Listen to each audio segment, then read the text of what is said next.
There were cries of fire. Everything was covered in thick black smoke, and flames were everywhere. Someone shouted that there was a lady inside, and she needed to be pulled out of there immediately. But someone shouted that Madame Uranius, the eldest daughter of Count Vincent, had already saved the ladies. Two people, a man and a woman, looked at Uranius with smiles on their faces, saying that she had managed to save the lady after all. A hand reached out to her face, containing a strange bright green liquid, and the woman said that she must now pay for what she had done. She ordered her to drink the contents of the test tube, adding that it would take away her sight and her voice would completely wither. With a menacing look, with a calm, but at the same time hatred-filled voice, she said that she, of course, saved this woman, but now she herself will become a cripple. The woman asked the girl if she understood what they were getting at, as the liquid from the test tube poured straight into Urania. When rumors of what had happened spread, Lady Uranius's father offered to marry her to Cassius, the son of the very lady she had saved. Duke Euclid's family agreed to the proposal, and they then got married. And literally, a year later, Uranius received a letter from her father, in which he wrote to destroy the protective artifact in the cave under the duchy. The girl did not want to let her parents down at all, so she had to follow her father's order. As soon as Cassius found out about this, he immediately became angry, grabbed Uranius, and began to shout at her, asking what she had done. He did not understand how she could do this to him. The monsters broke through the barrier and filled the entire empire, and then they began to call her the unfortunate villain, Urania. Immediately after this, her father simply turned away from her and abandoned her to her fate. She was used, forced to commit a terrible crime, and then vilely betrayed. Urania hated literally everyone who brought her to such a life. She considered herself a complete fool, realizing all this. The girl realized that she didn't need to listen to anyone. They told her that the contents of the test tube would temporarily deprive her of her sight and voice. But it was a lie. In fact, the poison of the grass was spreading throughout her body. When Urania realized this, the blood was already infected. When the poison reached the heart, the lady died quietly, and only one thought visited her before her death. Already on her last breath, she thought about what she would do if she had a second chance. She realized that she would never have sacrificed herself if she had known that these monsters would simply betray her. Suddenly, Urania felt a soft sheet with her hand, and she wondered what had happened. She rubbed both her feet against the sheets, thinking that it was a very familiar feeling, like she was alone in bed after her wedding. Urania jumped up from her bed with horror in her eyes, not understanding at all what was happening. She sat on her bed as if enchanted. She looked around and realized that this was her room. The girl rubbed her eyes with her hands, holding her cheek. She continued to ask herself what had happened. Urania glanced at the nightstand next to the bed, on which lay some kind of leaf. She thought about the fact that there were still 4 months until her death, and soon she would have to enter the cave of the duchy. With her mouth slightly open, she sat there in bewilderment as to how all this was even possible. She thought that perhaps God had heard all her prayers after all. Her thoughts were interrupted. A wet and dirty rag flew into her face. A voice rang out that it was time to wash. It was the voice of the servant Talia. Thalia washed her with a floor rag, humiliated and mocked her, considering Urania a blind duchess, and all because she never spent the night with the duke, so she does not recognize the girl as her mistress. Each time, Talia forcibly held her by the face, by the hands, shouting for Urania not to move and to sit still. Another servant entered the room with the words that the duke had returned from the campaign, and judging by the exiled pigeon, he had just arrived in the capital. She said that even if they started preparing for his arrival now, they still wouldn't make it in time. The duke had to arrive at the Aemon estate in 4 hours. In her past life, the count ordered Urania to stop taking potions shortly before going into the cave so that her vision would at least be restored a little, which is why she destroyed the protective artifact. The girl developed a strong dependence on the drug. She had constant headaches, ringing in her ears, and she could not control it in any way. The problem was that only Keen knew the recipe for the antidote, but he was Count Vincent's personal physician. Urania had too many thoughts in her head. She had many questions to which she did not know the answers. She decided to think about all this later. To begin with, she simply needed to escape from the duke's estate, and this needed to be done as quickly as possible. She knew that if Cassius found out that she had been deceiving him all this time, she would be finished. Clutching the blanket in her hands, she realized that before all this came to light, they simply needed to get a divorce. Urania sat for a few more minutes, staring at one point on the wall, thinking about how best to convey this to Cassius. 2 days passed, and now everyone was eagerly awaiting the Duke's arrival. The servants were shouting that he had already arrived. No one expected the Duke to arrive so early, so everyone was in a terrible hurry, and Urania had not taken her medicine for several days, so she could not quite distinguish the movements of the servants. One servant looked straight at the girl and shouted to her that the Duke was already at the estate, and she needed to hurry and not just stand there. Now the long-awaited moment had arrived for all the servants. As the Duke entered the house, everyone immediately began to bow to him. Cassius, as soon as he entered, immediately stopped. Without raising his eyes, he began to remove the gloves from his hands.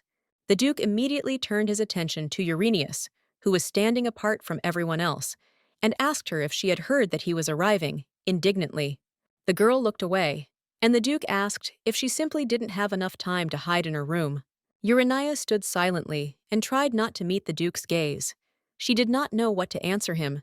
The girl carefully moved her right leg back. She did it very slowly, feeling some fear. She lowered her head down, thereby bowing before the Duke, greeting him, closing her eyes. Cassius watched Uranius's slow movements in silence and complete bewilderment. A tear ran down Urania's cheek.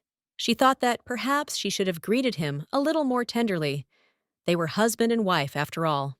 The Duke said that he understood that it was very convenient to walk around in a nightgown, but she was still not in her room, adding that she should dress more decently. He fell silent and waited for some answer. But not receiving one, he asked why she was hiding like that. Was she not happy to see him? The girl, with sadness in her eyes and tears running down her cheeks, thought about how she wanted to find a dress, but didn't have time because she couldn't see anything at all. Cassius was clearly angered by this. He said that he had no time to watch her cry and turned away. This action and words from her husband upset the girl. She slightly lowered her head down. Immediately after the Duke's words, the servant Thalia ran up, grabbed Urania by the hand, and asked her what she was doing there. Thalia bowed before the Duke, saying that it was her fault. She thought that the lady was sleeping and did not notice at all how she went downstairs. After these words, Cassius grabbed Thalia's hand. It was so strong that the veins on his hand bulged. He angrily asked what right she had to treat his wife like that, which surprised Thalia greatly. Waiting for some kind of answer, he stood and looked at her angrily, not a single muscle on his face twitching. Urania took advantage of this moment and pulled her hand out of Thalia's. She looked at her husband with some surprise. She was pleased that he stood up for her. The girl looked at her hand, because Thalia grabbed it very hard. There were red marks from her fingers on her hand. Thalia looked at Uranius and immediately said that she had held her very gently, and it was not because of her. For the first time, Thalia bowed before Urania in front of everyone, but she didn't need it at all. Urania gathered all her thoughts together and took a few steps straight towards Cassius. The Duke had a very serious and angry look. He looked closely at the girl. Urania stopped and raised her head. A smile appeared on her face. She realized that she needed to take the initiative into her own hands. She decided to try to become a caring wife who welcomes her beloved. The girl continued to stand and look at the Duke, simply smiling. Cassius looked very big against the background of Uranius, as if he was hanging over her. Cassius said, barely audibly, that he was surprised because he thought she could hardly stand on her feet. The smile disappeared from the girl's face as soon as she heard this from her husband, but she realized that she didn't need to show that it bothered her. Urania, very carefully and slowly, extended her right hand towards the Duke, slightly closing her eyes. She took Cassius's hand, looking at it. She thought about how big his palm was. For a few minutes, they just stood there holding hands, but the Duke clearly didn't like it. He looked at the girl with displeasure and did not understand why she was doing this. Cassius said he noticed that she had suddenly changed somehow, but he had not expected that she had completely lost her fear. Urania realized that he was right. She was no longer afraid of anything at all, because she had already managed to die. She held his hand and ran the finger of her other hand over his palm. She said that she wanted to see the night clearing that he spoke of. With a smile on her face, She asked in a quiet voice if it was possible to do this, continuing to insert her finger into the palm of her hand. Cassius was even more surprised. He looked at the girl and asked what she was planning. Gail Desmond, the butler of the Amon estate, approached the Duke and congratulated him on his return. Urania looked at the butler and realized that he was the only one in the entire estate who treated her well. The Duke turned around and began to leave, telling everyone to return to their rooms and that they would take care of all their business tomorrow. As soon as Cassius had left, Gaius came closer to Uranius and addressed her cautiously. He said that, as she had asked, the road to Lake Parak was almost completely cleared, but they could not go deep into the forest because it was prohibited. A rough male voice came from behind the girl, asking what lake they were talking about. Urania carefully turned her head and saw her husband behind her, looking at her angrily. He folded his arms across his chest, frowning, and asked why she needed this. Urania took the Duke's hand again and began to run her finger over his palm. She said that she had heard about his return, so she asked to clear the road of snow, thinking that her husband would probably be tired and want to rest there. Cassius looked closely at what the girl was doing and asked how she knew about the lake. Urania raised her head and looked at the Duke with a smile. Slightly hesitating, she said that he often goes there. This lake is famous for the parak grass that grows there, a poisonous plant. But in the water, it acquires healing properties, and Cassius, who often wields a sword, goes there constantly. The girl continued to run her finger over the Duke's palm, but his answer was not satisfactory, and he asked how she had found out about it. The girl's expression instantly changed, and without looking at him, she said that her mother had told her about him. The Duke snatched his hand, and with a displeased face told her to forget about him. Urania managed to take his hand again and asked him to take her there. Cassius towered over her, shouting at her to ask when she had become so pushy and to stop testing his patience. This made the girl purse her lips in resentment, lowering her head, tears running down her cheek. Seeing the tears on her face, the Duke agreed, but made her condition that he would not carry her back if she suddenly became cold. A maid immediately appeared before them and said that she had already brought a cape for the mistress. They went to this lake. It was really very cold outside. Urania tried not to show that she was very cold. The Duke noticed how the girl was hugging her hands to warm them up somehow, and asked if it was okay for her to walk like that. The girl looked at her feet, which were wearing slippers, and said that she tried to find other suitable shoes, but could not. The Duke simply remained silent in response, and said that they needed to move on.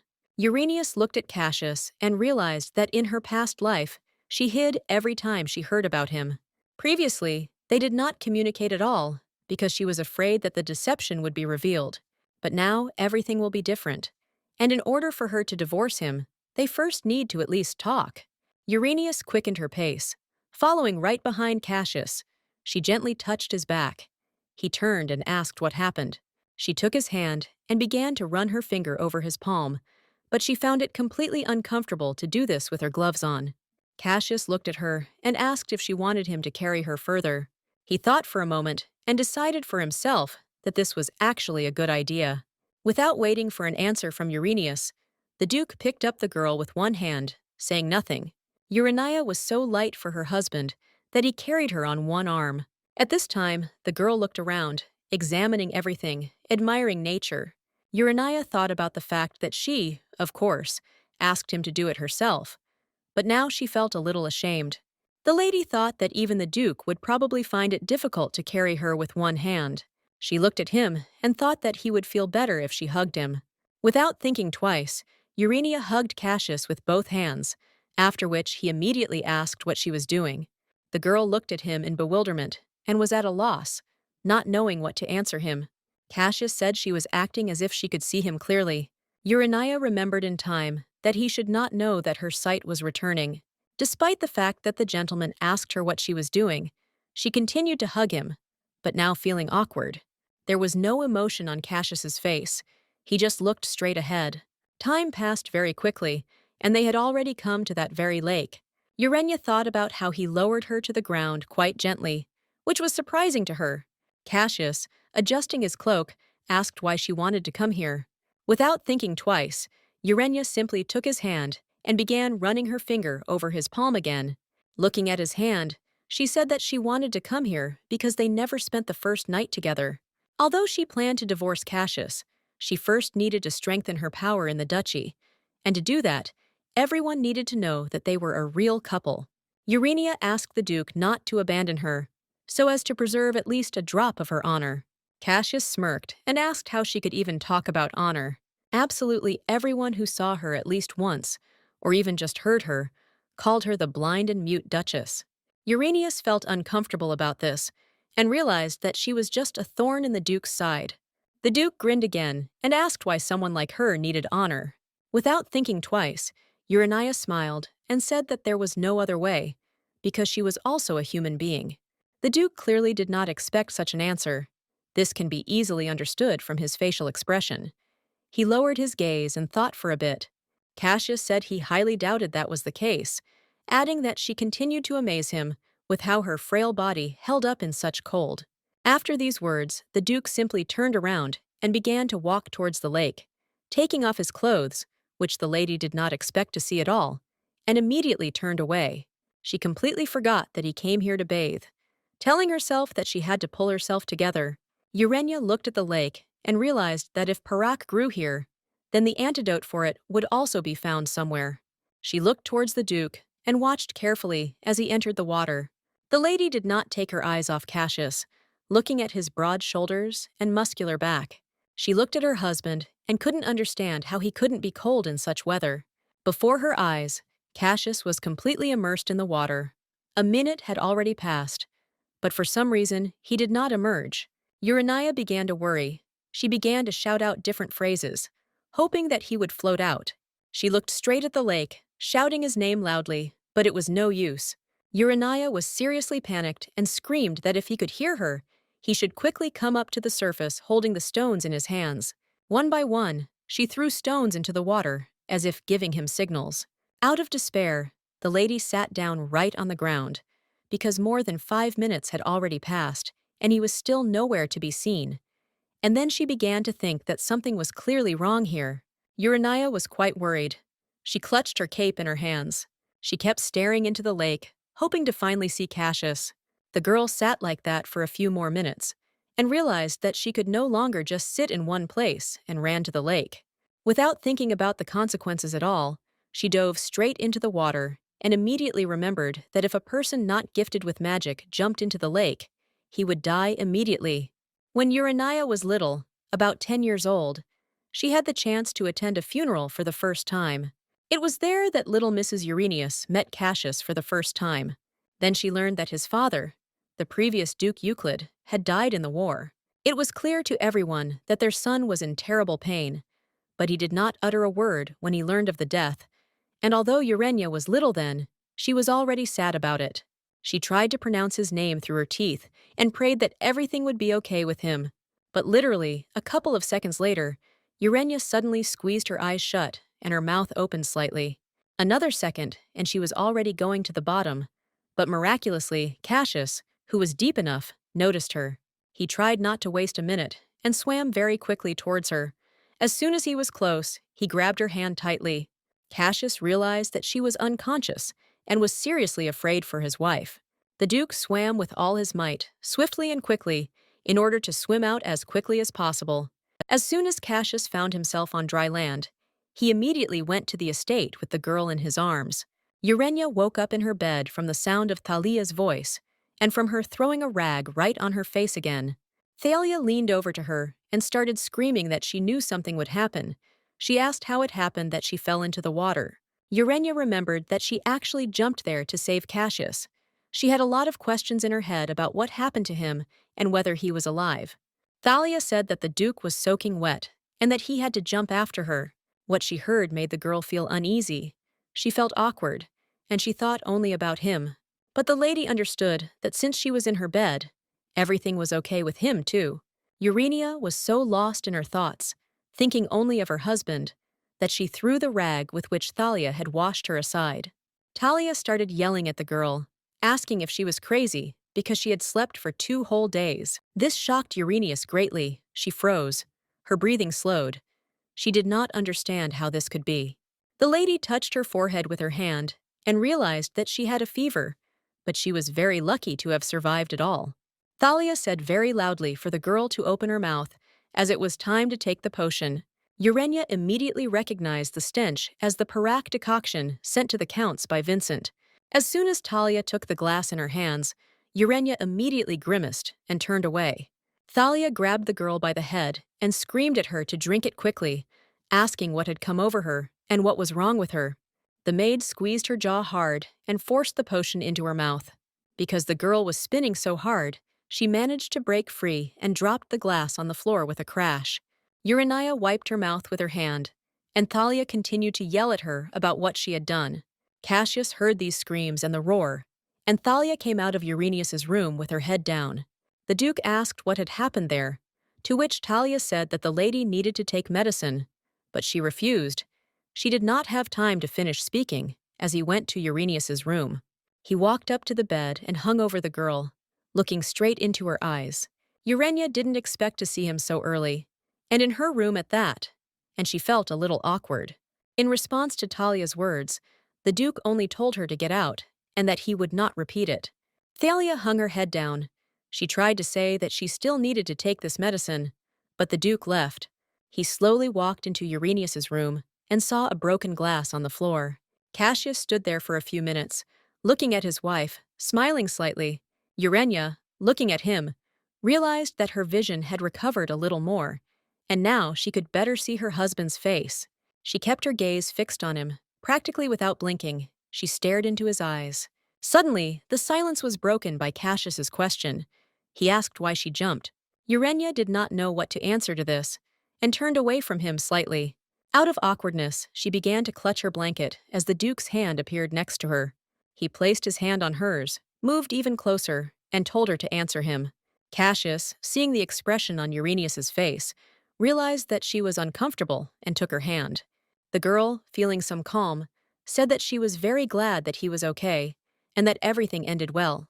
The Duke's face changed instantly, and he asked if she had really dived after him.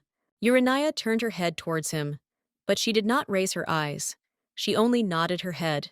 Cassius immediately removed his hand and asked if she was crazy, because she should know that it was dangerous to dive there without magic.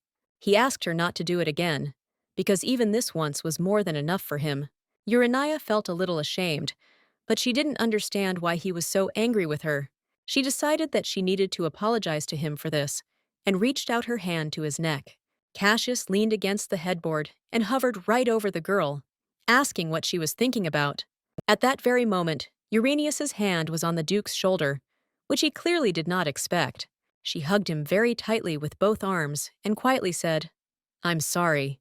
It was clear from the Duke's face that he could never have expected this from his wife. His hand gripped the headboard so hard that his veins bulged, and he screamed out what she was doing. Hearing this, Urania immediately moved away from him, looking at Cassius in bewilderment. The Duke closed his eyes and asked in a barely audible voice how she could behave like that.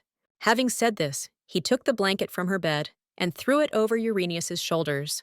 But Urania did not immediately understand why he did this. She was stunned.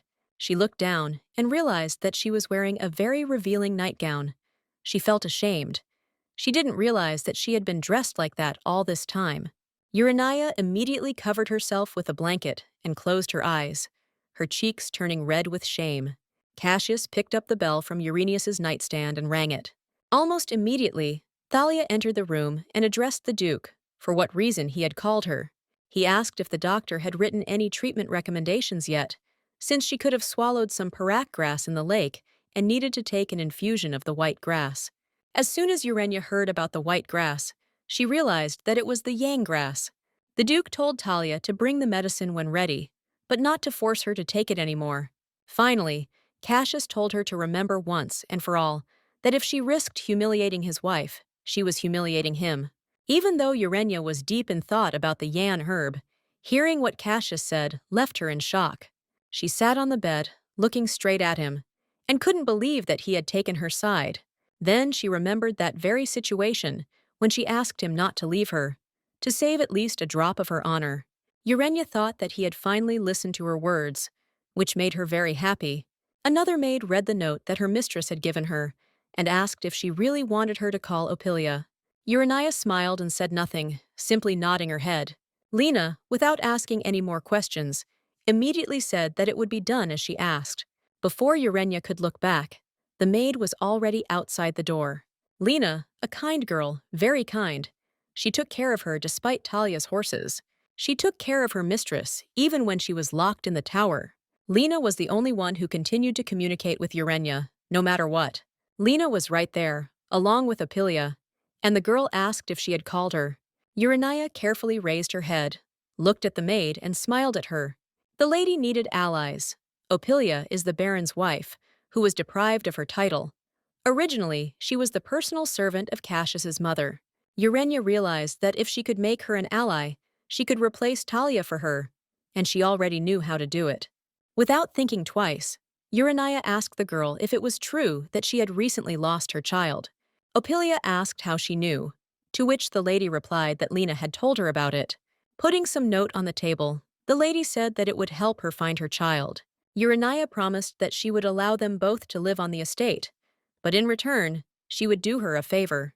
Opilia, with tears in her eyes, asked if she would really help her and thanked the lady. The lady said that in exchange, she would keep an eye on Talia, and if she did anything strange, she should report it immediately. As long as Urania is still the wife of Duke Euclid, she will take full advantage of this. Towards evening, a dove with a bow on its leg appeared hovering outside the window. The dove flew straight up to the window of the lady's room and knocked with its beak several times. The girl told herself that this day had come, and now she would read the letter that destroyed her life. The letter stated that due to the order, Cass would be delayed at the festival in the capital, that the time had come, and she needed to get into the duchy's cave and destroy the protective artifact. Urania, reading this again, pursed her lips, and there was no expression on her face. She decided that she would rather become a shadow of the duchy than sign her death warrant. The lady wrote that she refused to do this, rolled up the paper, and tied it with a ribbon. She sent the carrier pigeon back with pride and composure in her eyes. Urania went against Count Vincent for the first time in her 20 years. She believed that it was better to die in battle than to become his puppet. But the lady could not leave the thoughts about the poisonous potion. Thanks to the white herb that Cassius prepared, her sight and voice returned. Urania understood perfectly well that she would not be able to deceive the master for long. She needed to recover, then get a divorce and run away. The lady knew that if Cassius found out about everything she had lied to him, she would simply be finished. In her room, where deathly silence reigned, she took a sheet of paper and a pen, sat down at the table, and began to write something. Urania thought of Opilius, realizing that she could easily find an excellent doctor. Having written the letter, the lady called Apilia to her, who came almost immediately. The lady asked the maid to send the letter secretly from everyone. Apilia read on the letter that the addressee was Sade Callisto. The letter arrived quickly enough. Sade's servant stood there with a smile on his face and asked what was so interesting about it. Sade Callisto, sitting on a chair, raised his hand above his head with a smile on his face and began to read the contents of the letter. The answer came quickly, too. It said that he would fulfill any whim for money, namely for a lot of money, which angered Uranius. While she was sitting in her thoughts, telling herself that Sade was a freak and always did this, someone called her. Lena said that Miss Opilia was reunited with her child and asked me to convey that her request was fulfilled in the best possible way. What she heard made Urania happy. She realized that Talia was no longer a problem, but the lady's voice was still not very good. But her vision had almost returned, and very soon she would be able to raise the topic of divorce. In this life, Cassius did not go to the capital as before, which Urania did not understand, thinking that this was connected with the trip to the lake. But, be that as it may, one thing was clear to the lady, that this life would take a new path. Walking down the corridor, 2 more servants were standing near the stairs. They wished her good morning and asked how she was doing. This surprised Urania enough. She looked back. There was no one there, wondering if they were really talking to her. Urania knew it was very strange, but she didn't understand what had suddenly happened to them. Her thoughts were interrupted by Lena, who whispered in her ear that the Duke had called everyone and ordered them to treat the lady with respect. Urania froze. She couldn't believe that Cassius had done this. Lena happily said that when the Duke pulled the lady out of the lake and brought her to the estate, He looked very cool. Lena also added that it was the first time she had seen Mr. Cassius so excited. The maid turned to the lady with a question that she had probably also been scared then, to which Urania smiled and said that she had also been a little worried. Their conversation was interrupted by the appearance of the Duke right in front of them. Lena immediately apologized and left. Cassius called the girl in a serious voice. She looked slightly frightened in his direction. The gentleman said that he did not allow her to leave his room. Cassius folded his arms across his chest and told Uranius to explain herself to him, but the girl did not understand whether he was angry with her again. Urania smiled slightly and lowered her head. She thought that Lena must have gotten something mixed up, because he simply couldn't be like that. Turning her head to the side, Mrs. Urania, without even looking at the Duke, extended her hand, in which was some kind of paper. Cassius carefully reached out and took the note from Uranius's hands. With a serious face, he began to read what was written on the small piece of paper. After a short pause, Cassius asked if she really wanted to divorce him. He stood there in complete bewilderment. He couldn't believe it, not understanding why this was so. Urania simply remained silent in response. Seeing his sad face, she was confused. The Duke realized that he would not receive an answer, turned around, and said that the lady was following him. Urania thought that he wanted to sign all the papers at once, which made her very happy. She shouted with a smile on her face for Lena to go with them, but Lena felt somehow awkward about it. Urania was already halfway there and realized that they were going to the Duke's office, which was indeed the case. The lady looked at the Duke for a few minutes and felt somehow uneasy. Urania's legs gave way and she almost collapsed to the floor. Lena managed to catch her in time. She asked the lady not to hurry so much, otherwise she would simply fall. Lena, greatly frightened for Uranius, shouted to the gentleman not to hurry, because the lady could not keep up with him. The Duke stopped immediately, without turning around. He said that her body had not yet recovered, and she was already walking around, and even offering a divorce. Uranius, hearing this, of course, understood that Cassius was right, but the decision was made. She understood that this was the only way she could continue to live, clutching the dress in her hands. Urania knew she didn't have to pretend that she had to keep smiling. Mr. Cassius turned and looked at Uranius, and was even more surprised that she was not bothered at all. The lady decided to try like last time, just hug him. With a smile on her face, she spread her arms. Cassius was stunned. He had not expected such an action from Uranius after he found out that she wanted a divorce. He stood looking at Uranius and said nothing. He didn't know how to react to this. The lady, seeing the Duke's reaction, closed her eyes. She felt very awkward. Cassius smirked and asked if she was trying to embarrass him again. He asked if she was doing it on purpose, because she kept doing it. Urania clenched her fists, realizing that she herself was already tired of this. But if they hesitate and someone makes Cassius change his mind, the whole divorce that Urania worked so hard on will go down the drain. The Duke, seeing the sad face of his lady, came a little closer and took her hand. He didn't say anything at all and just put her hand on his shoulder. He took her in his arms with a serious face. Urania didn't even have time to say anything. The lady held on to him with both hands, wrapping them around his neck, feeling very awkward. Cassius said that Tony had hugged him so confidently, and now she was scared. He asked her if she was afraid that he would drop her.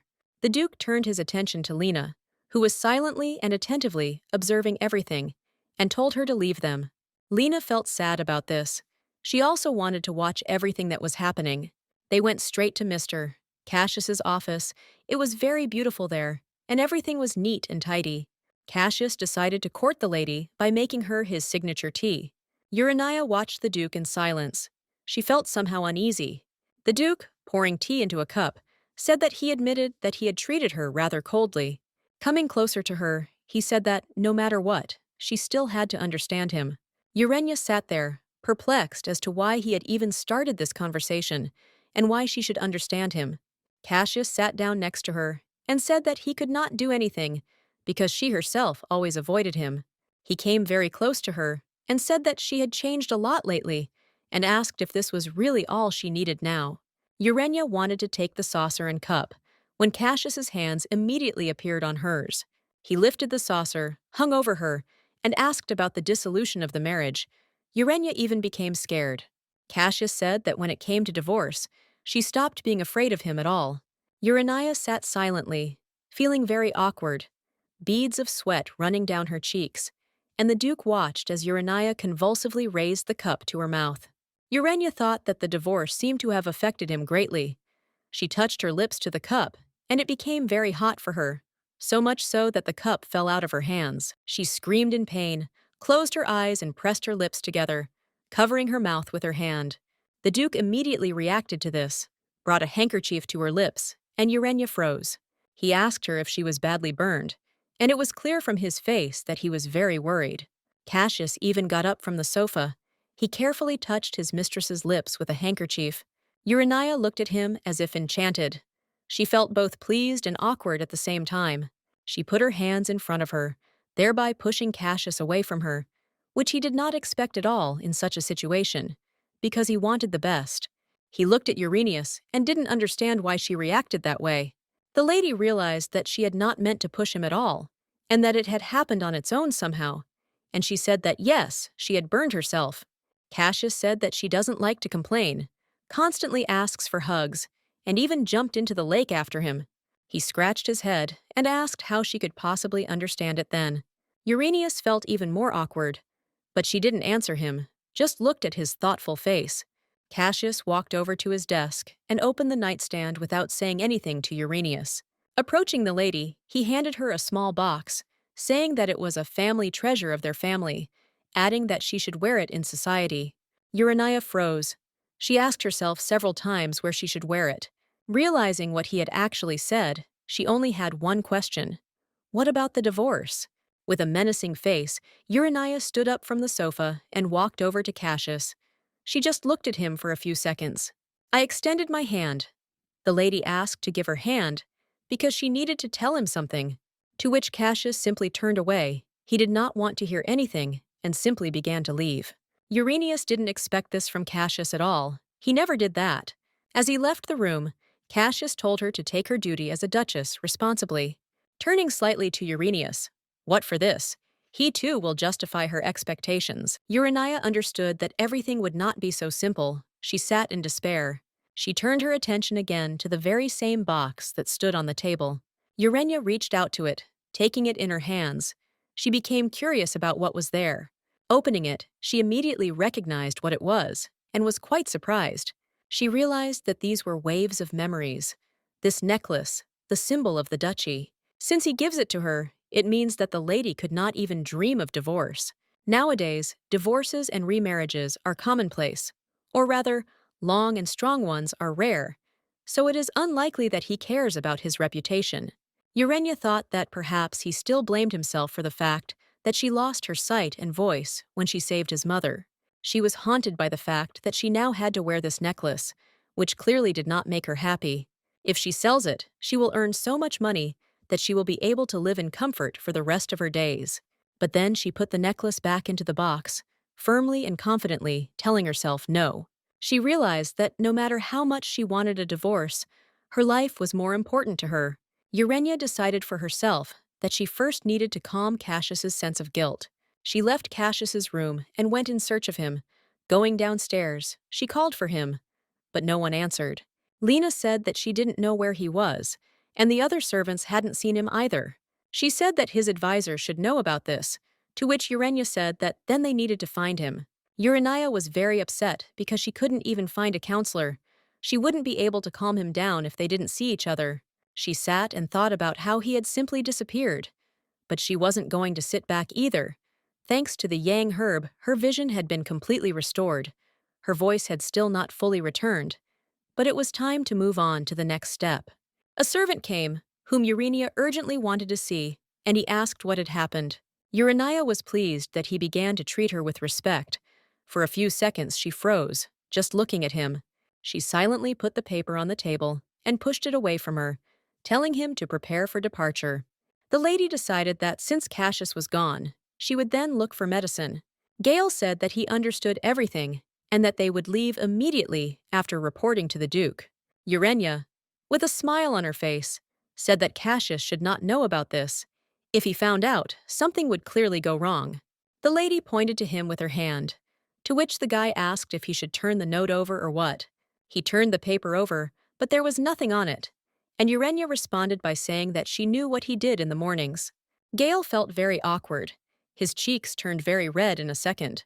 He covered his face with his hands out of shame and asked how she knew this. Every morning, Gale sits down to write erotic stories, and his favorite genre is male love. There are already quite a lot of these stories, and they are of different characters.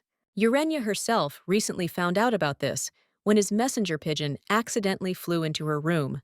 Of course, they all live in a progressive duchy, and she doesn't condemn his hobby, but servants are forbidden to do anything in the estate except serve, so now she will be able to control Guile.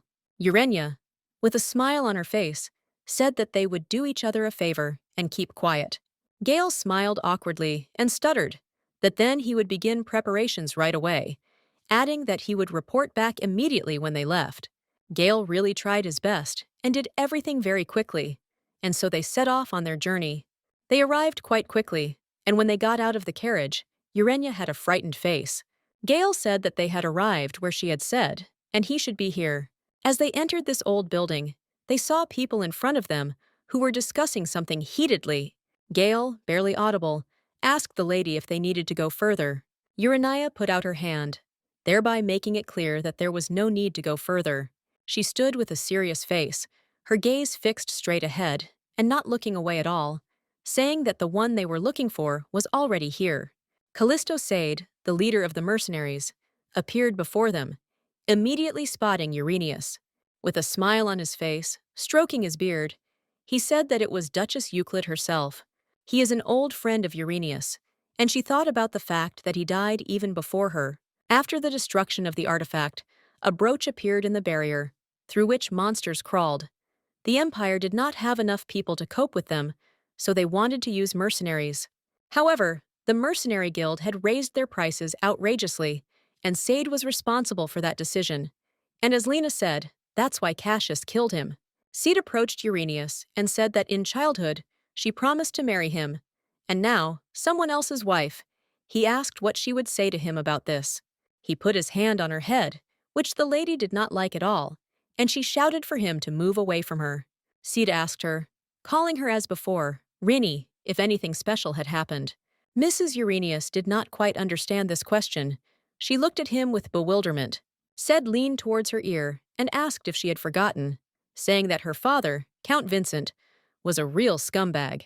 With a smile on his face, he asked if she wanted him to tell her more about it. Urania punched him in the stomach. With a serious face, she told him to tell. Sade said that she hadn't heard her nasal voice for a long time, and it made her want to cry. He leaned forward in pain, wrinkling his face. Urania looked at him with delight. Gale became worried about the lady and asked if they wanted to choose another place. But Uranius was already hard to stop. She continued to hit Sade while he screamed for her to stop. Tears welled up in his eyes, and he asked Uranius for mercy and forgiveness, saying that he would tell her everything. Urania believed him. She stopped and said that this was where she could have started. A rough voice came from behind Sade, saying that she had been too soft on him. A large hand appeared on his head, squeezing tightly before his eyes and tilting Sade's head back. It was Cassius's hand, which continued to hold his head and look at Syed, who was suffering from pain. Urania did not expect to see Cassius here at all. She looked at him in complete bewilderment. Sade turned his head back slightly and exclaimed that it really was Duke Euclid himself. Cassius asked him what business the mercenary captain was discussing with his duchess. Urania was very worried. She covered her mouth with her hand, not knowing what to do. Without thinking twice, she walked up to Cassius, looking into his eyes. She thought about what to tell him. Urania, with some pity in her eyes, asked the master to let Sade go. The Duke looked at the girl strangely, because he did not understand why she was asking him about this. But despite the request, he did not listen to Lady Uranius and continued to hold Sade's head. Urania wondered how he knew, because this was a hidden part of the guild, and even getting in there intentionally was not an easy task. She looked back to where Gale stood and thought that it was he who had told the Duke everything. The lady shouted his name loudly enough for Gale to turn his head the other way. Duke Cassius watched all of this silently, his gaze turning back to Sade, who was groaning in pain. He decided to let him go, pushing him forward slightly, and Sade barely managed to stay on his feet. He turned to Cassius and said that he had almost ripped his head off, and then asked how he would compensate for the damage done. Cassius, after hearing this, began to approach him, but Sade immediately said that he was just joking. He said it was an honor to speak to them, adding that he and Rennie were childhood friends. Urenia wondered if he was just fooling around, not understanding how he could communicate so frivolously with the demon of war. Although Sade has always been like this, if you extend your hand to him, he will bite off your elbow. Urenia realized that the best solution now would be to simply leave here. She took Cassius by the arm. With awkwardness and fear, the lady suggested to the Duke that they go home. But the Duke was only struck by the fact that Sade said that they were old friends, and he repeated it out loud. Sade smiled and said that he was so happy to see them that he went overboard with Rennie. Cassius said menacingly that she was not Renee and told him to call her Duchess. Sade asked for forgiveness, saying that it was an old habit and nothing could be done, since they were very close friends. Listening to all this, Urenia felt even more uneasy and asked to stop it all. She realized that if Cassius wasn't going to leave here just like that, something had to be done. The only solution to this was that she simply had to deal with that fool Sade. She looked at him. There was a lot of anger in her eyes, which only made Sade feel better that he was bringing such emotions to her. Urania shouted at him to get out of here while she let him. Sade had beads of sweat running down his cheeks and said that he had completely forgotten about one thing. He nodded his head and said that they would see each other again, but it was time for him to go and finally wished them good luck. Urania stood in despair, her head down. Cassius also stood there, not delighted with what had happened. He looked at the Duchess, and turning to him, she asked him to leave here. Hearing this, Urania felt better. She looked at Cassius and smiled. Cassius noticed her smile and asked if she was happy that he had found her. Urania took Cassius's hand and realized that in order to ease his guilt, she needed to be as kind to him as possible. The girl, looking at her husband's hand, asked him how he knew about this. Cassius said that he needed to know everything she did, adding that if she continued to hide things from him, he would not be able to stay on her side. Urania did not expect to hear this from him, not understanding why he wanted to help her, since she herself had offered him a divorce. Still holding his hand, she looked straight into his eyes. Urania said that if he allowed it, she would like to go for walks sometimes. Cassius didn't know what to answer her to this. He didn't expect to hear such a question from her. He looked at Uranius and repeated her question, which made the girl feel uneasy. She didn't quite understand him. Cassius looked into her eyes, waiting for some kind of answer. Urania knew she shouldn't be ashamed to talk to him, but she wasn't doing a good job of it yet. He took her hand and said that of course he would allow it, and headed for the exit. Urania, of course, could not expect such an answer from him, without any other answers. Cassius looked at Uranius's surprised face, but said nothing. Walking towards the exit, the girl continued to look at Cassius. They walked holding hands. They got into the carriage and went to the estate. They rode in silence for some time. Cassius hung something around Uranius's neck without saying anything at all. Having buttoned up, Urania adjusted her hair.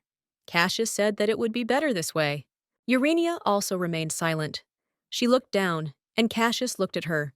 The girl decided to see what it was. It was a whistle, small in size. She hugged him close, thinking about something, but still didn't say anything. They arrived at the estate. Urania, already in her bed, continued to examine the whistle. She was curious about how it sounded, and thought it would be a good idea to check it out right now. Urania raised the whistle to her lips, slowly and carefully. She remembered what had happened in the carriage on the way to the estate. Thoughts about the Duke did not leave her. Urania turned slightly towards Cassius and took hold of his jacket sleeve. Cassius looked at her in bewilderment and asked if she wanted him to take off his jacket. Urania simply hummed in response, experiencing that strange feeling of awkwardness again. Cassius looked at the girl in bewilderment, not understanding her behavior at all. Urania removed her hand from her jacket and folded her hands in her lap, looking at Cassius. Cassius began to take off his jacket and said that he wished they could always communicate like this. Urania looked at his hand and remembered that he had a wound on his hand. She lifted the sleeve of her shirt slightly, revealing the wound even more. He watched silently as Urania carefully wiped the wound with a handkerchief. Cassius was very surprised by this and asked how she knew about it. To which the girl simply remained silent and pursed her lips, as if she had not heard the question. After restoring her vision, Urania began to see magical shadows around people, with each shadow having a unique shape and size. True, she doesn't know what it is yet, but in the mercenary guild, she noticed a shadow under Cassius's hand. On top of all this, she also smelled blood, which made her wary. She wondered if this was really something special that Seed was talking about. Suddenly, Cassius's face changed in just a couple of seconds. His eyebrows furrowed, and he asked why she went there. Immediately after the question, he turned to Uranius and extended his hand to her. The girl was touched by this action, because he was already used to extending his hand to her. Urania began to run her finger over Cassius's palm. She said that they hadn't seen each other for a long time, and he was, after all, her childhood friend. Cassius said that next time he shouldn't attract so much attention to himself, because it's better not to give reasons for gossip. Urania looked at Cassius's serious face. She didn't expect to hear such an answer. She told him that he himself often gets into similar situations. Cassius was known for his rumors involving women, and the rumors varied. As soon as he showed up at the event, all sorts of gossip started circulating, and all because his wife, Lady Uranius, is not worthy of such a duke. Cassius said that she might not even think about it, adding that he was disgusted by even the thought of such a thing. Urania simply remained silent in response, and thought about something, letting go of the duke's hand. Cassius picked up the whistle and said that it was needed so that she could call someone to her by simply pressing her lips together and blowing. He held the whistle to her mouth, telling her to do it like this. Cassius carefully inserted the whistle into the lady's mouth. Uranius was quite uncomfortable.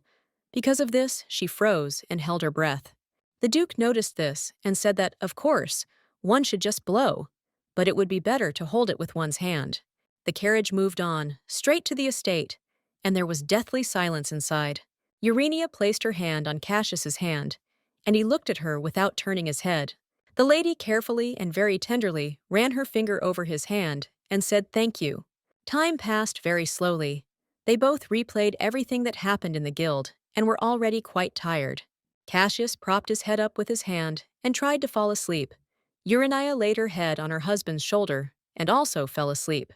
The Duke, realizing that the girl was already asleep, said in a quiet voice that he would do anything for her sake, but he tried not to move so as not to wake her.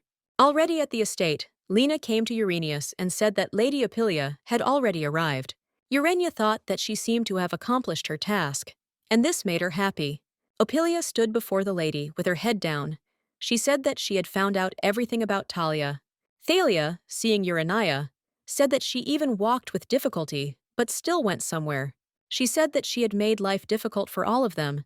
She added that she would go for walks once every 2 weeks. Urania, closing her eyes, tried to calm herself down. In response to everything, she simply remained silent.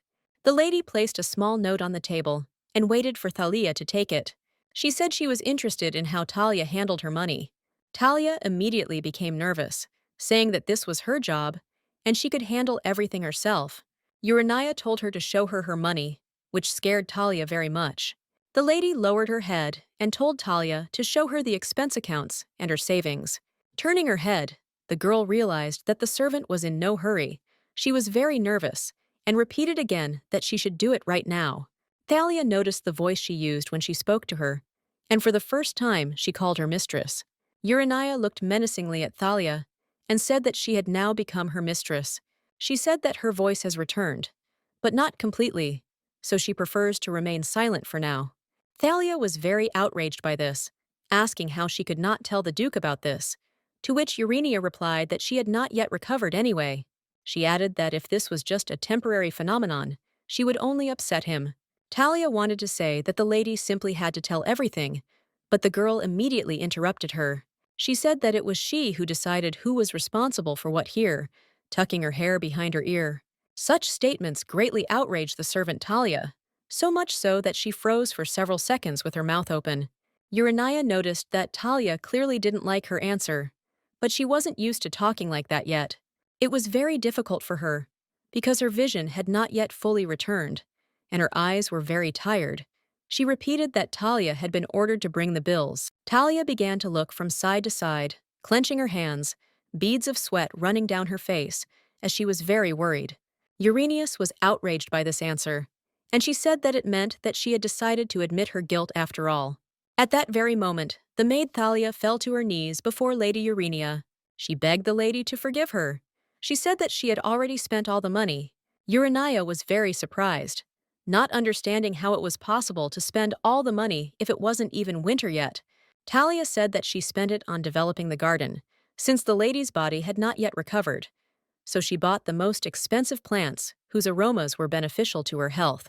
Urania, of course, could not believe it, because it was strange to plant flowers for the Duchess, who could not even see. She realized that she had simply stolen the money and divided it with someone.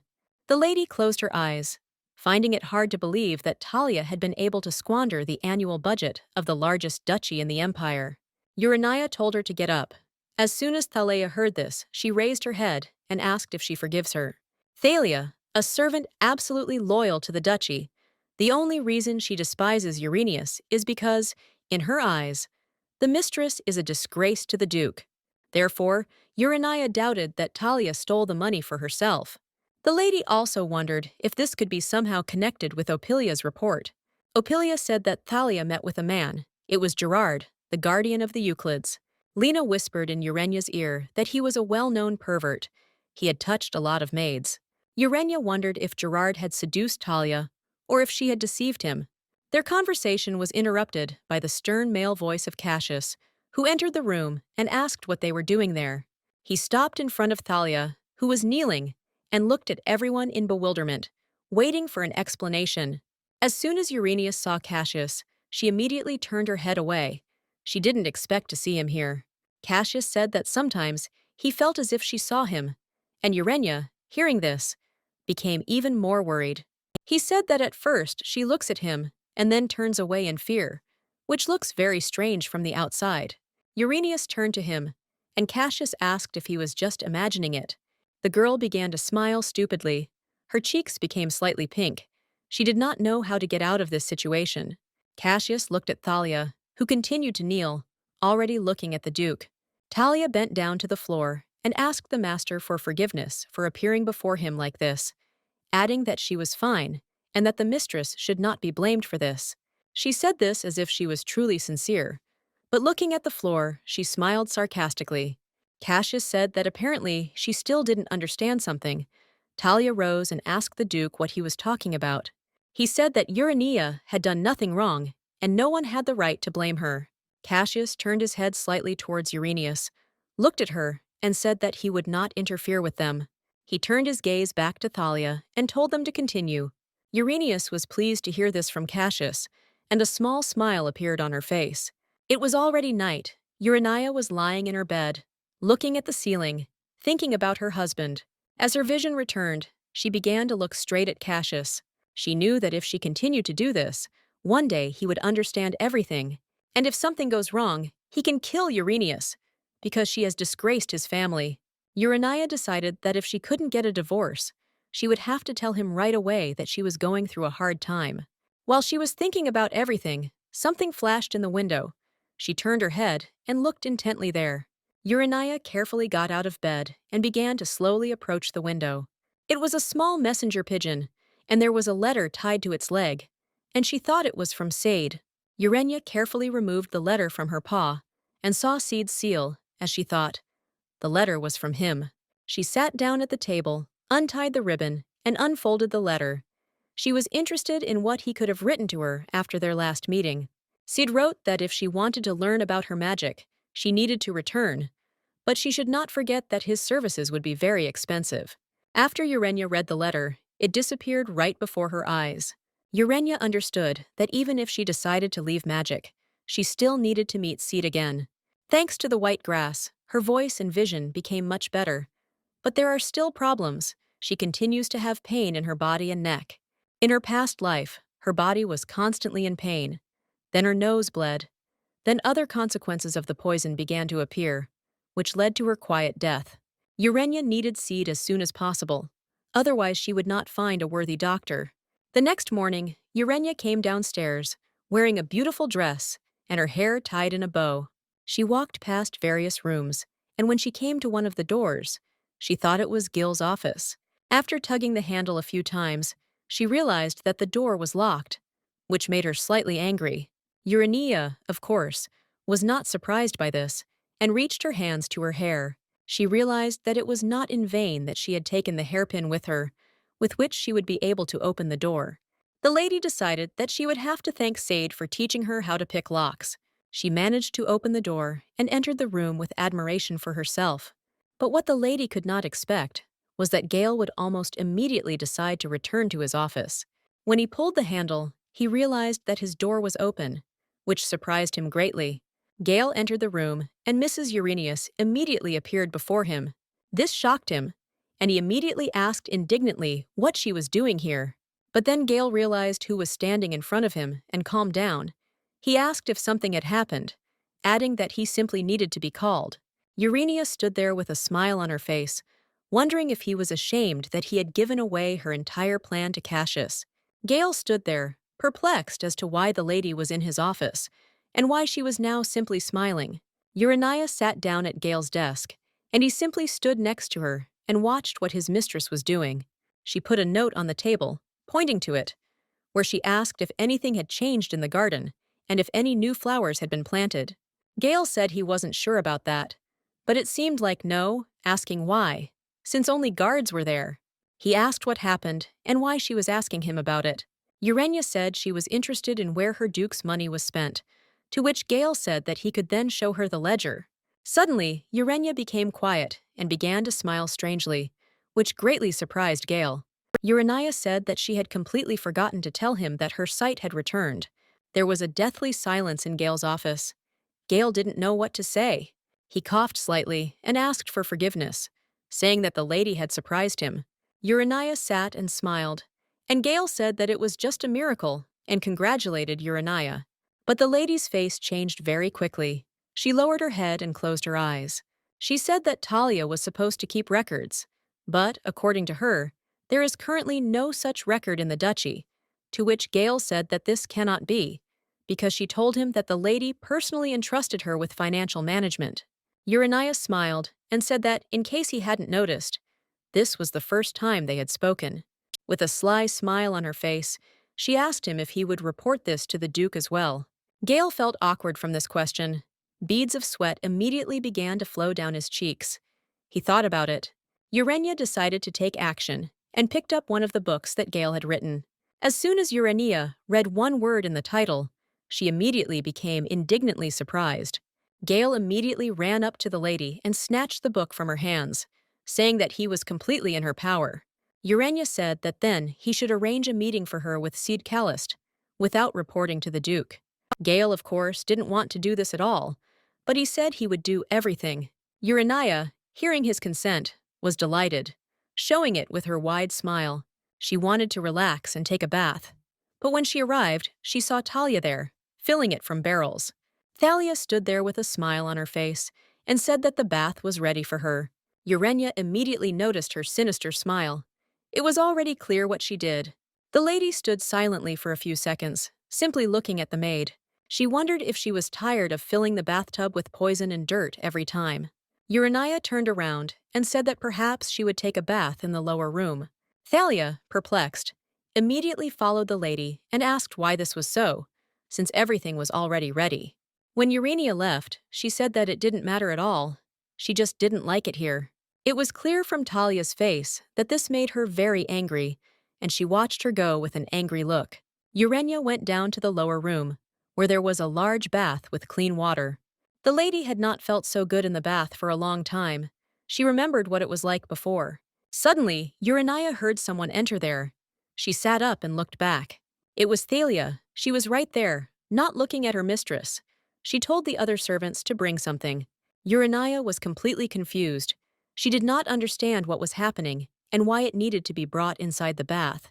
She heard a man's voice, which scared her. She realized that the clothes were too far away, and she wouldn't have time to change, and there was nowhere to hide either, and she decided that she would return to the bathroom. Urania turned back to Thalia, who shouted loudly for them to quickly bring it into the bathroom. Thalia looked at her mistress, a smirk on her face, and simply watched her. Urania understood that she was doing all this for one reason.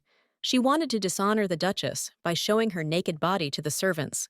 The lady decided that she would not follow her lead and dived under the water. She could have just dropped into the water, but she wasn't going to give in to it. It was better this way. But Urania couldn't stay underwater for long.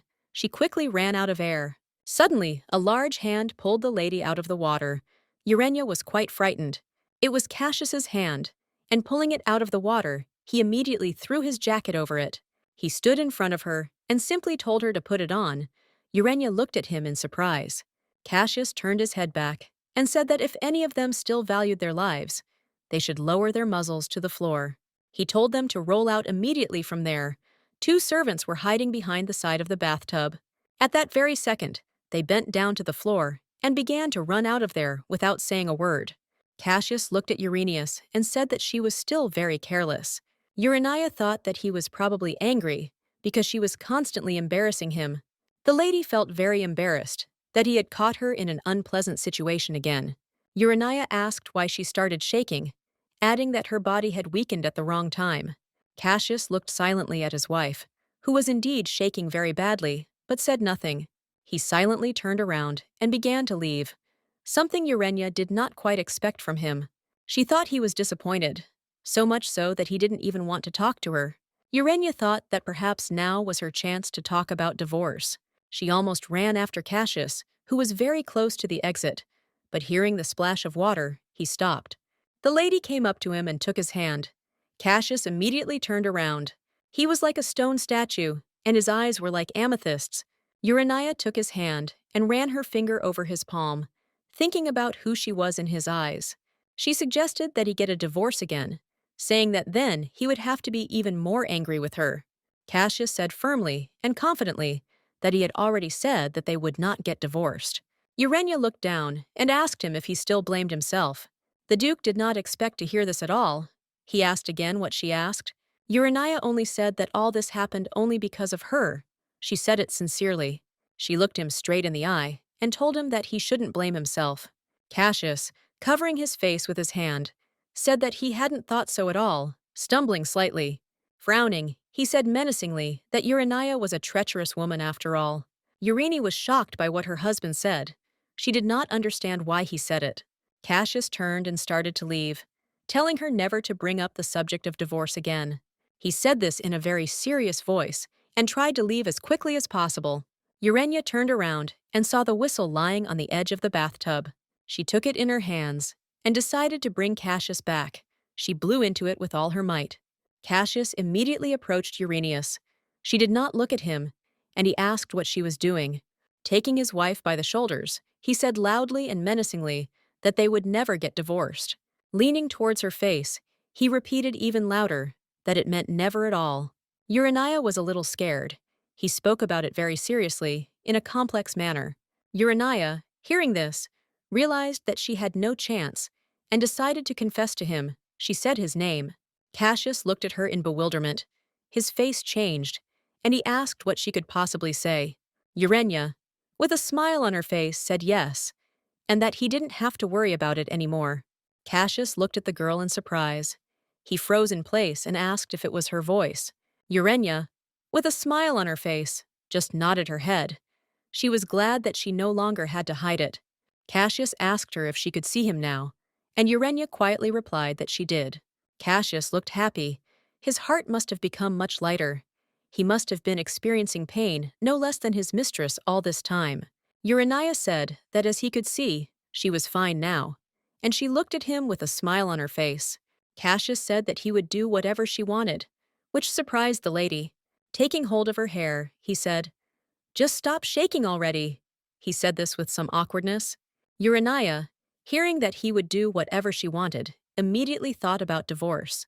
But she was immediately interrupted by Cassius, who said that there would be no divorce and no Sede Callisto. Urania did not understand him and asked what Sede had to do with it, to which Cassius, turning his head away, said that he had nothing to do with it. He looked at his wife again and asked if she needed anything else.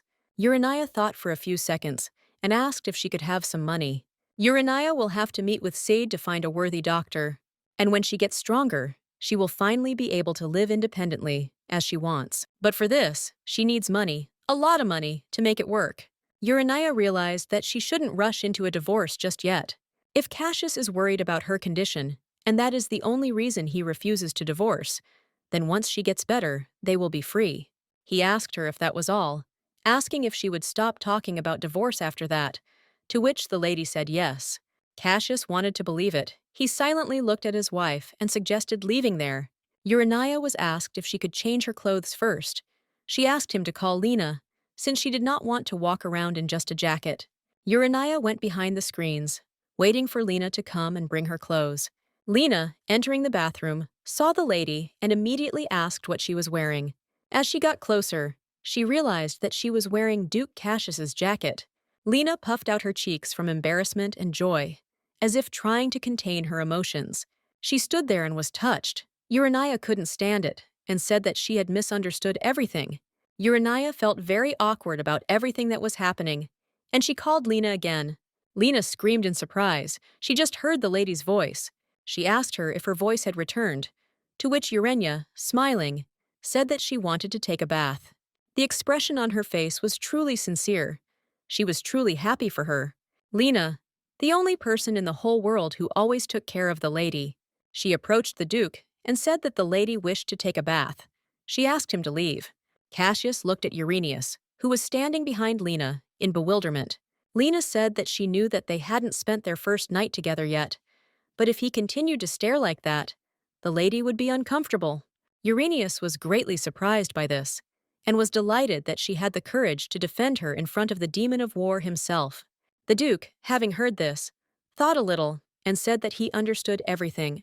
Lena defended Urania, and it looked like a little rabbit was being fended off by a wild panther. As soon as Cassius left, Urania told Lena everything that had happened. When they came out of the bathroom, the hallway was tense. Cassius and Gale were standing there, and Thalia was kneeling in front of them. Cassius heard footsteps and turned back slightly. Seeing Uranius, he called her to him. Urania, like Lena, did not understand what was happening here and why Thalia was on the floor. Talia screamed that he knew she couldn't have done it on purpose. It just happened that way.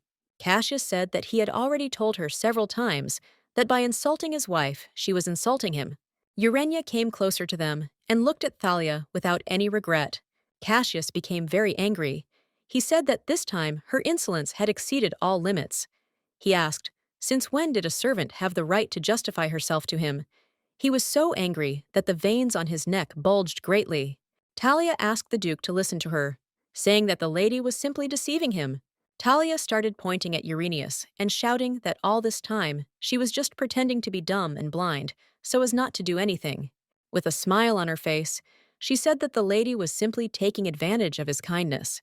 But then Urania couldn't stand it any longer and asked if she really thought so. Thalia asked her how she could look at her so shamelessly, saying that she herself had been lying all this time.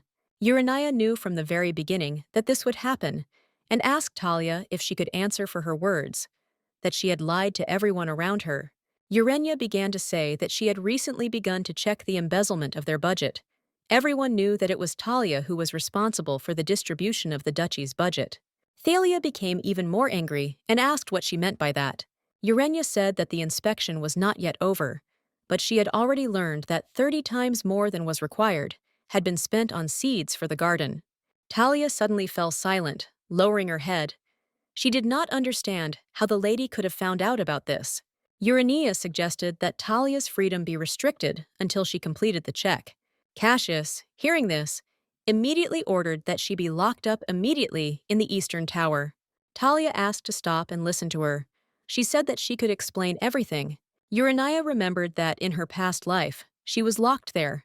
It is such a disgusting place that within a day you are covered in dust there, and leaving it is like being born again, because this place devours your strength. Urania closed her eyes and began to remember everything as it was. She was locked at the top of this tower. The lady looked at her hand. It began to sway from side to side. She grabbed her head. Lena caught her. She asked if everything was okay with her.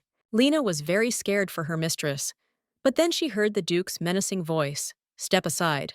Cassius approached Uranius. Looking at her, he realized that she was not well at all. He picked her up in his arms, looking at her. She was really very ill. Urania pressed herself as close to Cassius as possible, lying on his shoulder with her eyes closed. As Cassius carried Uranius into the room, she felt a little better, opened her eyes, and realized that she was in his arms. She thought about the fact that now he knew that her sight and voice had returned. He was clearly surprised, but he still didn't ask anything. Out of the blue, Urania, looking straight at Cassius, simply asked if he was interested in how. Cassius simply remained silent and continued to carry his wife to her room so that she could rest. Urania noticed that it was all in her hair and began to remove it. But it was difficult for her to pull them out because they were under her vest. Cassius stopped and looked straight into Uranius's eyes. They were very close to each other. Suddenly, Urania pushed Cassius away from her, and he barely managed to keep her from falling. Already standing on the floor, she turned away. Her cheeks were bright scarlet. She said that he was very handsome. Cassius looked at his mistress in bewilderment, asking whether he should consider this a compliment. As soon as they entered the room, Cassius asked her how she had regained both her voice and her sight. Urania said she thought it was all because of the medicine she took after what happened at the lake. Cassius asked if she was talking about the white grass of Yan, to which she said that she was talking about it. She added that she was told that he brought it back in his arms. The Duke said that after that incident, he began to think about her much more often. Urania, hearing this, wondered if he really still didn't care about her. She turned her head away from the Duke's face and realized that she had expected this behavior. While the Duke carried her in his arms, Urania was running through various thoughts in her head and thought about the situation in the bathroom, asking if he had seen everything. Cassius looked at Uranius in bewilderment and asked what she was even talking about. The girl became embarrassed. Lowering her eyes down, she said that she was talking about the situation that happened in the bathroom. The Duke clearly didn't like this, and he even cried out slightly, asking if she really thought of him like that. Urania did not expect such a reaction from Cassius, and out of fear, she even narrowed her eyes. The Duke looked at her and realized almost immediately that he had probably gone a bit overboard and fell silent. Uranius felt uneasy again. Her eyes closed on their own, and she lost consciousness again. Cassius was very scared and began to shake her slightly to bring her to her senses. He carried her into the room, stayed with her to make sure she was okay, and went to his office. It was already late. He lit the fireplace and sat down on the sofa opposite it, propping his head up with his hand. He looked at the fire without taking his eyes off it. He thought about the fact that Urania had jumped into the lake trying to save him, and it was no longer surprising that he was developing great feelings for her. Imagining her in his head, he realized that he would never be able to turn away from her anyway.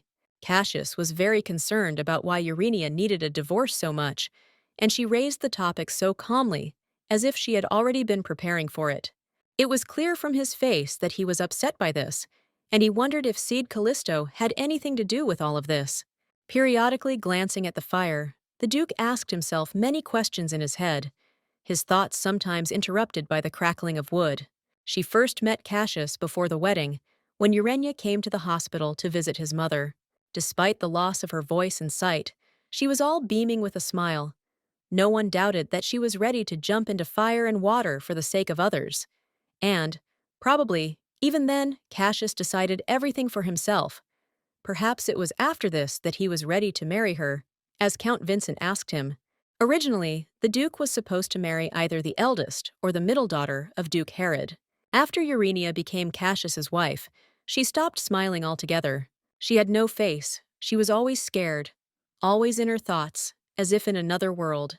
And most importantly, she tried to avoid Duke Cassius as much as she could, as if she had been forced to marry him. Cassius held his head with his hand. He didn't understand anything at all, and his head began to hurt from the large number of thoughts. He blamed himself for this, and so he tried to stay as far away from her as possible.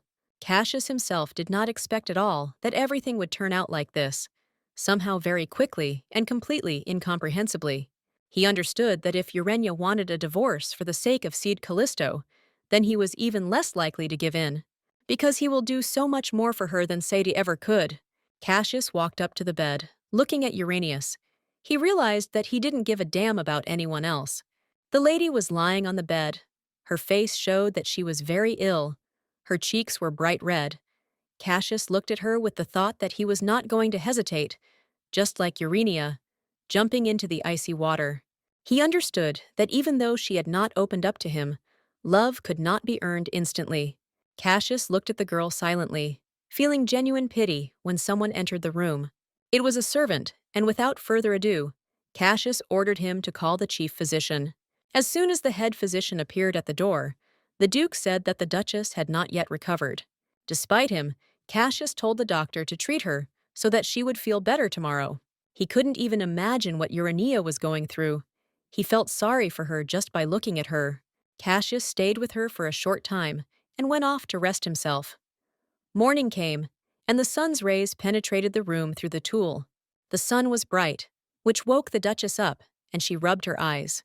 Looking back, she sat quietly and looked at the blanket, lost in her thoughts. Suddenly, her thoughts were interrupted by a ringing female voice, which finally woke her up. It was the servant Lena. She was so glad that Urania was okay, that the smile didn't leave her face for several more minutes. But she immediately came to her senses and instantly brought a tray with medicines, saying that she needed to take them immediately. Lena, sobbing, with anxiety in her voice, said that she was very worried. Urania looked at her in bewilderment. She looked at the glass and could not understand at all why Lena was so worried. Lena started shouting that the lady had slept for 2 whole days and that everyone was already starting to go crazy. Urania froze in place after hearing it for 2 days. She was very shocked by it. Turning her gaze, she only realized that things were bad. She didn't say anything at all for several minutes. She just looked at one point and thought about something. Urania jumped up abruptly, throwing off the blanket. She remembered that she had a meeting with Seed, but as soon as she got out of bed, her eyes darkened and she froze in place. Urania's eyes slowly began to close. There was just darkness in front of her. She only heard Lena calling her excitedly. Lena stopped the lady, saying that she had not yet recovered and needed to rest. Urania looked to the side and decided that she was already late anyway and would make an appointment for another day. Lena decided to take care of the Duchess. She took a chair and placed it next to the bed, took a comb, and began to carefully comb her luxurious long hair. She said that the lady was now in the Duke's room, that she had lain there all night. Urania asked her if it was true, and Lena immediately jumped up from her chair, saying that he himself had brought her here, and showing with her hands how courageous he looked at that moment. The lady only smiled slightly and thought that Lena was once again simply imagining everything. Suddenly, the servant exclaimed that there was more good news, which interested the lady. With a wide smile on her face, Lena said that the Duke had sent her money to manage the estate. At that very second, after hearing this, a smile spread across the lady's face. Lena went to get the chest.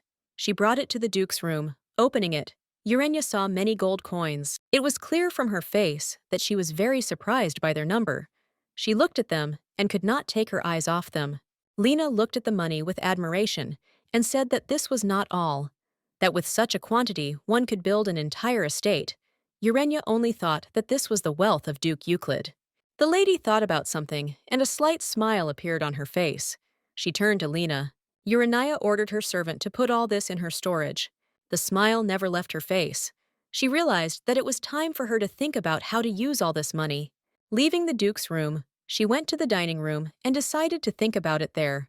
Urania walked down the corridor and couldn't stop thinking about the amount of money Cassius had given her. Cassius suddenly found himself in the estate. The lady was calmly sitting at the table, and he appeared behind her. The Duke leaned over and asked how the lady was feeling. Urania did not expect to hear him and looked at him cautiously. Turning her head away, she said that thanks to Cassius, she felt much better. Urania hesitated slightly, folding her hands on her knees. She again spoke about the incident that happened in the bathroom. Cassius sat down at the table and told her not to overexert herself for now, because health was much more important. The lady spoke about what Lena had told her, that he had been with her all night, and thanked him, to which the Duke said that it was his duty, after which Urania added that his money would certainly be of use. She thought he wouldn't like it if she played coy, and decided she wouldn't say anything about him giving her too much. Cassius, with a serious face and without even looking up, said that if she missed it, she should just say so. Urania looked at Cassius and thought that he looked surprisingly handsome today. Her eyes lit up, and she thought that it was all about money, that was where the power lay. The Duke told her to remember that a duchess had not only duties, but also privileges. He looked away and told her to just enjoy life. Cassius, from the very beginning, tried and made efforts to show the advantages of the duchess. But all this was necessary for his reputation, because the Duchy of Euclid is a family with a long history, comparable to the imperial one. Urania understood that even the emperor could not give orders to Cassius, which is why Count Vincent targeted him. The count wanted to make Uranius his puppet, nothing more and nothing less. That was all he needed. The lady's thoughts were interrupted by a servant who brought some kind of dish from behind her back. Urania turned her head towards him and said that there was no need for the next course. The servant immediately stood up straight and loudly said that it would be done as the mistress demanded. Urania felt a little uneasy, and with a smile on her face, she asked if everything was okay. The servant's cheeks turned red with embarrassment, and he said that everything was fine. It was just that her voice was beautiful. Cassius immediately raised his head and turned to him. He angrily asked if she had completely lost her fear. He slammed both fists on the table, and there was a deathly silence. The servant understood everything, asked for forgiveness, and in just a couple of seconds, he was no longer in the dining room. Urania looked at Cassius and realized that she probably wouldn't get used to the way he looked at her. The lady lowered her head. She felt very awkward about what had just happened, even a little scared. Urania looked up and noticed that Cassius was staring at her very strangely. She decided to ease the tense situation and said that she thought it would be better to fire Talia, to which the Duke replied that so be it, and then asked if that was all she would have for breakfast. The lady, with a smile on her face, paused briefly and said in bewilderment that yes. Cassius said that she needed to eat more, because maintaining health was the main responsibility of a duchess. Urania looked at Cassius in surprise, not expecting such concern at all. She looked at her plate and said that if this was her duty, then perhaps he was right. Cassius said that's not what he meant. He apologized and said that he just didn't express himself that way. The lady raised her head cautiously and thought that she had misunderstood him. She looked at him. He sat with a serious face, looking in different directions, as if he was worried about something. Cassius asked if he had frightened her when he asked her to eat more, and Urania, thinking that he had indeed frightened her greatly, said that she had simply not eaten meat for a long time. The porric herb has a very bad effect on the digestion of meat, so every time she tried to eat any meat, the lady felt very nauseous. Cassius told her to just chew her food thoroughly and slowly. Urania looked again at the plate on which lay pieces of meat and smelled a pleasant aroma. She very slowly speared a piece of food with her fork and tasted it just as slowly. She closed her eyes in delight at the wonderful taste that she hadn't felt for so long and simply enjoyed the moment. Urania chewed the piece of meat carefully, as Cassius had said, and looked at the plate. Cassius looked at his wife in bewilderment and asked, "What? Was she really so delighted with such a small piece?" The lady looked at Cassius and barely audibly replied that she didn't even know why. This moment reminded Urania of the incident in the bathroom, and she felt somehow uneasy. Her cheeks instantly turned bright red, and she lowered her head. Urania covered her mouth with her hand and coughed slightly, and decided that she finally needed to forget about this. Cassius looked at the girl and asked why she was coughing and if she was still feeling unwell. The lady said with a smile on her face that she was simply not yet used to talking, and at the same time, she understood that she would not say it, that she simply choked while thinking about his face. The Duke turned to the servant and ordered him to call the doctor, saying that any, even the slightest deviations should be immediately checked. The doctor came right away. Cassius said that he had been appointed responsible for Urania's health. From the lady's face, it was clear that she didn't particularly like all this, because she simply coughed, not understanding what it was all for. Urania thought that, however, Gale had the talent to work so skillfully with Cassius, because the position of a butler is not an easy position at all. The Duke looked at the girl and suddenly asked if she liked the food. Urania carefully wiped her lips and said with a smile on her face that it was very good. It was the first time she had eaten so much meat. Cassius looked at his wife in bewilderment and asked again what Urania had just said. The lady firmly answered yes, looking at the plate with dessert, at the red, delicious strawberries. The girl looked with delight, not taking her eyes off the dessert at all. Without thinking twice, she took the strawberry-filled tartlet and slowly took a small bite. Urania froze in admiration. It was so delicious that she tried to chew as slowly as possible in order to enjoy it. She couldn't help but say out loud that it was very tasty. Cassius silently looked at his wife. The lady first tried such cakes when she lived in the estate. Because of health problems, everyone was afraid to feed her sweets. Urania said that only Seed managed to bring her cookies. She said this with a smile on her face. Hearing only the name, a vein bulged on Cassius's cheek, and he asked again who she was talking about. Urania repeated Seed's name and continued eating the tartlet, and from one look, it was clear that he was very angry. Cassius continued to watch attentively as the lady ate carefully. The Duke took the bell in his hand and rang it quite aggressively. At his request, the servants immediately brought various desserts. There was a huge quantity of them. Urania, seeing this, could not contain her emotions. Her cheeks turned pink, and she tried to cover her delight with her hand. She looked at every cake and tartlet that stood on the table. The lady thought that there was, of course, too much of everything here. But that was not bad. And she realized that being a duchess was not bad at all. Cassius looked at his mistress and did not understand why she was so happy about such trifles. After Urania had tried various desserts, she went into the garden, or rather into a secret place, an alley that all the servants pass by. Urania stood and waited for someone, but she didn't have to wait long. She heard someone's footsteps. Turning around, she immediately noticed the hands that were holding out a small bag to her. Urania, with a rather serious expression on her face, silently raised her head up. It was Gale, who was responsible for her health, who said that there were cookies in the bag that she could eat on the road, to which the lady thanked him with a smile. Gale said that the lady was right, and that Talia and Sir Gerard met occasionally. Urania immediately thought of Apilia, who had said exactly that, and asked again if that was true, to which the servant handed over the book and said that Sir Gerard had proposed an extension of the temple and handed over the knight's account book. Urania, taking the book in her hands, opened it and said that it would cost a lot of money, but there were absolutely no expenses. She looked through every page of that ledger carefully. On one page, she noticed a secondary income where a lot of money was going. She asked what it was. The servant said that secondary income is the amount that is withdrawn after working on a project, that it usually amounts to no more than 10%. He also thought that this was quite strange. Urania understood that Gerard could take the money this way, and he wrote the report so that everything would be according to the law.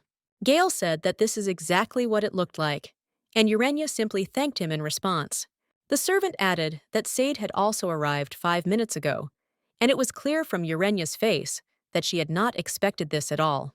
Gale then said that the lady could meet him right at the estate. Without thinking twice, Urania immediately went there, and upon entering, she noticed Sade. She called out his name loudly, a wide smile on her face and slightly pink cheeks. Sade immediately turned around, his face showing that he was glad to see Uranius again. He asked the girl if her voice had returned. Urania was just about to share this when Sade interrupted her and said that he was sorry that she didn't squeak anymore. He thought and stood there, perplexed as to how her voice had recovered so quickly. Uranius still answered his question. Closing her eyes, she said exactly what. The voice returned. Syed looked at the girl with a small smile and noticed how happy she was. Urania didn't understand why he was looking at her so intently and not looking away. Syed folded his arms across his chest and said it was time to get back to business, or rather, to his precious time. He reminded her that she had already wasted his time twice, which made the girl feel uneasy, and she turned away slightly. Syed came a little closer and said loudly that even the third time she was late. Urania apologized to him and said that she simply felt ill. The guy said that it was nothing to worry about, and very strangely began to slowly approach her. The girl stood rooted to the spot. She didn't understand what he was doing. He carefully raised his hand to her face. He carefully tucked her hair behind her ear and stood back as he had been standing before.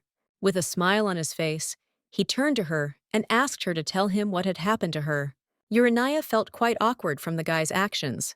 She looked at him and thought about his gaze. The lady decided that it would be better for them to go into the office so that no one would distract them.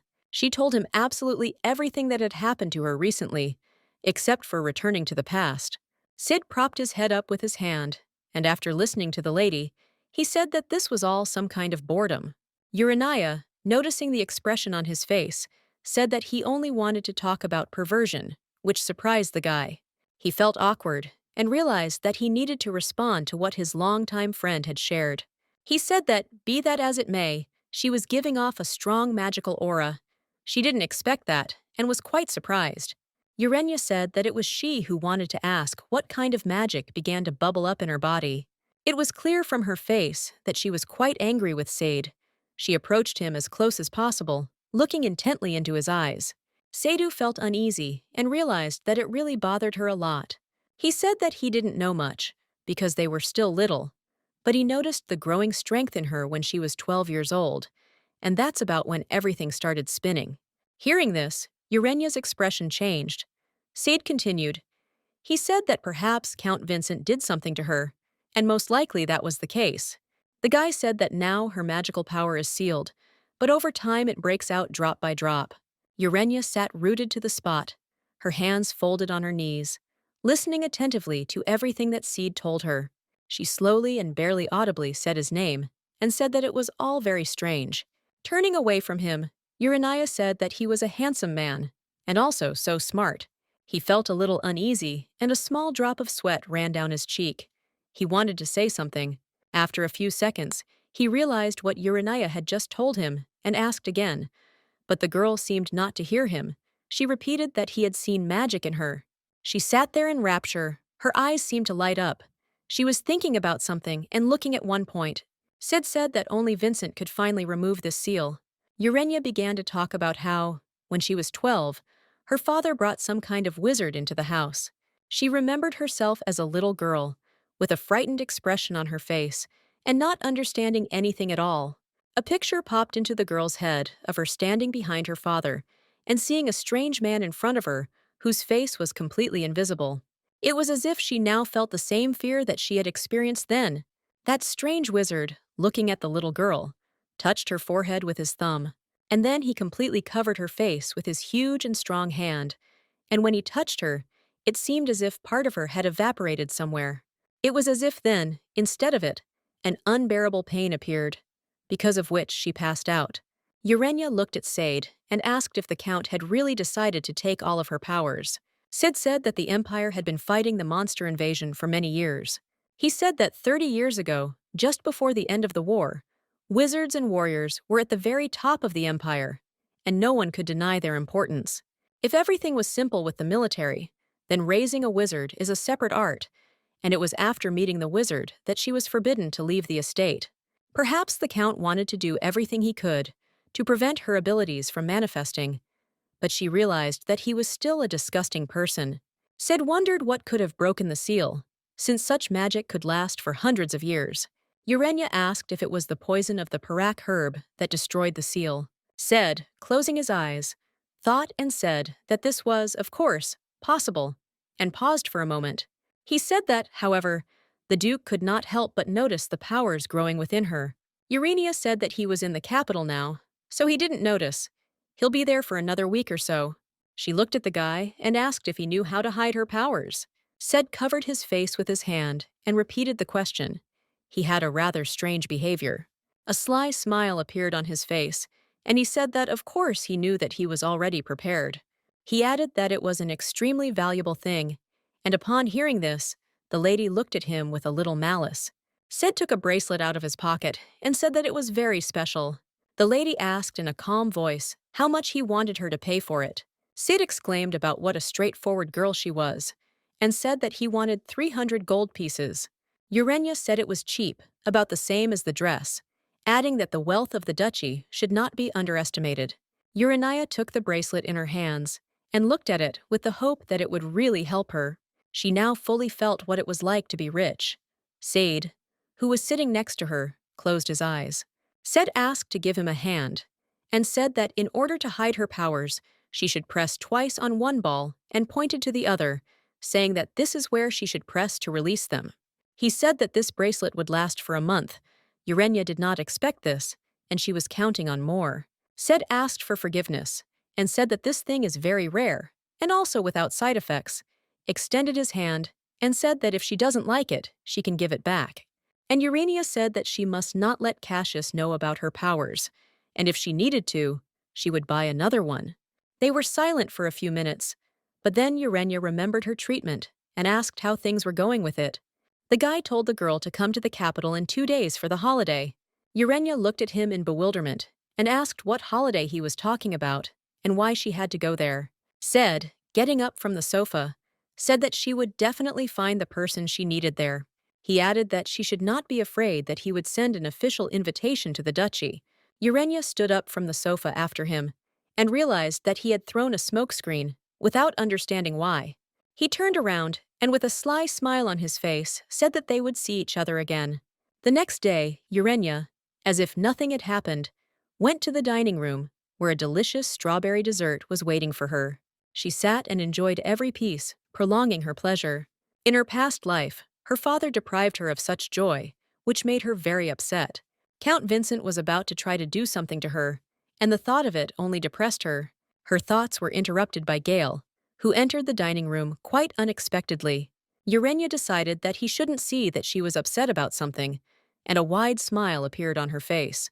Gale looked at his mistress in bewilderment, not understanding what was happening to her. He said that the designers would be there in about an hour, and the Duchess simply thanked him. He put the tray on the table and said that he had brought her some more sweets. Gale added that children like this, to which Urania looked at him with a displeased face, saying that she was 20 years old and already an adult. Urania asked if he was making fun of her, to which Gale said that he was not doing so. He just thought of the lady when he saw this caramel, because she likes this kind of thing. Urania realized that he was right. If you forget about Opilla's child, she was the youngest in the estate. She thought about everyone in the estate. Cassius is also quite young. He is only 25 years old. Then she remembered Lena, and despite her appearance, she was already 29. All the servants in the estate are older than her, only because they are hired only after the age of 20. Urania, after a short silence, looked at Gale and asked how old he was. Gale did not expect such a question at all, and very quietly said that he was 39. Hearing this, Urania dropped the spoon from her hands. She could never have expected this. She looked at him and thought that she thought he was only a little older than her, because he looked so young. She repeated his age loudly enough that Gale didn't even know how to behave.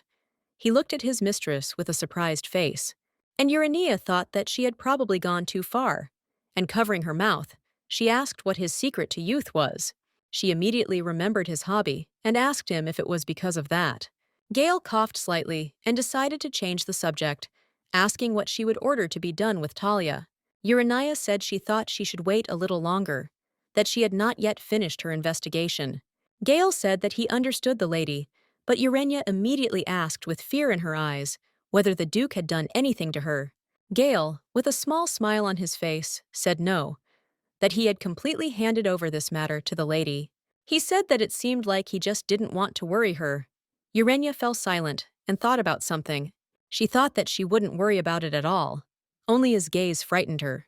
She got up from the table and said that she needed to meet with Talia. Gale looked at the lady in bewilderment and asked if she would let her out, to which the departing lady merely said, "We'll see." Finally, she said that compared to the Duke, she looked much kinder, smiled and left. They went with the servant to the tower where Talia was locked up. Gale asked if she really was going to go there. Several other servants went with them, and they asked if the lady understood that if something happened there, their heads would fly that very second. The Duchess turned around with a displeased face and said that they were simply exaggerating. Gale said the Duke had made it clear that the Duchess's safety was their life's duty. The Duchess made no reply to this and went straight to the tower. Walking down the stairs, she realized that these stairs were very nasty, and she didn't understand whether she was still weak or whether it was really difficult to go down them. They descended slowly, step by step, and suddenly Urania stumbled, but one of the guards was able to quickly catch her. The lady felt embarrassed by this, and with a smile on her face, she thanked him for not letting her fall. The guy pointed with his hand to move on, and Urania, shrugging her shoulders, smiled stupidly. After that, she almost fell a couple more times. But, however, in the end, she reached the dungeon.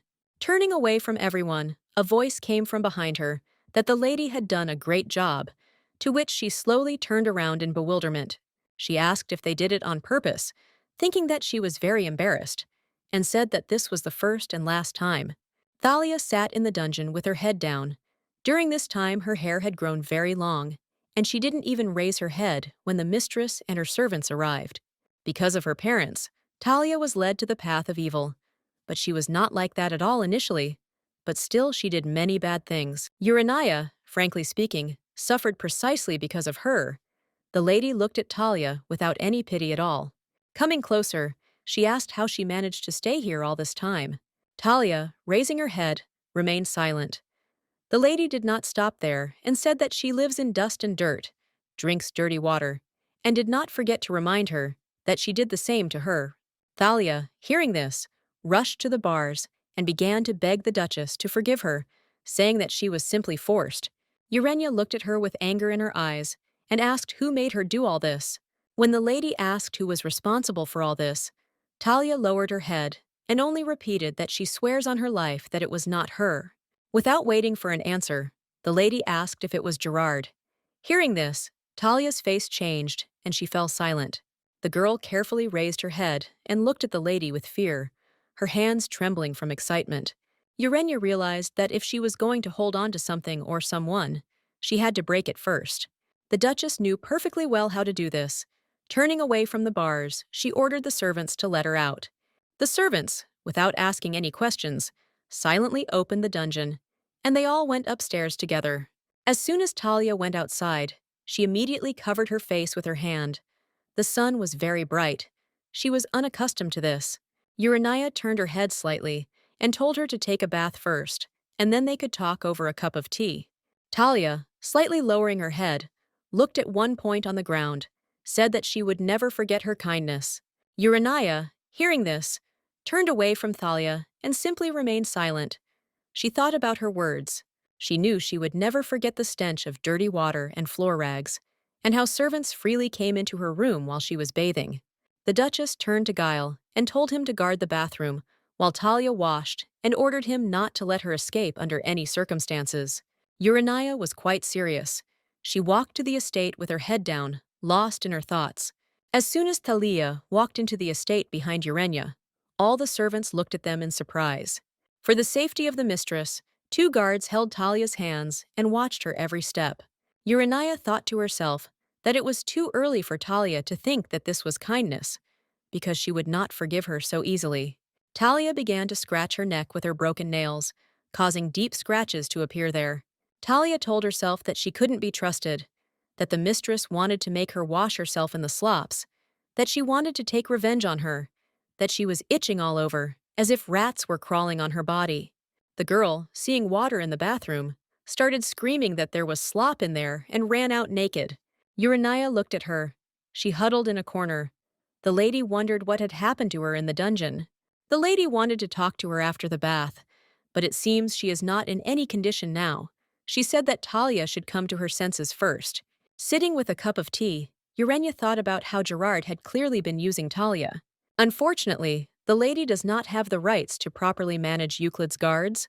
The Duchess can only deal with the internal affairs of the estate, but Cassius has control over the Order of Knights. Her thoughts were interrupted by Gale, who said that designers from the studio had arrived at the estate. Going downstairs, Urania saw a large number of hangers with clothes. In front of her stood 2 nice girls who introduced themselves as Sasha and the other assistant Mina. The lady said she was pleased to meet them. She introduced herself and asked them to take care of her. The girls were very polite to the Duchess and asked her not to introduce herself to them like that, which touched the lady. They looked at her without taking their eyes off her and admired her beauty. They could not believe that this was the Duchess.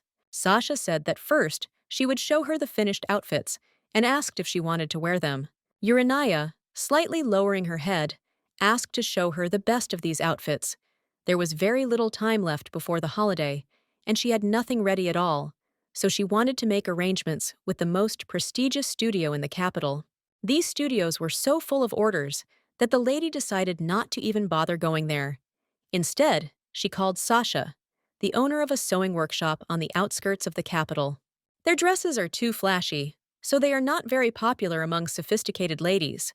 Urania realized that, fortunately, there was no specific dress code for the event. After trying on one dress, she went to the mirror and silently looked at herself, examining every detail. Sasha looked at her with delight and talked about how beautiful she was, adding that she herself couldn't believe it. Her assistant brought another dress, and they offered her to try it on again. Quite a lot of time had passed. The lady had tried on a large number of dresses, and sitting down on a chair, she suggested that they rest and drink tea. Lena, seeing the state the Duchess was in, immediately shouted for water to be brought. The servants immediately rushed to get water, and Lena approached the mistress and began to hold her. Lena said that the lady was very tense, asking if their dresses were too heavy for her. To this, Sasha replied that this couldn't be, because their dresses were the lightest in the city. Lena asked, then why the lady was so tired. She held her hand and said nothing more. Urania asked Lena to call a servant who looked very much like her. Sasha then showed off a bunch of dresses, asking the lady's opinion, who only thought that if she asked why she was buying a dress, she would answer that it was just for one outing. And Urania, looking at all the dresses, realized that they all looked the same to her. She turned to Lena and asked her in a whisper what she should do, since this was the first time she was choosing a dress. Lena was surprised by this, to which the lady said that usually her mother bought her clothes or wore out her sister's dresses, since she grew up faster than her. Lena was touched by this and suggested that from now on, she would do the shopping herself. Seeing the tears running down Lena's cheeks, Urania immediately agreed to her proposal. She decided to start living in a new way. Her thoughts were interrupted by Lena, who asked her to look at her. Urania immediately turned around, a smile appearing on her face and her cheeks turning pink. Lena was holding a very strange, revealing pink dress in her hands and giggling. Urania, covering her face, barely restrained herself and asked what this deformity was. Lena immediately interrupted her and said that it was not ugly at all, covering her eyes. She said that in order to get closer to the Duke, she had to spend the first night in the best possible way. Lena said that it is also very important to change her nightgown often, that this will help her make a good impression every day. Lena approached the mannequin and said that the lady was as red as tomatoes, which made the lady even more uneasy. Urania thought about what Lena had just told her and repeated in her head about the first wedding night. The lady went to her room and involuntarily remembered that miserable time that she really did not want to remember. She remembered the strange day only now that it was night. Gale said that the connection was established, and now they could talk calmly. Urania sat with a serious face, rooted to the spot, as if she was afraid to even move. They had to talk to the Duke, who was also sitting in a long wait, being in the capital. But nothing worked. The Duke did not hear at all what the lady was saying, and she did not hear at all what he was saying. Urania thought that everything wasn't so bad. At least they tried to set up a communication channel. She persuaded herself to finally say that she couldn't bear this anymore. The servants stood with their backs to their mistress, feeling awkward, and periodically exchanging glances at each other. Suddenly, the connection was established on its own. The Duke asked how she felt, which the lady was unhappy about, because in recent days he had been too worried about her. Urania could not understand at all what was the reason for such strong anxiety. At first, when the lady suggested a divorce, he reacted somehow strangely.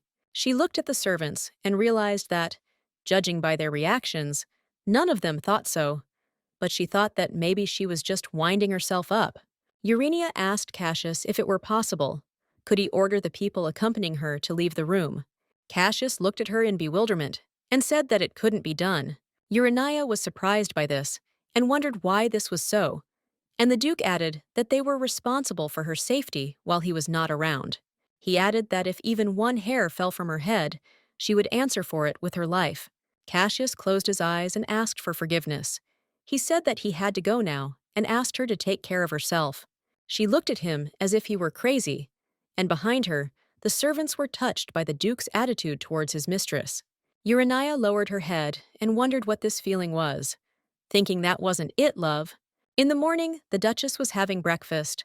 The servants asked her if she liked the tea, asked if she liked the dress, but in response, she only remained silent, immersed in her thoughts.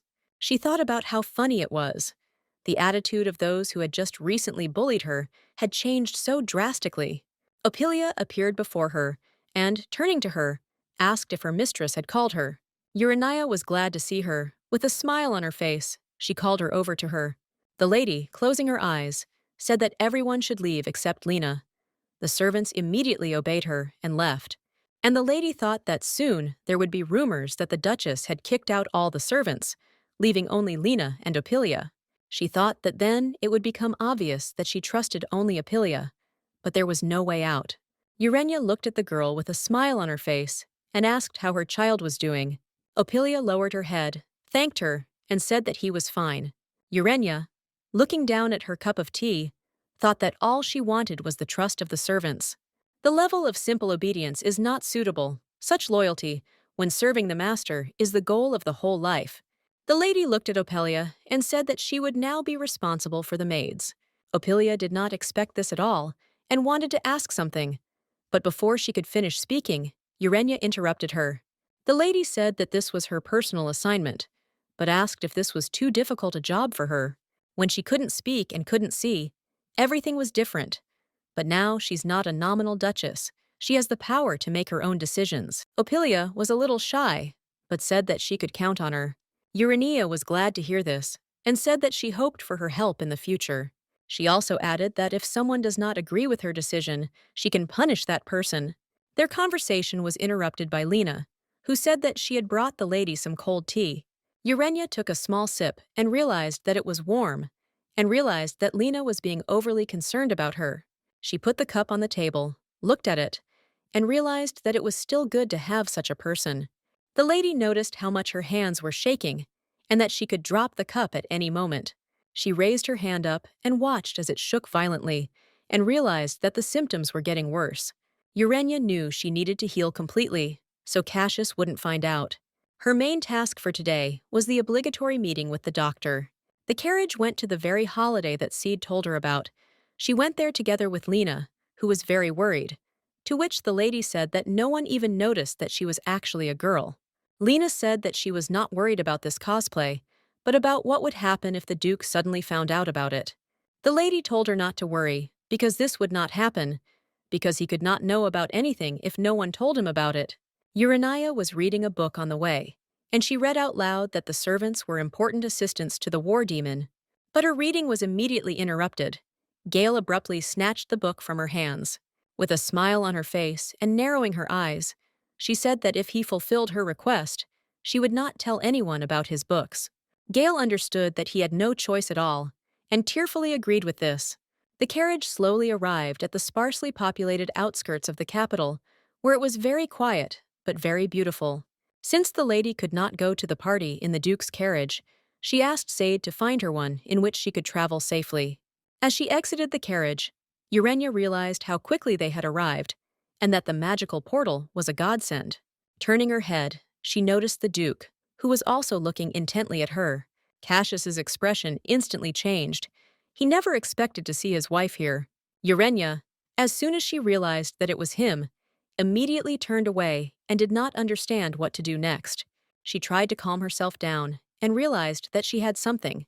Just in case of such a meeting, she just needed to pull herself together. As soon as she turned around again, she saw her husband's menacing expression.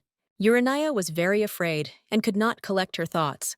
She realized that she did not know what to do, what to say to him, and decided that the best solution would be to drive on and went to the carriage. But before she could sit down there, she heard Cassius's menacing voice from behind her, asking her what she was doing in the capital. Urania turned her head to the side, and the Duke appeared before her eyes, hanging directly over her. The lady turned to him because he was too close to her. She told him that she had come to see him.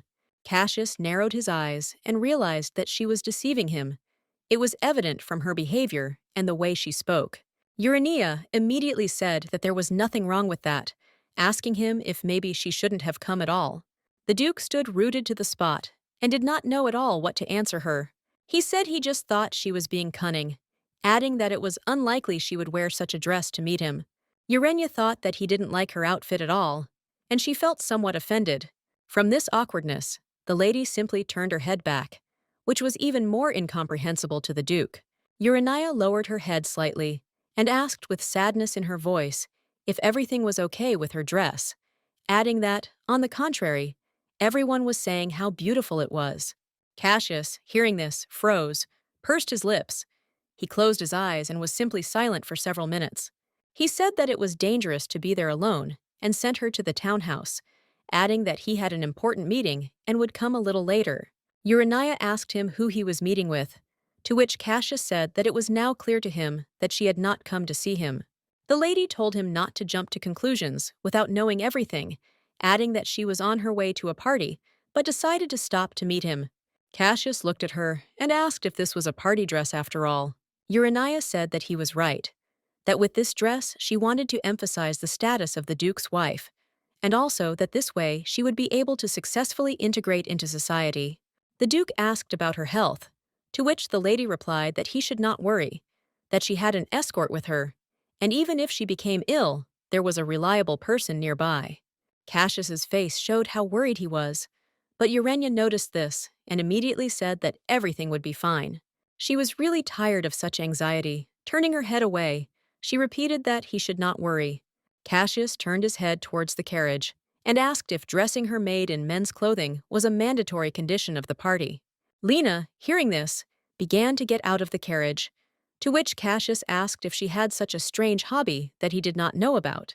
The Duke looked again at Uranius, who was displeased with what was said, to which he asked if it was her hobby to dress up girls.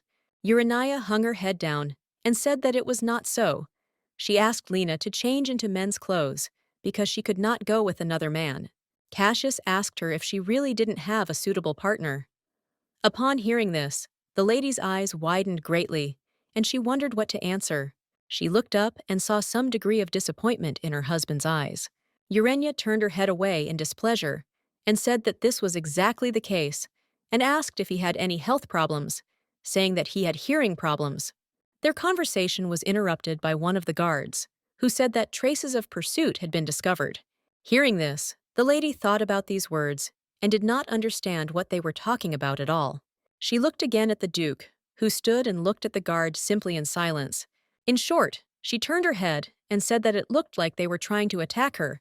He asked to be careful and keep the knights closer or even inside. All this made the lady feel uneasy, and she felt a certain sense of guilt. Suddenly, Urania felt unwell again. She realized that when she was with Cassius, her heart beat faster, and because of this, she lost strength faster than usual.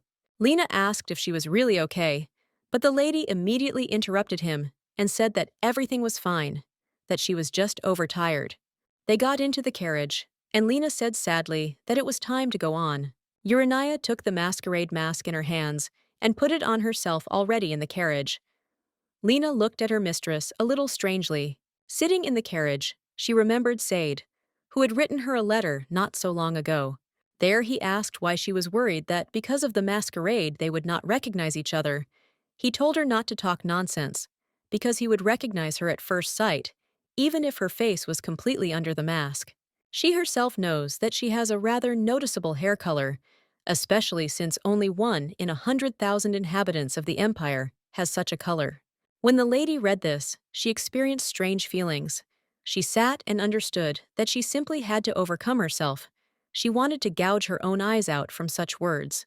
Finally, he wrote that he would not tease her any further, and said that he had an idea on how to make her not worry. He asked them to agree that she would wear a white fox mask, and he would wear a black cat mask. They had already arrived at this party, and when they approached the entrance, the man asked to show her invitation. The man leaned over the girls and said that if they showed him, there would be no identity check. Urania, wearing a mask and realizing that she didn't want to take it off, thought that it was quite convenient. The check went quickly, the lady showed the invitation, and now she and Lena were already inside. Lena was very worried. She turned to the lady and said that she was on edge, asking if she accidentally made some mistake, and asked her not to worry. Although she herself, of course, said so, she herself was very nervous, afraid to take an extra step. She had never attended a party of this scale before, and only made her debut when Alika, holding her hand, led her to a large debutante party. The Count and Alika controlled her social life very strictly and tried to make sure that all the attention was focused on the younger children. Even at the banquet held after the wedding, she was like furniture. She only had to greet everyone, and the focus was on the younger ones, all because she did not know how to get along with people at all. Considering all this, she didn't understand how she had agreed to come here at all. She really hoped that everything would go without a hitch. Looking to the side, she said that they had already arrived, and Lena, with a trembling voice, agreed with her. Urania said that she thought it would be better if she didn't open her mouth in front of other people, which surprised Lena, and she asked why, since she said that everything would be fine. Understanding that she said this in order to be able to drag her here, passing further, Lena asked her what happens at the parties with the auction. Urania asked again what she was interested in and wondered what was happening at illegal auctions. She immediately remembered how she had been at one of the auctions, where everything and everyone looked very strange. It's an exchange of confidential information, and as far as she knows, in such places, men and women sleep with anyone. She decided that she would say that there was an auction and all sorts of other fun events, but it was really boring and asked her not to take it into her head and feel awkward herself, not understanding how she could forget about what was going on there.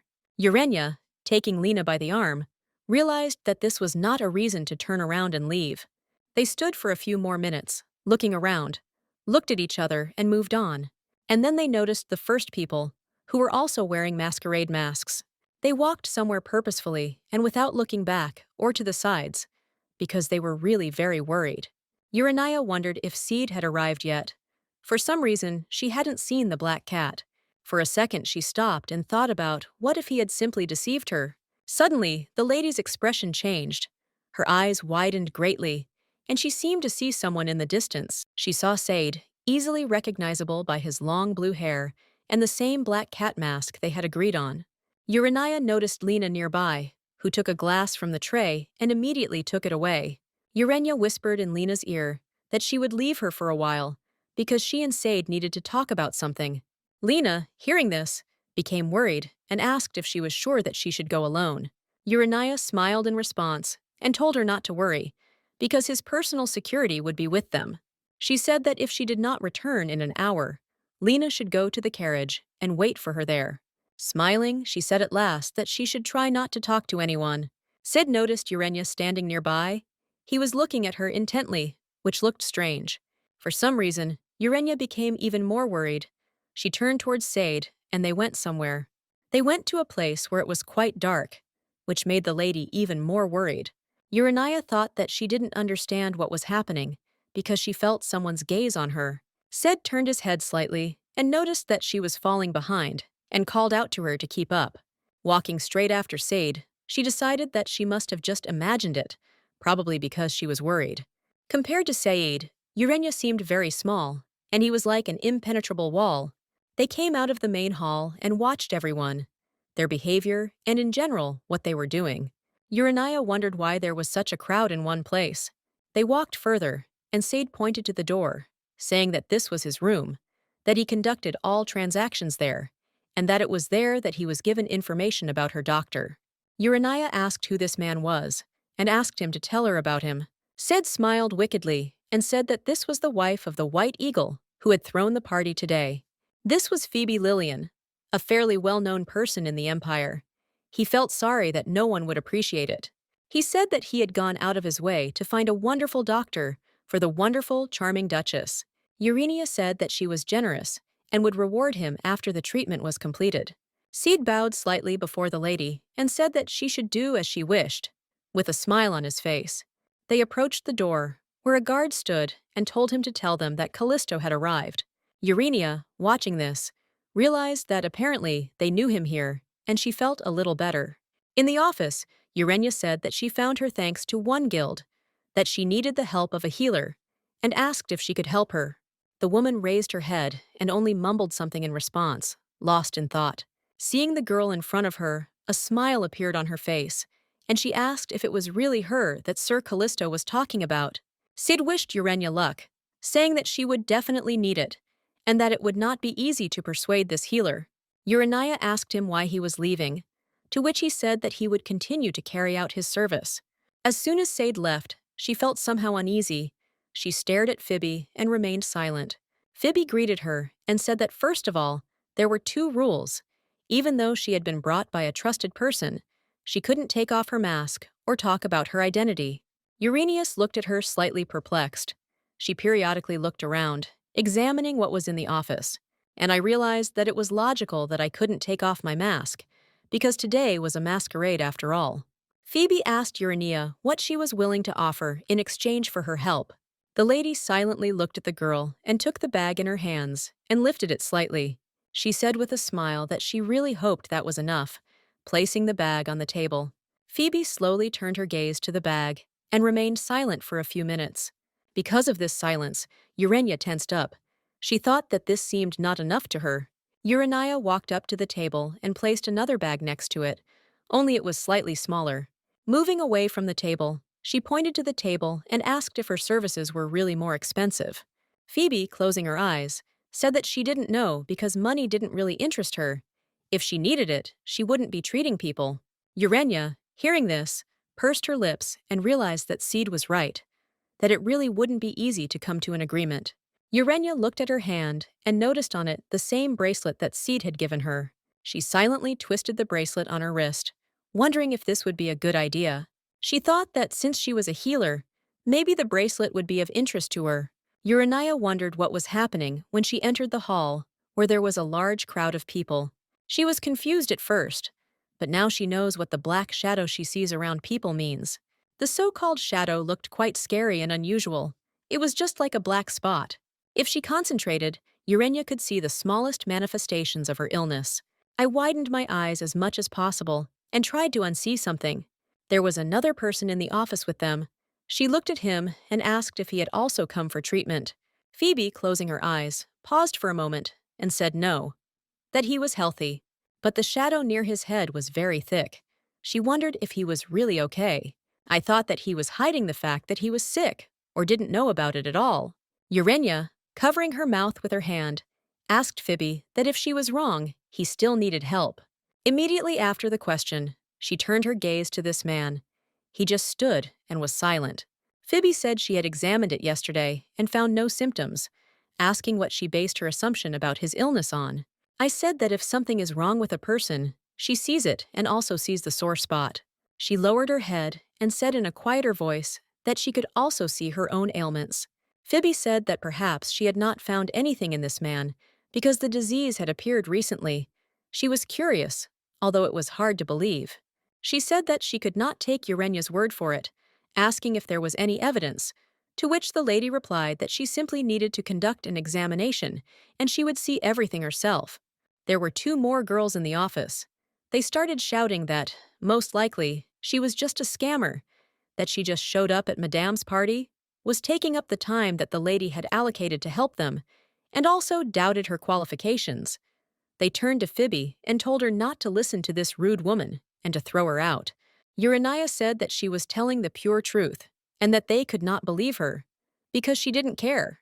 The girls continued to shout that this was all nonsense, that this simply couldn't be happening, saying that Urania was simply crazy. One of the girls asked how long Mrs. Phoebe would tolerate her insults, to which Phoebe, closing her eyes, answered only well.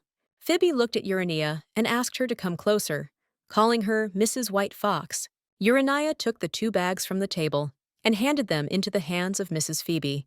Phoebe smiled and said that she would take the money, just as a sign that she had worked.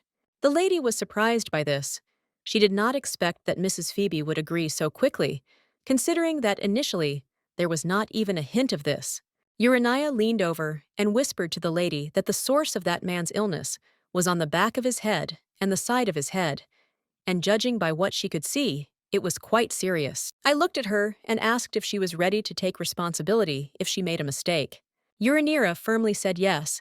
With a smile, she said that she was confident in her ability. Hearing this, Mrs. Phoebe fell silent and thought, lowering her head. Urania sat down next to the lady and said that she thought it would not be difficult for her to check whether she was telling the truth or not, if it turned out that she was right in asking her to help her too. Phoebe didn't really like the idea and sighed heavily, closing her eyes. She called her assistant, whose name is Jenny, to her, and she immediately came over and stood silently waiting. Jenny brought a folder with a sheet of paper and asked Mrs. Uranius to write her address, that Mrs. Phoebe would contact her later. Urania asked that when they send the letter, they not write their name on the envelope. As soon as Urania left the office, she went to look for Lena, but she did not find her in the building and went out into the street. The lady had already walked quite a long way and wondered where she had gone.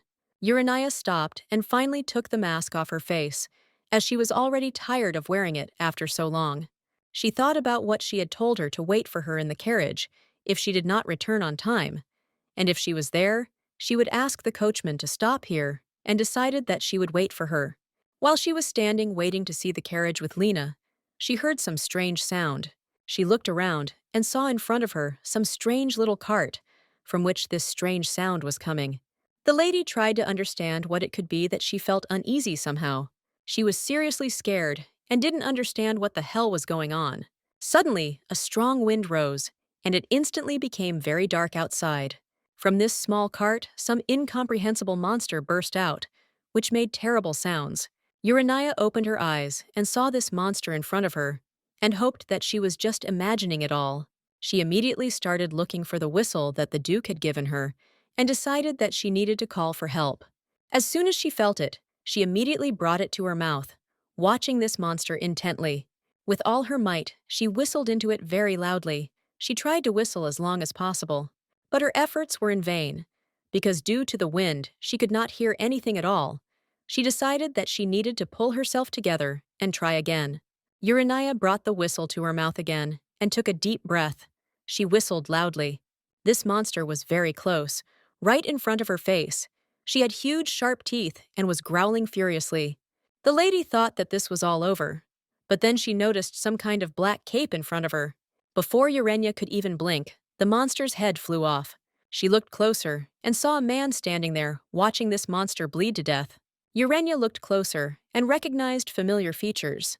She realized that this was the Duke.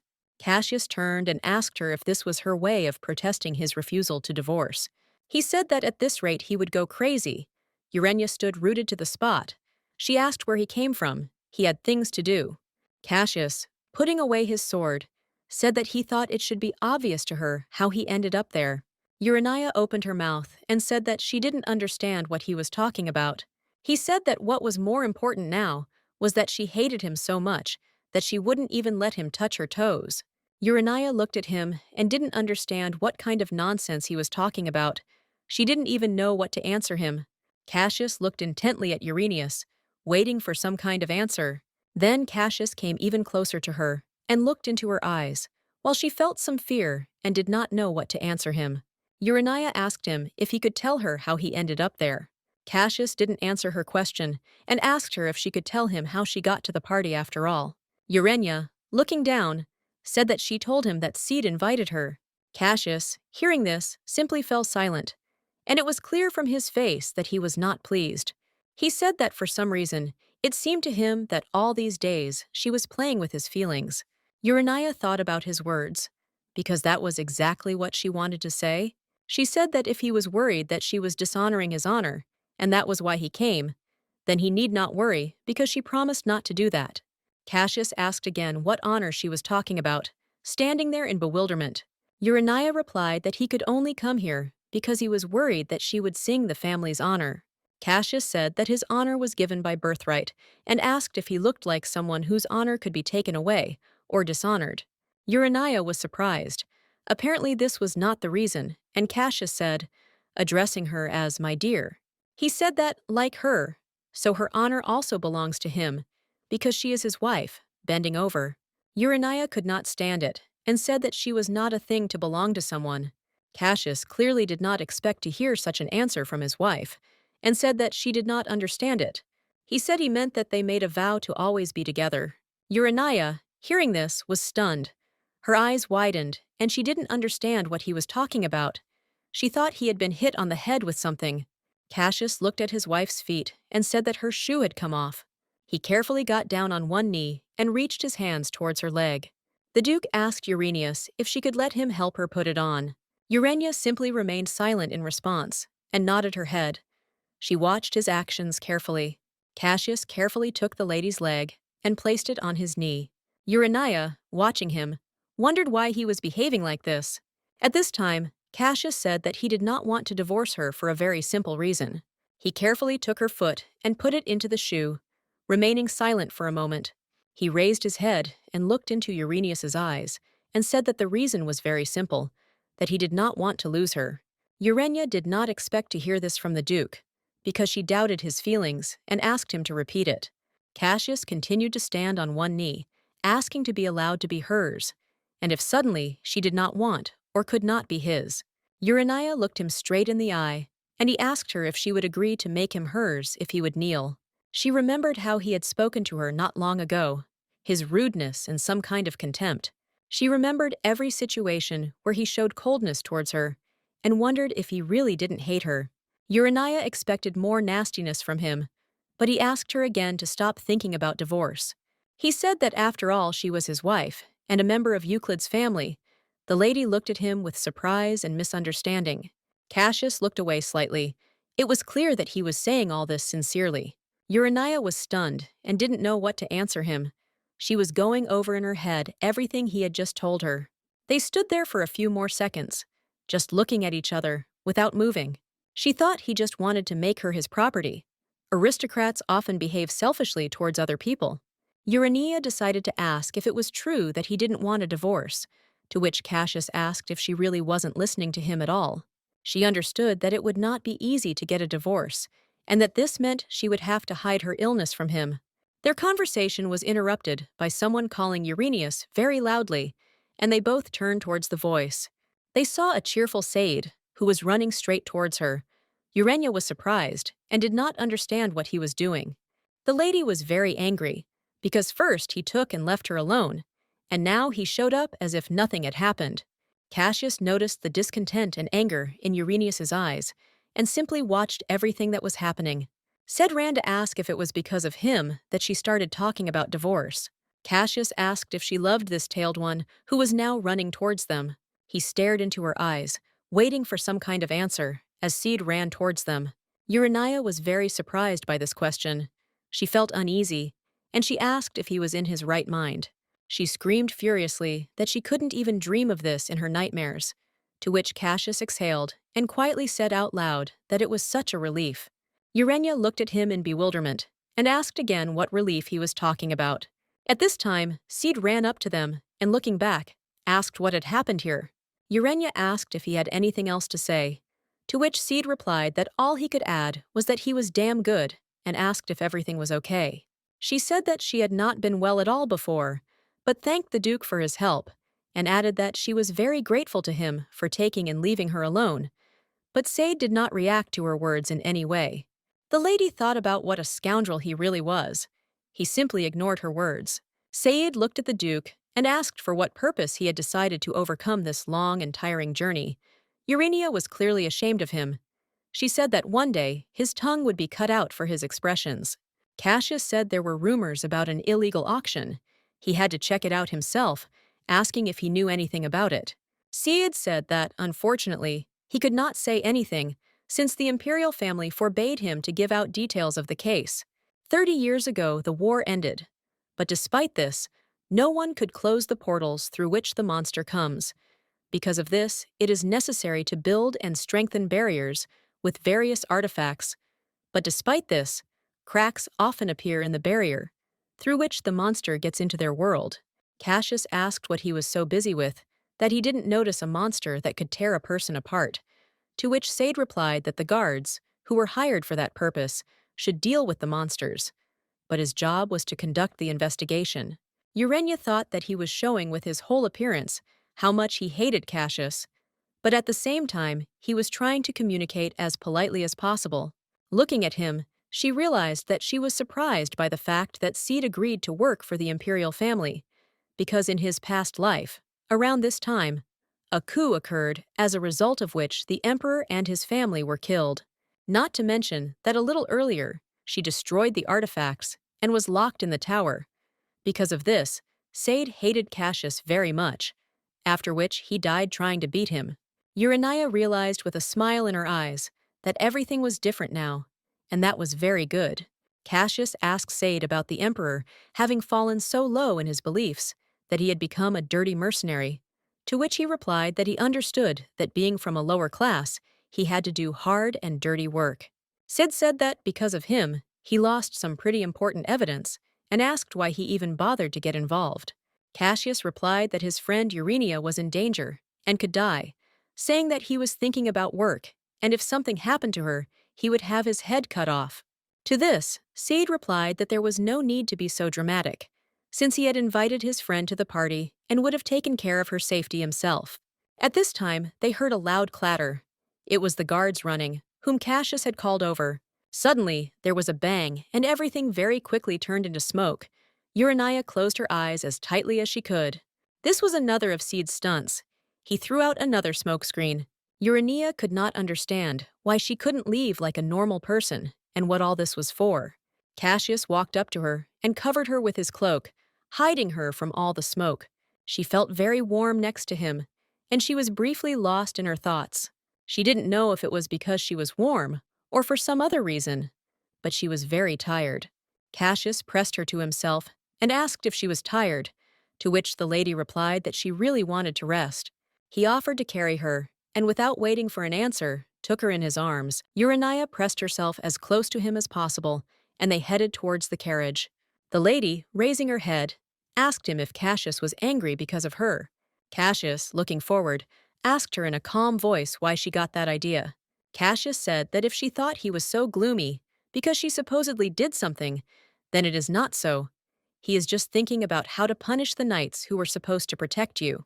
Urania was surprised, asking if they were really there, to which the Duke said that, of course, wherever she went, they were always obliged to accompany her. She nuzzled Cassius and wondered if she had imagined that someone was watching her, most likely one of the knights.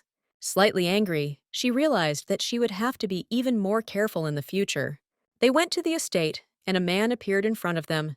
He said that he was pleased to meet them, introduced himself as Venster, and said that he was the butler. Uranius made no reply to this, and Cassius told the butler to show them where the bedroom was. The butler came to the door and said that they had prepared a room with a double bed for them. Hearing this, Urania's eyes widened, and she repeated in her head that the bed was double. Cassius carried her into the bedroom, and putting her down on the floor, told her to rest. Urania was surprised and asked what about him. Was he really leaving again? Cassius said that everything was correct, and if she suddenly needed anything, she could simply tell the servants about it. She was left completely alone in a large, bright room, and she stood in the middle of it for a few more minutes. An unfamiliar room, a huge bed in which she was left alone again, lonely just like on her first wedding night. She lay on her back, looking at the ceiling, lost in her thoughts, and thinking again about Cassius. Urania kept replaying in her head the Duke's words about not wanting to lose her. She understood that even though he didn't say it, it seemed to her that he was so disgusted that he didn't even want to sleep in the same bed with her. Time flew by quickly. She didn't even notice how she fell asleep. The next day arrived. It was hard for Urania to be all alone, and she called Lena to her. Urania apologized to Lena for not letting her rest, adding that she hoped that he would understand her, that it was because she could only trust her. Lena said that it was her responsibility to take care of her, although she was really very tired. Just yesterday, Lena came running to her in tears. She could barely stand on her feet and was shaking all over. She told her that while she was enjoying the party and waiting for the mistress, she was surrounded by girls. Urania had never thought that she would make such an attractive young man, but she realized that she was truly poor and that she would need to give her a vacation once they returned to the estate. The servants of this estate brought a small box with a purple ribbon and said that the Duke had sent her a gift. As soon as Lena saw the box, she thought that there was probably a dress in there and told her to put it on quickly. Urania, with a smile on her face, realized that she would do this only because she so sincerely asked her to do so. It was really a dress. It was very beautiful with bows and beads, right to the floor. Urania walked up to the mirror and wondered if Cassius really liked it, since she thought he preferred a neat style. The servants began to talk about how wonderful the lady looked and said that when the Duke saw her in it, he would definitely fall in love. Lena said with pride and admiration that this contains all the power of beauty and mistress. Urania thought that this was the first time she had seen such an unusual reaction, and even felt a bit uneasy. She thought that since little by little everything had begun to change, maybe she would be able to fix something, since she had been reborn after all. and she was even more interested in the question of whether she would become a worthy duchess, respected by the servants. She realized that she had to take care of the estate's affairs first, since she was the duke's wife. The lady went into the office and began to sort through a large number of some papers. The services here relied solely on Cassius's orders, which meant that in his absence, no one knew what to do. In this house, there is not only no head butler, but also no head maid. But this is not surprising, because she and Cassius did not appoint them. Urania realized that the servants here seemed to rely entirely on them, since they had not attempted to take on management responsibilities themselves. The lady turned to Venter and asked him who he thought could handle the position of head butler and head maid. She wanted to hear from him at least 3 candidates. She added that then all the servants should vote and choose from them at their discretion, which greatly surprised the butler. Urania sat with a smile on her face, and Wester asked her if she really wanted to leave this choice to the servants. The lady said that she would gladly do it herself, but she does not know the local situation, so she thinks it would be better if the servants themselves chose someone who appeals to them the most. She smiled very sweetly and, squinting her eyes, asked if it was not possible to do this. Wester stood silently in complete bewilderment. He did not understand what was going on at all. Looking at the smiling lady, he said that they would do everything as she said. Urania continued to sort through the papers, of which there were a lot. Venster returned to the office and, turning to the lady, said that she had received a letter. She took this letter in her hands, and opening it, she thought only about who could have sent it to her. The lady began to read. It was an invitation to the White Eagle estate, and if she was free, they would wait for her today. She only needed to say at the entrance that Madame Phoebe had invited her, and they would open the door for her. Urania was very surprised. She did not expect to receive an invitation so soon, but she did not understand why her request not to indicate her name was not heard. She jumped up from the table and, taking a match, lit one of the candles that stood behind her on the dresser. The lady, without thinking, began to burn this letter and realized that, apparently, what Madame told at the party helped. Lena, narrowing her eyes, began to ask why she did this, to which Urania simply smiled. The lady turned to Venter and said that she would soon have to go somewhere, and could he please prepare the carriage. There was no need to wait long. The carriage was ready very soon, and the lady set off for the White Eagle estate. Of course, they went there together with Lena. They stopped inside and looked at everything inside. They were met by a very nice girl who asked what brought them there, to which Urania replied that Madame Phoebe had invited her. Hearing this, without asking any unnecessary questions, the girl asked them to follow her. The lady turned around and told Lena to wait for her here.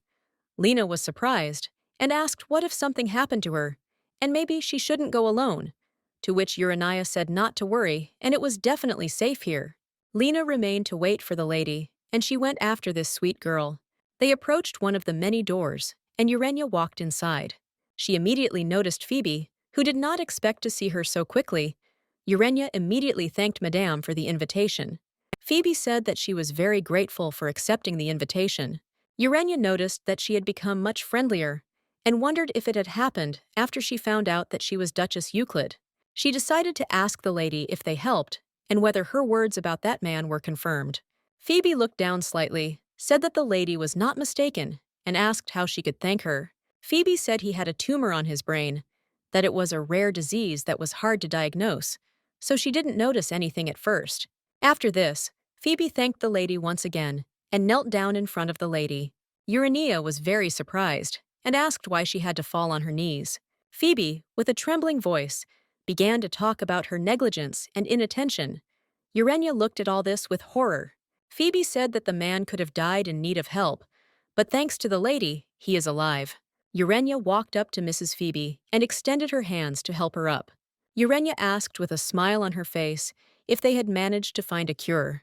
Mrs. Phoebe, without rising from her knees, looked at the lady with surprise. That she was interested in this. Urania sat down next to her, and Phoebe said it was easier than she thought, which made her very glad. Phoebe apologized for being rude and asked how she could make it up to her, to which Urania said that everything was fine and that she shouldn't even think about it.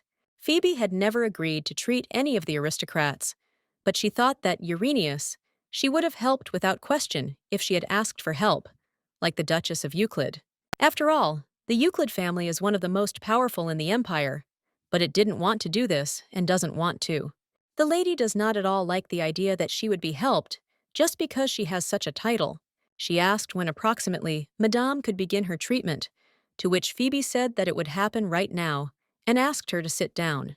She pointed to a small packet in a glass box and said it was a medicine that would reduce withdrawal symptoms and that there were instructions inside. Phoebe said that after she examined her in more detail, she would be able to choose a more suitable one, for which Urania thanked the lady.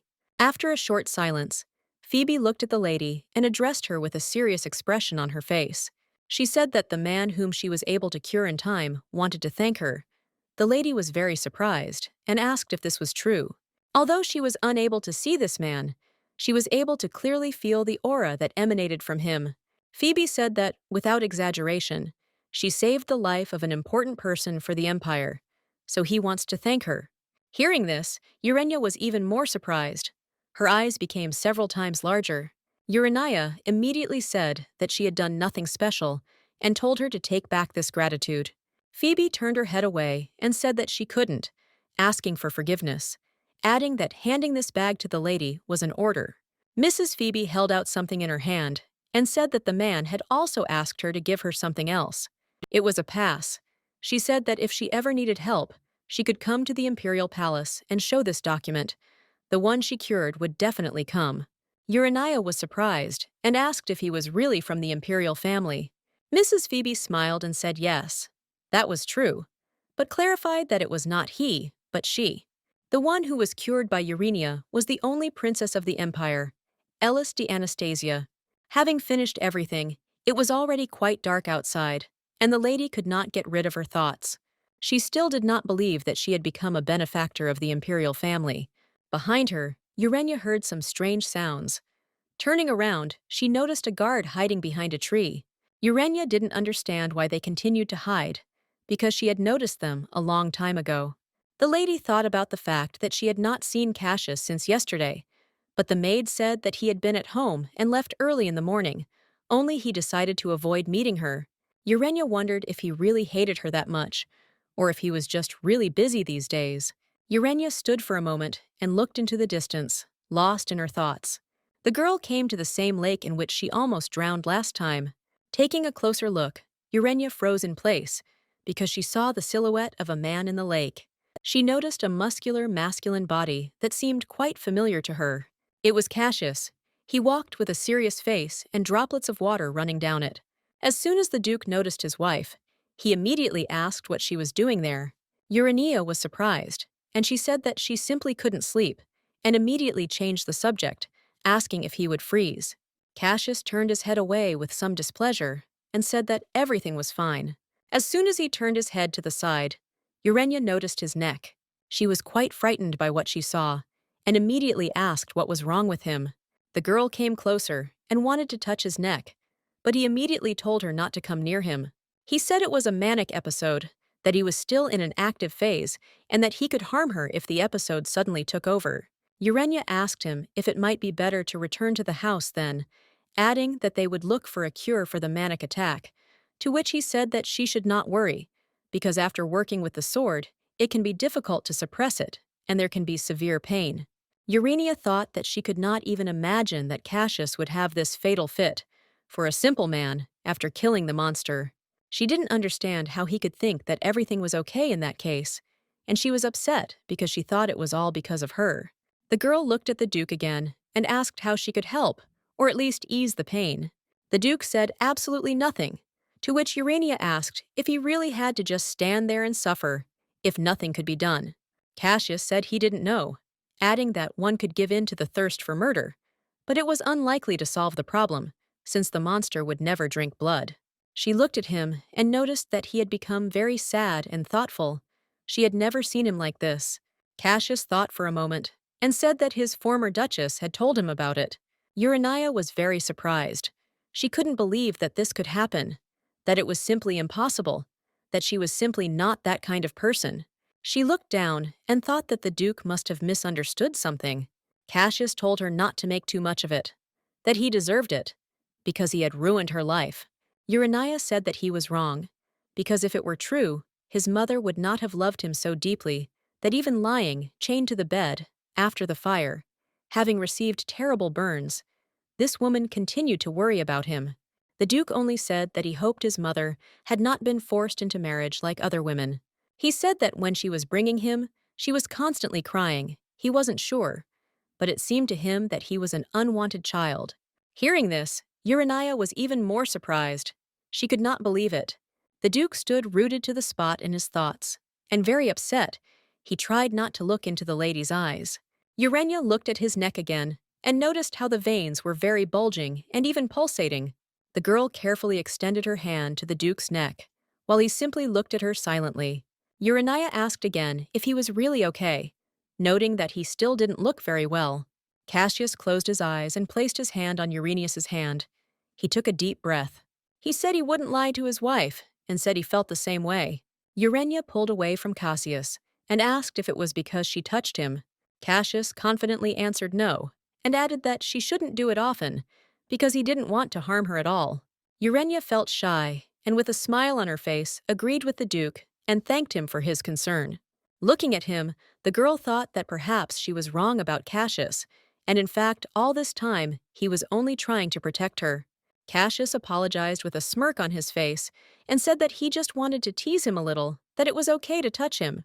They walked together to the estate.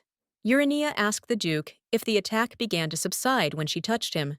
To this, Cassius said that she was right, and that it was true that she had helped him. He said that she knew perfectly well that he was not the kind of person who would tolerate someone's company to his own detriment. The girl looked at him in some bewilderment. They stopped, looked at each other, and Urania turned her head, looking down. Cassius watched his wife's every action, her look and her behavior closely. He suddenly asked if he could kiss her, and there was some tension between them. Uranius repeated the Duke's question in her head several times, hoping that she was just imagining it. Cassius, not waiting for any answer, asked if she had not heard him and repeated his question. It was clear from Urania's face that she was clearly not ready for this. She had already asked out loud what he wanted to do. Cassius said that he wanted to kiss her and began to slowly approach his mistress. He looked straight into her eyes, and Urania only wondered why he was looking at her so pleadingly. The girl's eyes widened greatly. She did not understand what to do, what to answer. Her head was just a mess. They looked at each other, and Urania thought that she didn't even know what to say to that. The girl lowered her head. There was a bunch of thoughts in her head, rushing from one answer to another. Urania raised her head up, looking into Cassius's eyes. She asked him to close his eyes.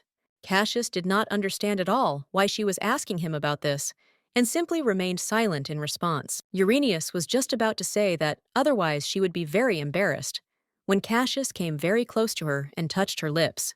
Because the Duke was so tall, Urania was forced to stand on her tiptoes, trying to somehow be taller. Cassius and Uranius were locked in a passionate kiss, the girl with her hand around his neck, and the guy squeezing her shoulder. The kiss was not long. They very slowly moved away from each other, and Urania immediately blushed. The lady looked down at the ground and tried to comprehend what had just happened. She turned away abruptly. Her cheeks were bright red, and the Duke immediately called her. Cassius was afraid for her, asking if she felt any pain, to which the girl replied that she was just dizzy, covering her face with her hands. Without a second's hesitation, Cassius silently picked up his mistress in his arms, immediately after her words. He said that she probably had a cold, which was not surprising, since she came in such thin clothes. Urania thought about him showing off half-naked and stared at his naked body. This made her cheeks blush even more, and she lowered her head down so that Cassius wouldn't notice. Uranius closed her eyes. She felt like a pervert, but she couldn't deny how good Cassius was. She looked at him again and wondered if he really didn't consider her a girl, since he wasn't at all embarrassed by his nakedness in front of her. Even during the kiss, Cassius didn't blush at all, but Uranius's heart was ready to jump out of her chest. The girl carefully touched her lips, thinking about his lips and kisses. The girl, as soon as she thought about their kiss, the picture appeared before her eyes again and again, and her cheeks became redder and redder. While Urania was lost in her thoughts, she didn't have time to come to her senses before they had already arrived at the estate. Cassius carried his wife into the room. Urania lay down on the bed and buried her face in the pillow, thinking that she had gone mad. She asked herself why she had even tried to kiss Cassius, and even let him pick her up, but she was upset that the kiss had been so quick.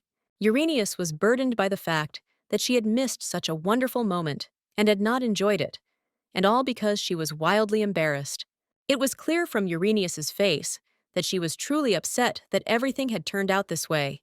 She understood that even though she had returned to the estate, her heart seemed to be still somewhere there, on the shore.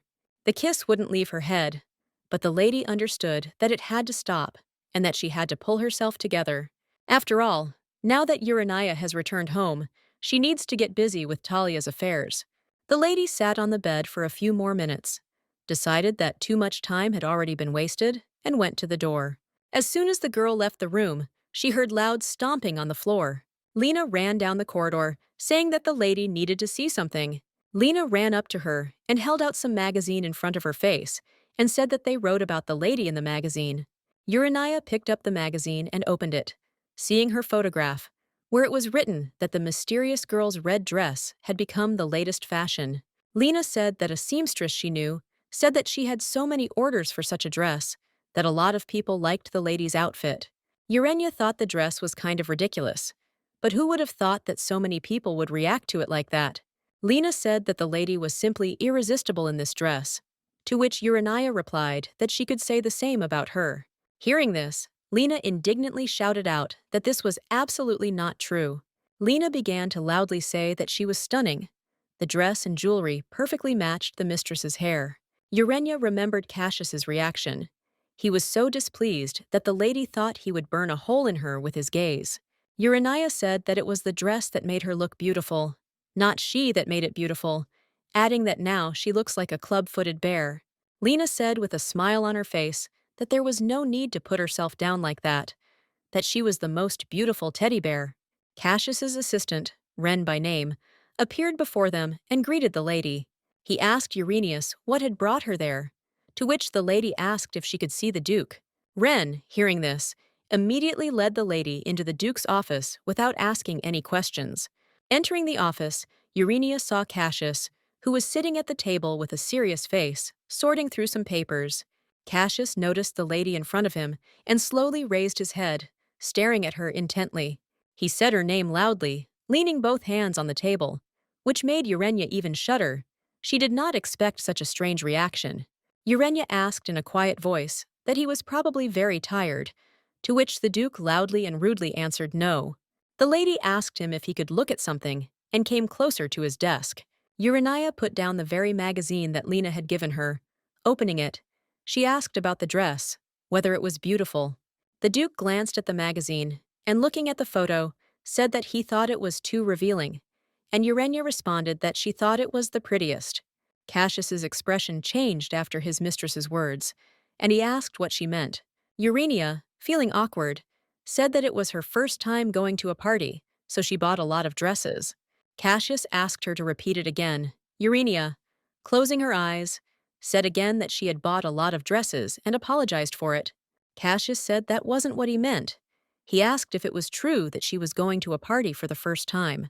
The girl lowered her head slightly and said that her parents were quite strict and did not let her go anywhere. She missed her debut in high society for the same reason. Cassius thought about it. He had no idea that Uranius had a bad relationship with her parents. Urania took the cookie and wondered if maybe she should have kept quiet, thinking that the Duke was angry about it. Cassius, after a short silence, looked somewhere and said that they would have their party here, with us. Urania was surprised by this. She did not expect such an answer and reaction from Cassius. The Duke said that, although he did not know how to do it properly, he hoped that she would like it. He told the lady to choose any outfit and think up treats for the guests. Urania was frightened by these words and already wanted to say that she didn't like parties. The girl was so surprised that she dropped the cookie from her hands, and it fell to the floor. Urania, as soon as she noticed that her cookie had fallen out, immediately bent down to pick it up. But unexpectedly, the Duke also reached for the cookie. He and the lady were very close to each other. The Duke slowly turned his head towards his wife's face, and she literally blushed with embarrassment in a second. She turned away from him very stupidly and abruptly, covering her face with her hands, which the Duke did not quite expect. Urania propped her head up with her hands and just looked at the floor, her cheeks turning even redder. The lady only thought that her heart was about to jump out of her chest. She felt very embarrassed by what had happened. She understood that it was definitely because she was just a little scared by what she saw of Cassius's fit. There could be no other reason. Cassius turned his head to the side and exhaled with some heaviness and frustration.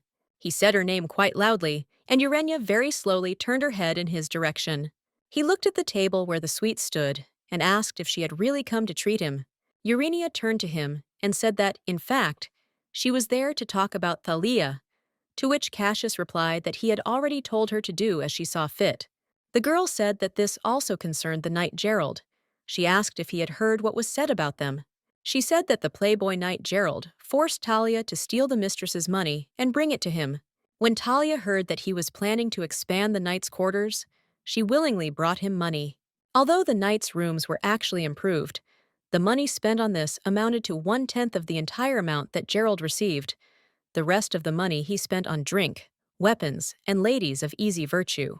Urania said that she was asking all this to see if Cassius could punish Gerald. Cassius looked away and thought about something. His expression changed dramatically. Urania lowered her head and coughed violently. Cassius immediately asked what was wrong with her. The girl said that everything was fine. She just choked. She had strong goosebumps all over her body, and she already wanted to quickly end this conversation and leave. The girl suggested that as punishment, he be expelled from the order and sent to field work. Cassius said that it was about her money, so she could punish him herself, and she did not need the Duke's permission. Urania was surprised by what was said and looked questioningly at Cassius. Cassius said that he was quite serious when he said that she could do it all herself. Finally, he said that from now on, she could do everything as she wanted and considered necessary. He once again decided to remind his wife that she was the mistress of the duchy and the house. A pleasant smile appeared on Urania's face.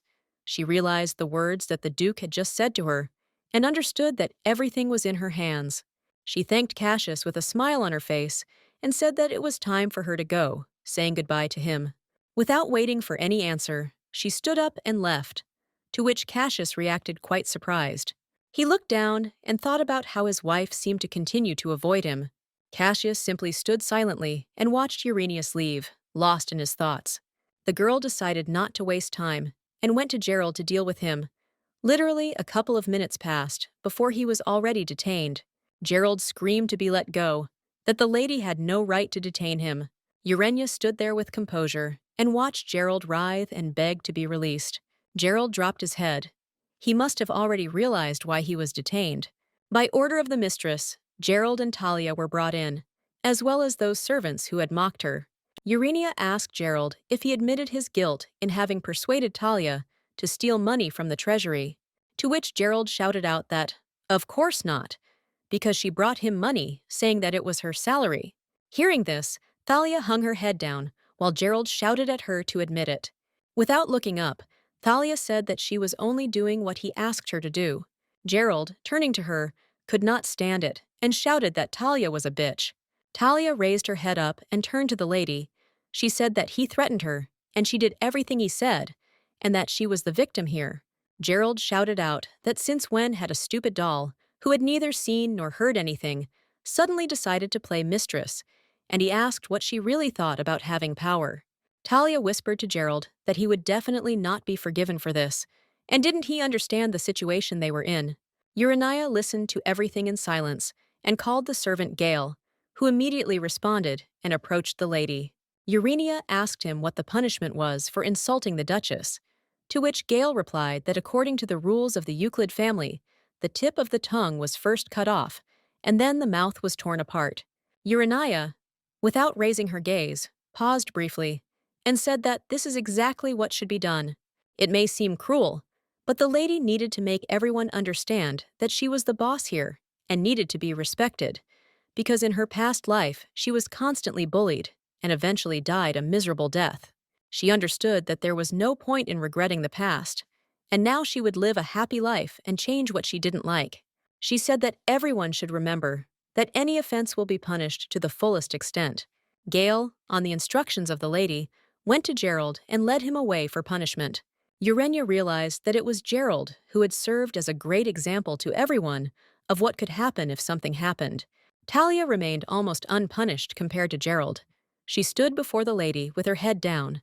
The Duke watched this from his office and understood that Talia had to kiss Uranius's feet, because if he had taken on this matter, she would no longer be alive. But the Duke did not want to kill anyone in front of his wife, because after all, she was very kind. The Duke understood that the lady had ordered Gerald's tongue to be cut out and his mouth torn, but this was said only to show the servants that she was the mistress here. But in fact, she acted differently. The lady decided to send them to work in the mines farthest from the city, where they would think over their misdeed, thinking that this was enough. Urania couldn't act differently, because she still tried to treat everyone well. After everything that happened, she was surrounded by servants. Lena was glad that this is what her mistress did, but Urania didn't yet know that neither Talia nor Gerald would reach the mine. The Duke paid mercenaries to attack the carriage halfway and kill the two. The Duke understood that no one could survive after insulting his wife, because he always told everyone that by insulting her, they insulted him too. Cassius also noticed that before he had only seen Lena near Uranius, but now another servant had joined them. Watching from the window of his office, the Duke thought that Urania had changed very much, and now that the biggest problem for Urania has disappeared, she can fully manage the estate. The Duke realized that he should have intervened earlier. Then none of this would have happened. But now that he sees that she is not a rabbit that needs to be protected, Urania is a fox who can easily stand up for herself. Cassius couldn't get the dress his wife had shown him out of his head, and the one she had been wearing that night at the party. He had that picture in front of his eyes. That dress had such a low neckline that he couldn't look anywhere else, and he was sure those perverts at the party were staring at his wife's breasts. The Duke thought about the fact that he had sent her a closed dress, but for some reason she had not worn it. He thought that she did not like it, but the past could not be changed. On the day of the party, the Duke had told the attendants not to show themselves to Uranius unless necessary, but after the incident with the monster, he immediately rescinded the order because his wife might be in danger. Urania asked Amelia if she had finished cleaning the bathroom in the annex, to which the maid replied that she had done everything as she wished. The lady asked her to call Lena and suggested that they all go swimming together. Amelia asked in surprise that they weren't cleaning the bathroom for a guest who was supposed to arrive, to which the lady replied that no guests were planned and she had prepared the bath for herself. The servant was pleasantly surprised, and the mistress added that if anyone started to complain, she could say that it was her order. Amelia joyfully went to the other servants, and Urania stood with a smile and watched this. The Duke watched everything from the second floor, thinking that Urania was heading towards the dining room, and the maid had gone somewhere for some reason. The lady suddenly stopped, as if she felt a heavy gaze on her. Cassius watched her with a smile and wondered if she was finally hungry. Suddenly, his thoughts were interrupted by someone turning to him, and from surprise and fascination, he even shuddered and immediately turned around. It was Lena, who looked at Cassius in bewilderment, not understanding what he was doing, but decided that it was none of her business. Cassius came closer to them and asked what was going on. Lena paused for a moment, tuning into her thoughts. She started by saying that she knew it might sound rude, and asked if maybe they should already spend their wedding night with the mistress. Cassius looked at Lena in confusion and didn't even know what to say to that, so Lena continued speaking. She said that she suggested it because she felt that they had become close, and the night would only strengthen their bond or even bring them even closer. But to this, the Duke said that it was still too early. The Duke was, of course, not against this, but Uranius was literally shaking from a simple kiss on the lips. He decided that it was not worth moving on to something more for now, and it would be better for him to wait until she herself asked him. Lena immediately went to the lady with the news, saying that the Duke had said that now was not the time for the first wedding night. Lena stood there upset. She was very worried. She told the lady not to be upset, and that he most likely thought that she was still too weak.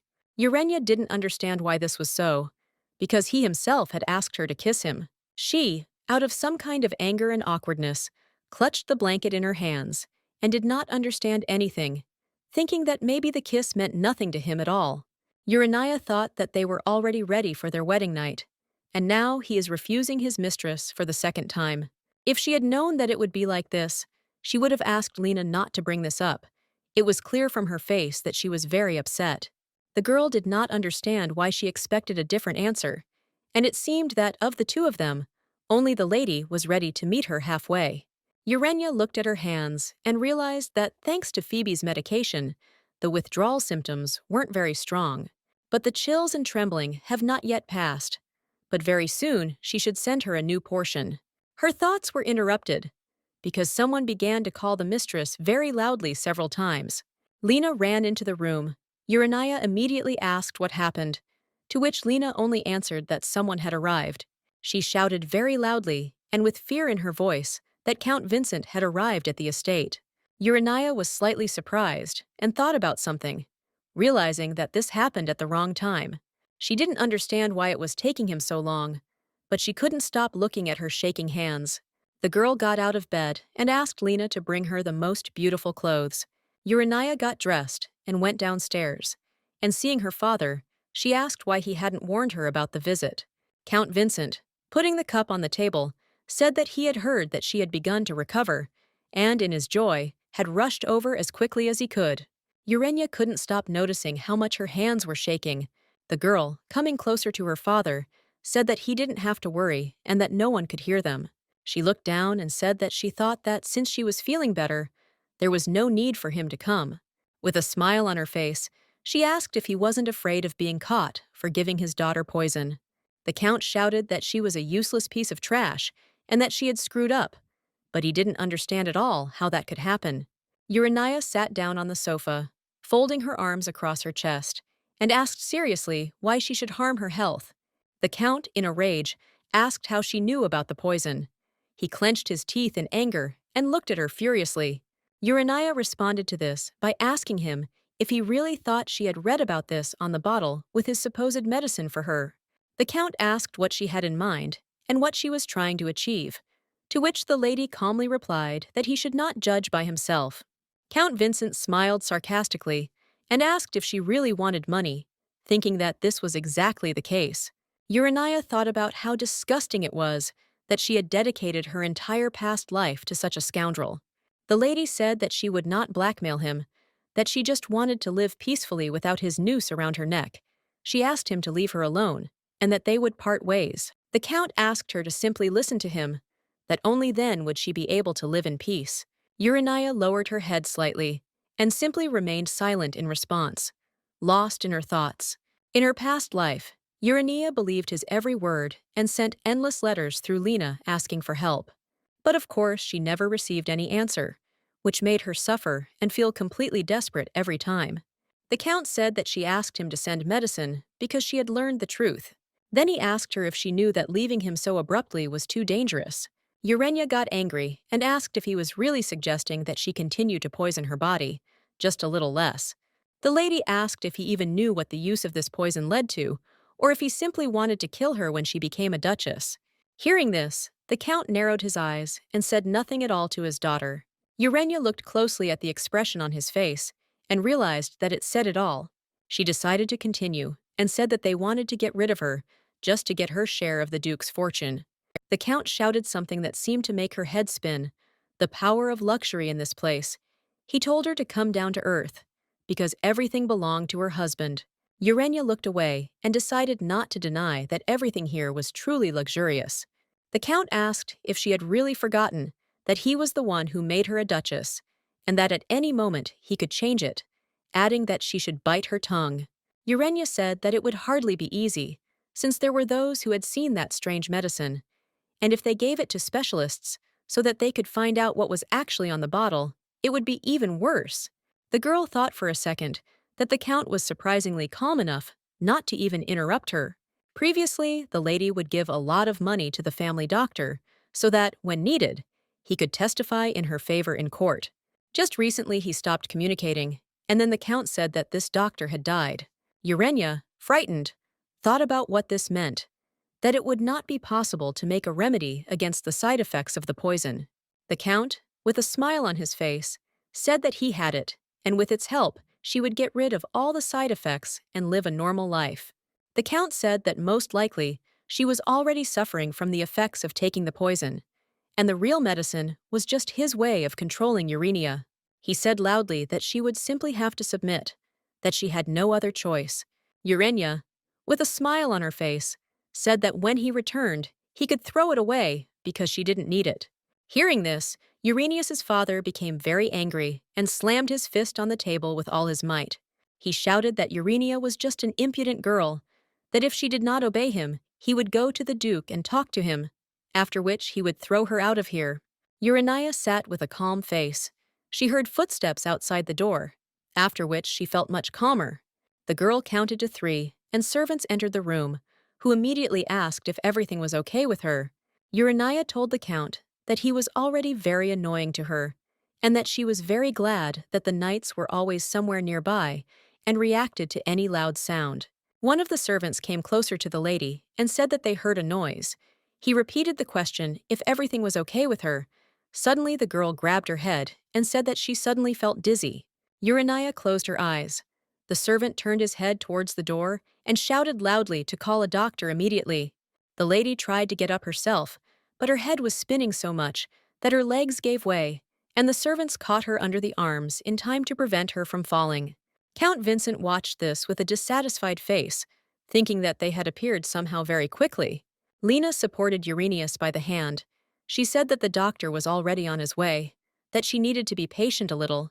She added that the lady looked very exhausted. The lady said that there was no need to worry about this, that she would rest a little and everything would be fine with her. She asked Lena if she was already preparing for vacation. Before Lena could answer, Urania started coughing very hard. Her cough was very loud and seemed to tear her throat. The lady removed her hand from her face, which she had been covering her mouth with, and was horrified. There was a lot of blood on her palm. Lena, looking at the hand, was very scared for the lady, and in horror she covered her mouth with her hand. Urania only said that it seemed like the side effects of the poison had only gotten worse before she lost consciousness. Cassius returned to the estate. He was very angry. The veins on his face were bulging. Gale greeted the Duke when he saw him, but heard nothing in response. Cassius, with all his strength and anger, threw his cape straight at the servant, without even looking in his direction. Gale told him that Count Vincent had recently arrived at the estate, but Cassius was only interested in where Urania was and what had happened to her. They walked very quickly down the corridor. Gale said that the lady was sleeping in her room and that the doctor had already examined her, adding that nothing serious had happened. Cassius, heading to his wife's room, was only thinking about how he had only left for a short time before she lost consciousness again. When the Duke was on his way to Sade Callisto with a certain proposal, a messenger unexpectedly came to him and said that Uranius had become ill. The messenger was very anxious to inform the Duke as quickly as possible about the lady's condition. He said that he had very urgent news, that the lady had lost consciousness upon hearing this. Cassius, without thinking, hired an archmage in the capital who opened portals for them, so the journey took not 2 hours, but only 15 minutes, which helped him out a lot. Cassius entered the room where the lady was sleeping. He noticed many servants near the bed and the Count. Count Vincent, seeing the Duke, greeted him with a malicious smile, but did not hear a reciprocal response. Cassius simply walked past the Count, heading purposefully towards the bed where the lady was sleeping. Uranius's face was very pale, only her cheeks were red. The Duke, without taking his eyes off his wife, asked how it happened that Urania lost consciousness. He asked if someone had brought her to such a state. Having heard no answer from anyone, he ordered everyone to leave, and only the doctor to remain. The Duke noticed out of the corner of his eye that the Count had not even moved. Turning his head towards him, he asked if he had not heard what he had just said. The Count said with displeasure that she was still his daughter, calling the Duke his lordship. Cassius had already personally asked him to leave, adding that he couldn't help her anyway. The Duke came closer to the Count, while he stood and simply remained silent, showing all his displeasure. Count Vincent walked angrily towards the door, muttering something under his breath. The Duke sternly asked the doctor what had happened to his wife that she had lost consciousness. The doctor said that the lady had lost a lot of blood. He gave her first aid and gave her a sleeping pill so that the lady could sleep peacefully. The Duke was most interested in the cause of this condition, to which the doctor said that the cause was unknown. Cassius said that he had heard that his wife had a serious illness, but the doctor could not detect it. The doctor, closing his eyes, said that the lady was ill because of overwork, and not because of illness, adding that after sleep she would feel much better. The Duke heard everything he wanted and said that he could go, thanking the doctor. Cassius stood next to the bed and looked at his wife. He touched her lightly. Uranius's cheeks continued to be red, and this worried the Duke even more. He leaned towards her. Cassius very carefully moved the blanket away and just as carefully picked up the girl in his arms. He tried to do everything slowly so as not to let her wake up. The Duke carried her down the corridor, deciding that she would be much better off in the married bedroom, that he would be watching her himself. Entering the room, he very slowly laid her on the bed. He tried not to even breathe, just so that his wife could rest properly. No matter how hard Cassius tried, Urania still began to toss and turn and mumble something. Apparently, she was dreaming something, or she still felt so bad that she was clutching the blanket in her fists. Cassius, looking at her, thought that Urania was again seeing nightmares with his participation. He headed for the door, saying that he was very sorry that she had to go through this because of him. Some time passed. Urania woke up, and rising from her bed, she looked around and did not understand why she was there. Urania thought that she must have lost consciousness again, and that everyone must be very worried. The lady called Lena to her, who, as soon as she entered the room, burst into tears because everything was fine with the lady, saying that she was very worried about her. Urania remembered the promised vacation for Lena and asked why she wasn't resting, to which Lena replied that she had nowhere to go, so she stayed. Lena changed the subject and asked how the lady was feeling, and she immediately apologized to her for pestering her with questions right after sleep. Urania only replied that everything was fine. After a short pause, the lady asked Lena where Count Vincent was now, to which the girl replied that he was talking with the Duke. The lady got out of bed and sat down at the table to drink tea. She hoped that after everything that had happened, the Count would leave, but she already understood that apparently he would stay until he achieved his goal. Urania asked Lena to prepare the bath. She hadn't bathed for a long time. The last time she was here was when she was preparing for her wedding night. Those unpleasant memories came back to the lady's mind, and sadness appeared on her face.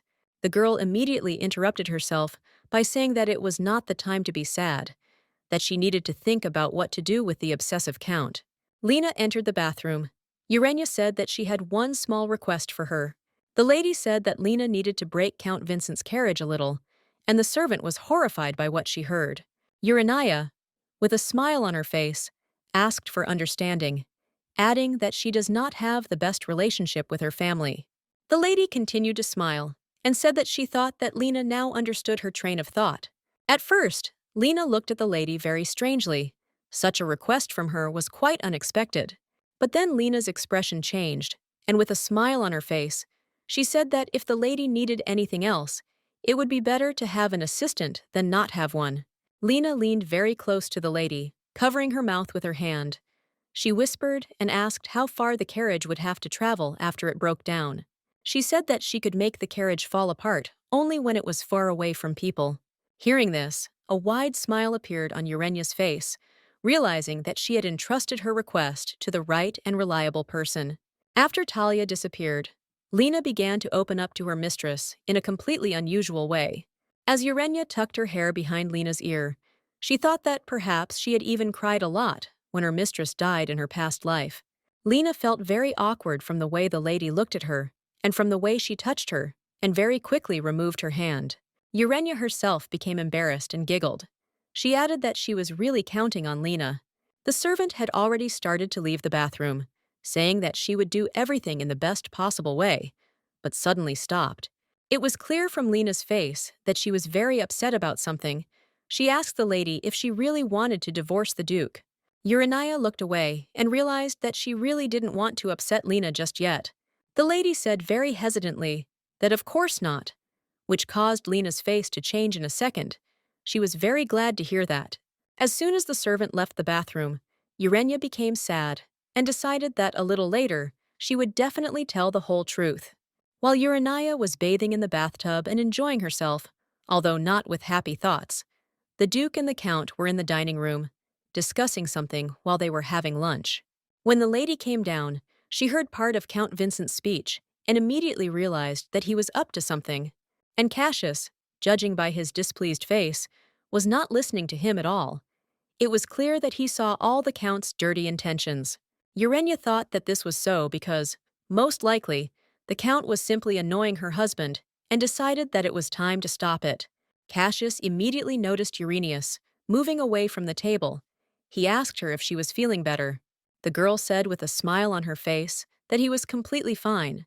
And she was, of course, pleased that he was so worried about her. Urania sat down at the table with them, and Cassius said that, although she felt well, the doctor should still check on her a little later. The girl apologized for possibly interrupting their conversation. Here the Count intervened with the words that Urania began to get sick often, calling her his daughter, adding that this was precisely after the fire, because before that incident she was absolutely healthy and never complained about her health. Cassius asked what the Count meant, to which he replied that in that fire, Urania had inhaled smoke and her lungs had suffered, which is why she began to get sick very often. The Count apologized for interrupting the meal and wished everyone a bon appetit.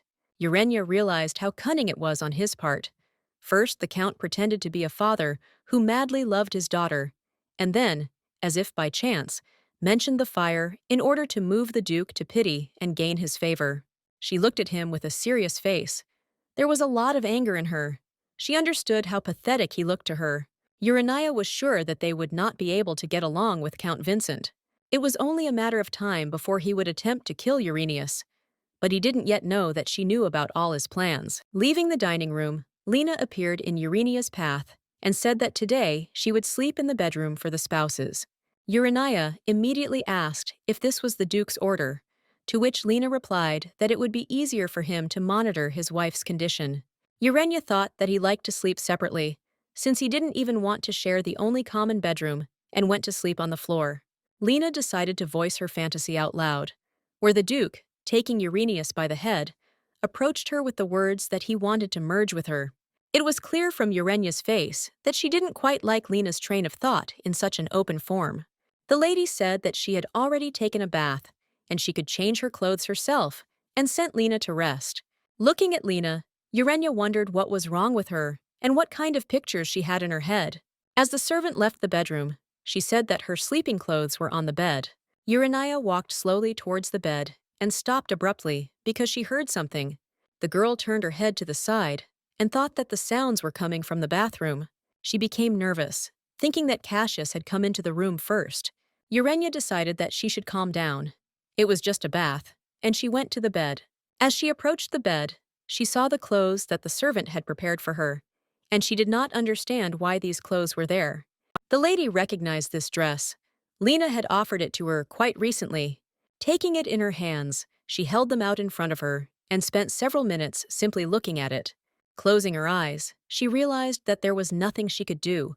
There were no other clothes to sleep in, and she had no other choice either.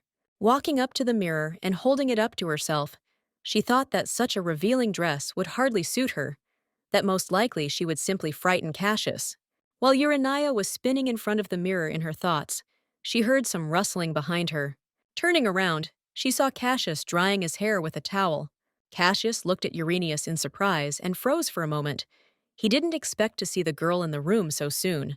Urania turned even further towards the Duke. Her eyes widened greatly. She stood rooted to the spot. The girl blushed deeply from embarrassment, clutching the dress in her hands and wondering if he was really standing in front of her completely naked. The lady immediately raised her hands, covering her face with her dress, and began to shout that she had not looked at him naked on purpose, that it was all an accident. Because he had left very abruptly, Cassius turned away in displeasure and quietly said only, "Forgive me." Hearing his apology, seeing his face, the expression with which he turned away, the girl felt somehow uneasy. Cassius pulled his robe over his shoulder, turning away from his wife. Urania called out to him, but she heard nothing in response. The Duke turned his head slightly and sternly said that the lady should go to bed first. Urania silently watched her husband leave, who did not say another word and slammed the door quite loudly. The girl dropped the dress from her hands in surprise and for several minutes she stood and simply looked at the door, waiting for the Duke to return. Without waiting, Urania changed into her sleepwear and went to bed. That day, Cassius went out and did not return. The girl could not fall asleep for a long time and looked at the empty side of the bed where Cassius could have been lying. Urania didn't understand why this was so, and the only thing that came to her mind was that the Duke hadn't returned because he was embarrassed. The next day, the lady ate a whole pie and was very active. This meant that she was much better. Count Vincent was forced to take everything that the Duke gave him and went back to the estate.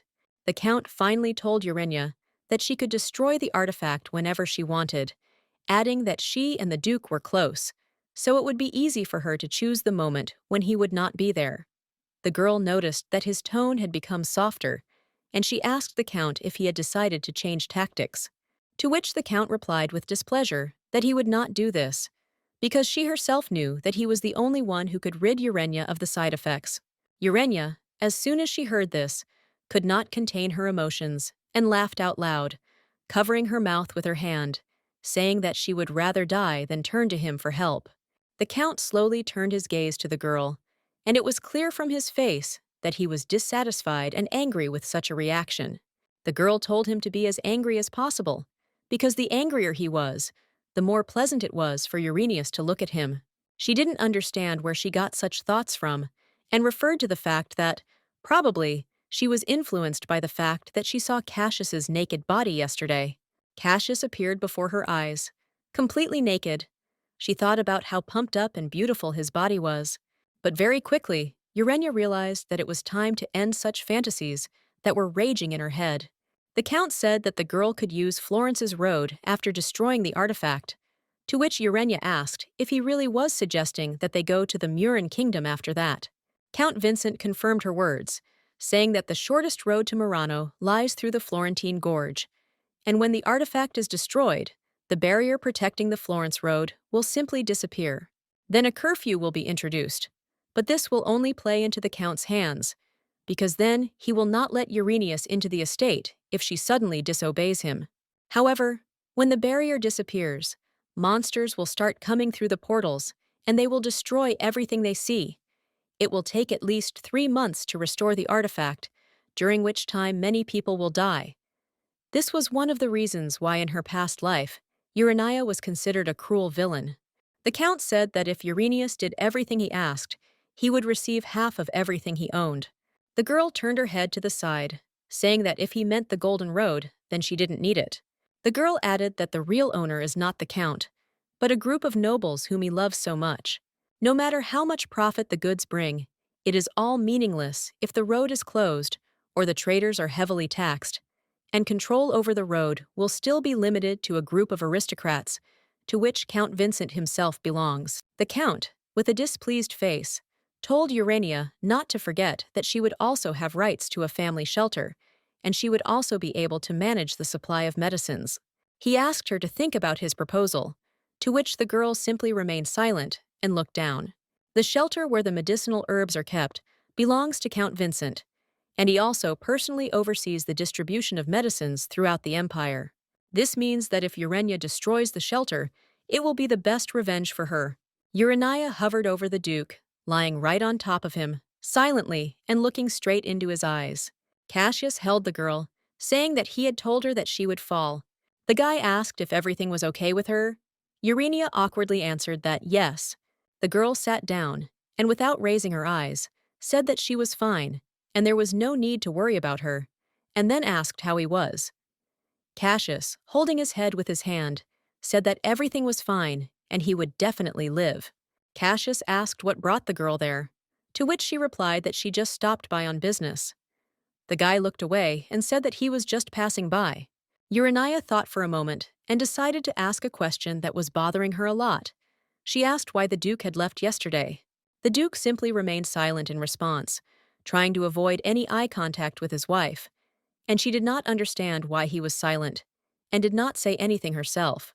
But the girl's patience could not stand it. She suddenly asked Cassius if he had really decided to become an ascetic. Urania was puzzled by this topic. She realized that she did not want to go to bed, feeling that she had been abandoned again, and she wanted to know the reason. Cassius, slightly perplexed, closed his eyes and asked why he needed asceticism. Urania began to wind herself up that he left because he did not find her attractive. She thought that, in the eyes of Cassius, her body was insignificant. Cassius became nervous. A drop of sweat ran down his cheek from awkwardness. He began to straighten his hair, covering his face with his hand. He did not know how and what to answer correctly. The guy continued to cover his face with his hand and asked if Urania had ever seen a naked man other than him. Urania did not expect to hear such a direct and open question from Cassius. She thought about the few times she had seen her brother Juke when he was little, but she knew better than to say it.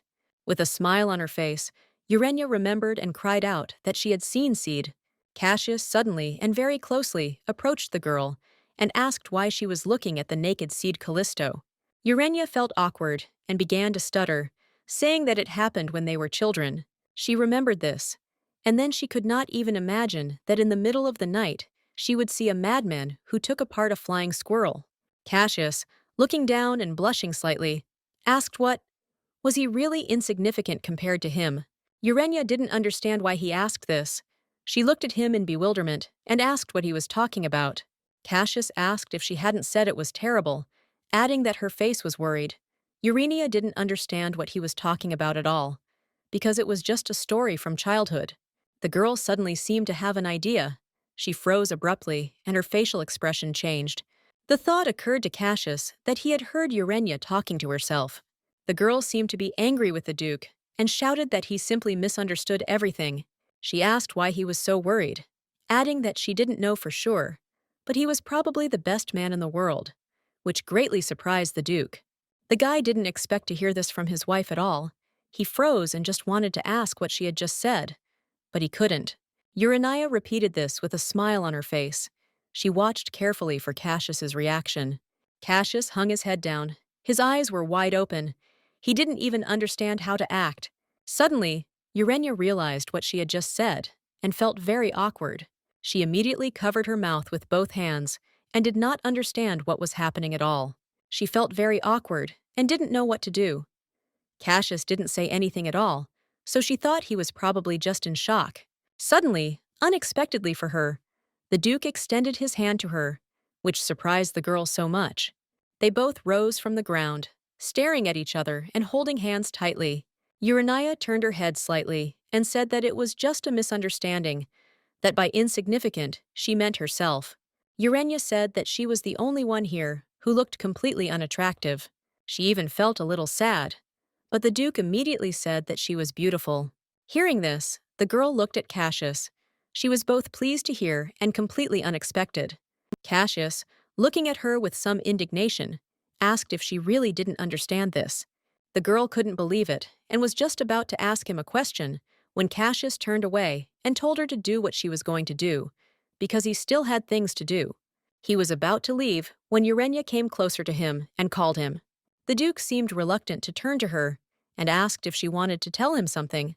Urania paused briefly and asked him in a quiet voice if he would be returning to the bedroom tonight. Cassius, looking down, asked if she was sure she would agree to share the room with him. After this question, the girl seemed to shine. With a smile on her face, she confidently answered yes. Urania said that they were henceforth spouses. This greatly shocked Cassius. He stood rooted to the spot. The next day came, and Urania and Lena set off for the capital. Today was the day she was going to Phoebe's clinic. But before that, she had to go to one place. The control bracelet she got to cover up the leak was quite expensive, but its effectiveness wears off quickly, and she didn't know when the effect would wear off, so she decided to stock up in advance. Before this, Urania would simply come without a preliminary letter, and they would see each other, but not this time. Urania left upset, thinking that she should have made arrangements in advance. She entered the clinic on the way, but it was in vain since there was no one there. Unexpectedly, Lena told the lady to look at the road. She assumed that it was dirt from a van passing by. Urania looked and said that it would probably be difficult to walk along this road and suggested going another way. Lena said that if they went back along the road, they would definitely come to the cart. Suddenly, unexpectedly, a snowball flew at the lady's feet. She didn't even immediately understand what had happened. She was only thinking about where he was so big from and how he appeared in general. when suddenly Lena ran up to the lady and blocked her with her body. Lena started shouting for the lady to be careful. They both looked up as snowballs were flying at them. There were a lot of them. Urania shouted for Lena to get out of the way, as she might get hurt, to which the servant replied for the mistress to stay where she was. They both didn't understand who dared to do such a thing, and looking around, they didn't notice anyone at all. Urania asked excitedly if Lena was okay, to which she replied yes, and asked him to stay behind her for her own safety. In an instant, the lady's face changed, because someone reached out to her shoulder. Urania, very carefully and slowly, began to turn to the side. It was clear from her face that she was quite frightened. Someone's hand began to squeeze her shoulder very hard. Turning around, she saw some man, whose face was not visible because of the bandage. He was holding a knife in his hands above his head. Urania thought that this was the end for her, when suddenly the knife fell from his hand. The knights arrived in time and disarmed the crazy stranger. The man looked back, saw several knights, realized that there was no way out, and he began to run away very quickly. Lena shouted for them to capture him immediately, so that he would not escape. Urania thought that it must be a mercenary sent by Count Vincent. She was very upset and realized that he was trying to intimidate her, using direct threats to her life. A tear ran down her cheek. She tried to calm down and understood that Count Vincent could definitely commit such a mean act. One of the knights asked the lady if everything was okay with her, to which she replied that everything was fine and that she was not affected. The knight said that the guards were chasing him, but they would stay with her for her safety. Lena asked if she was really okay, adding that since this had happened, she should return to the castle. Urania said that she would go to the main office as planned, to which Lena said that someone had pointed a knife at her, and it was unknown when they might threaten her again. Urania turned away from Lena, closing her eyes. She said that everything was fine, and that the main office was definitely safe. She understood that she was running out of the medicine she needed to take, and that she had no other choice. The lady simply had to meet Phoebe today, no matter what. Urania, Lena, and the knights all went to the office together. Time passed quite quickly. As soon as they reached the entrance, the knights said that they would wait outside, along with Lena. The lady stopped. She became a little nervous, saying that she, of course, liked it. But could they leave her without an escort? To which the knight said that they always know where she is, and there is no need to worry. They will be on the outside of the building. Urania did not quite understand what he was talking about, and asked in what sense he said that. The guy chuckled and said that they mostly watched the lady through the windows or the roof. Urania was surprised by this. She thought that she had not seen anyone, that he had simply appeared out of nowhere. She did not understand how all this time they had been quietly watching her. The lady realized that they might know more about her than she thought. The lady grinned and asked if her location was really being reported. The guy said with a smile that this was not so, that the Duke had instructed him to report only what could threaten her life. Urania didn't expect such an answer. Her expression changed instantly. Cassius is an aristocrat, and perhaps he considers it outrageous to interfere directly in his wife's personal life, the lady thought. Urania began to think that this was all due to Cassius's criminal origins. She stood there in her thoughts for a few more seconds, and said that perhaps she would go then. Finally, she smirked, turned around and said that it was dangerous, so don't overdo it. From the expression on the face of one of the knights, it was clear that he was surprised and perplexed. As soon as Urania entered the office, she immediately told Phoebe everything, who then told her, asked about the bracelet, and asked what it was used for. The lady told everything, and perplexed, she asked what, really, something was wrong. Phoebe said quite loudly and seriously that she needed to take it off immediately. Urania asked why this was so, to which Phoebe replied that control was a blockage for the blood as well, and since there was no circulation, there was no significant improvement in the treatment. Phoebe said that it was the bracelet that was interfering with the treatment, and Urania wasn't very surprised by what she heard. It was clear from her face that she was upset. She hung her head down, thinking that she couldn't even think about it. The lady looked at her hand, on which was the bracelet, and she thought about something. She wondered if she took it off, the Duke would say that she had been deceiving him from the start, and then she would have to answer for damaging his reputation. Urania became very nervous, not knowing what to do. She clenched her hands into fists. Phoebe, seeing this, decided to somehow distract her, and said that she had improved the recipe for the medicine. Phoebe said that, however, there was one ingredient they simply couldn't get here. Urania asked why, to which Phoebe closed her eyes and fell silent for a few seconds.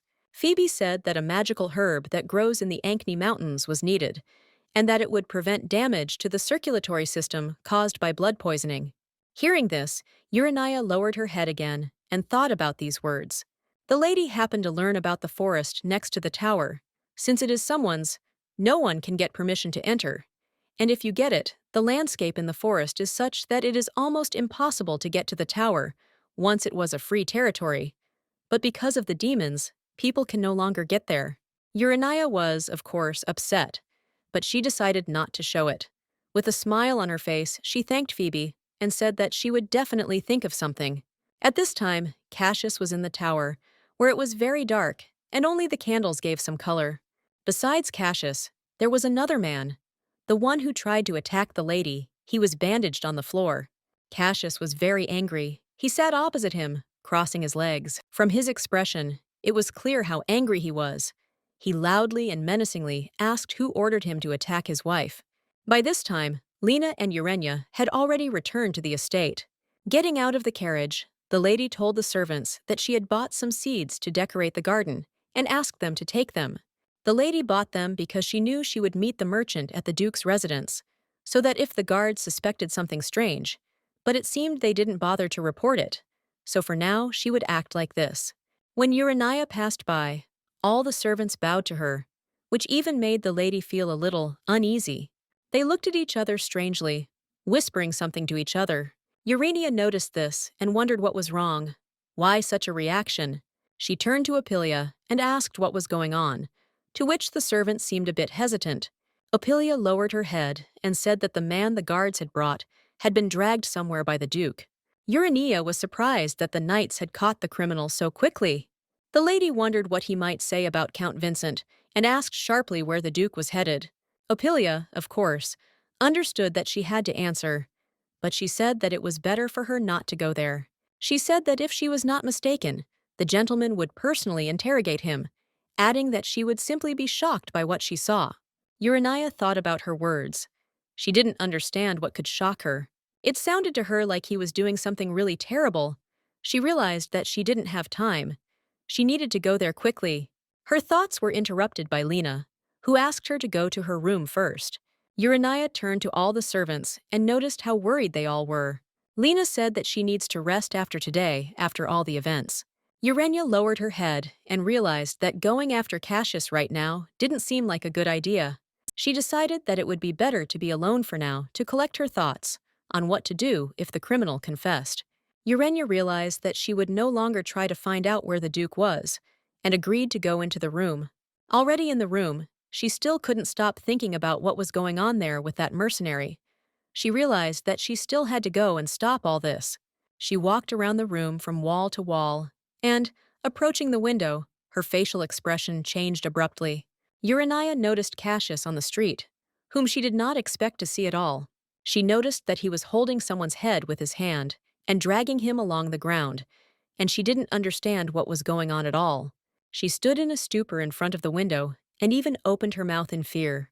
Uranius turned her attention to the man that Cassius was dragging and noticed that he had no others.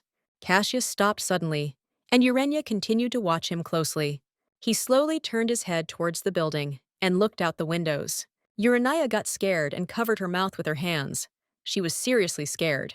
Cassius turned completely towards the house and just stood and watched. He noticed Uranius and tried to see her through the window, but no one appeared. Urania was seriously scared, and as soon as she saw him turn around, she immediately sat down. She realized that he seemed to have seen her. Luckily, the criminal confessed that he was just a mercenary who took money and carried out orders. Urania really hoped that Cassius would not continue his investigation. Gale appeared and said that the Duke had left and asked to convey that he would grind into dust all the mercenaries who had accepted the assignment. Urania was surprised and asked if he would be back today, to which Gale said that most likely yes. Gale also added that the Duke said that there was no need to wait for him because it could be late at night, and upon hearing this, the lady was very upset. Urania couldn't sleep that night and decided that she couldn't waste another minute. Cassius's mind was greatly clouded by the work with the sword, in which case there was only one place where the Duke could be, and that was where the lady went. Of course, she did not go there alone, but with an accompanying knight, who at one point said that he could not go any further. Urania, of course, knew that he was nearby, but when he suddenly appeared, she shuddered and said that then she would go on by herself. Urania said that everything was fine, and there was no need to worry because she knew the way well, and if the Duke was there, she would just whistle 3 times. She turned to the knight and told him to return calmly back to the estate. Finally, she said that she heard that the security had caught the criminal and that it was a real miracle, and thanks to that, she was now safe. She thanked the accompanying knight, to which he was slightly surprised, and said that it was his duty. The knight finally said that if something unexpected were to happen, you should whistle once and immediately run away somewhere. Urania walked at a fairly fast pace and tried not to even look back. This lake has a mysterious power that can suppress Cassius's madness, and when he returns, he will head straight there. Urania was only concerned about him returning. That was what she kept thinking about. As she approached the lake, she noticed Cassius, who was in the water, and she immediately stopped. She called out to him loudly, and he immediately turned around with a stern expression on his face. Urania ran towards him, but he immediately shouted at her not to run. He began to slowly emerge from the water, heading straight towards Uranius on the shore. Coming closer, he stopped, folded his arms on his chest, and asked where she was from, and if she was cold. Urania said that she thought he was colder than her, and asked him to come out quickly. But Cassius only turned away from her, and Uranius did not understand why he continued to stand there. She began to look around in bewilderment as to why he was behaving like this, as if avoiding her. Based on her thoughts, she decided that it was all because of her, and she felt uneasy. Cassius slowly emerged from the water and immediately began to dress. He slowly put on a white shirt, and during this time, he did not look at his wife even once. Urania stood rejected by him, waiting for him to get dressed, and continued to think about something. She decided for herself that next time she needed to be more careful. Her thoughts were interrupted as Cassius's hand was on her shoulder. He said that it seemed like the snow was getting heavier, and he covered her head with his other hand. He noticed how scared Urania was, and looked at her with a sad expression on his face. Urania looked thoughtfully at Cassius and continued to think about something. Cassius adjusted his wife's cloak, who turned away slightly and told him to wait a little. She lowered her head and reached for the whistle that hung around her neck, Cassius watching her movements carefully. The Duke asked what she was doing, to which Urania replied that it was a signal for the knights to return. The Duke lowered his head slightly and looked to the side, only saying, like this, as if he was upset about something. Urania, of course, immediately noticed this and did not understand why he reacted so strangely. She silently just stood and looked at him. Cassius turned away from Uranius and said that next time he would give her a different scroll. Urania continued to stand there in bewilderment. She did not understand why he was reacting like that. She decided to try again and asked if she could return to the estate with him. Hearing this question, Cassius slowly turned and looked straight into her eyes. He said that of course she could come back with him, and hearing this, a smile immediately appeared on her face. The girl asked him what he had managed to find out about the mercenary, to which the Duke replied that the customer remained anonymous. She thought that she simply could not believe that the day had come when she thought about how lucky she was that the Count was so cunning. Cassius looked at the girl's thoughtful face and said that this kind of thing happens often, unfortunately. She realized that he thought it was the work of someone who had created a grudge against the Euclid family, which eased some of the anxiety. Urania asked if it was the Duchess's duty to endure all this, to which Cassius replied that it seemed more like a burden than a duty. The lady lifted her head slightly, looked at Cassius, and said that she was a little sorry about it. Hearing this, he thought for a moment. He looked at Uranius very carefully. He stopped abruptly and turned to her and said that he would do everything possible to ensure her safety, and added that she should not worry, that he would provide her with more security so that she could calmly go about her daily business. Urania, of course, agreed with her husband's decision, but she thought that it was not at all necessary to do this. On the way to the estate, Cassius said that there was a hut nearby and suggested that they go there. Urania said she would only go if it was a nice and charming hut, like a mountain cottage, to which the Duke said it was a bit cramped, even smaller than her bathroom at the estate. Urania cried out that then she would definitely go, and suddenly the Duke asked if she would take his hand then and extended his hand. Seeing the look on Urania's face, he added that the road was simply very slippery and he didn't want her to fall. Urania agreed with him and extended her cold hand to the Duke. Holding hands, the girl became very cutely shy, and her smile spread across her entire face. Cassius was really worried about his wife, that she would not fall, and did not even notice how tightly he was squeezing her hand, which is what Urania asked him not to do. They didn't notice how quickly time flew by, and they had already approached the hut, which was all made of wood. As soon as they entered, Urania immediately said what a nice place it was.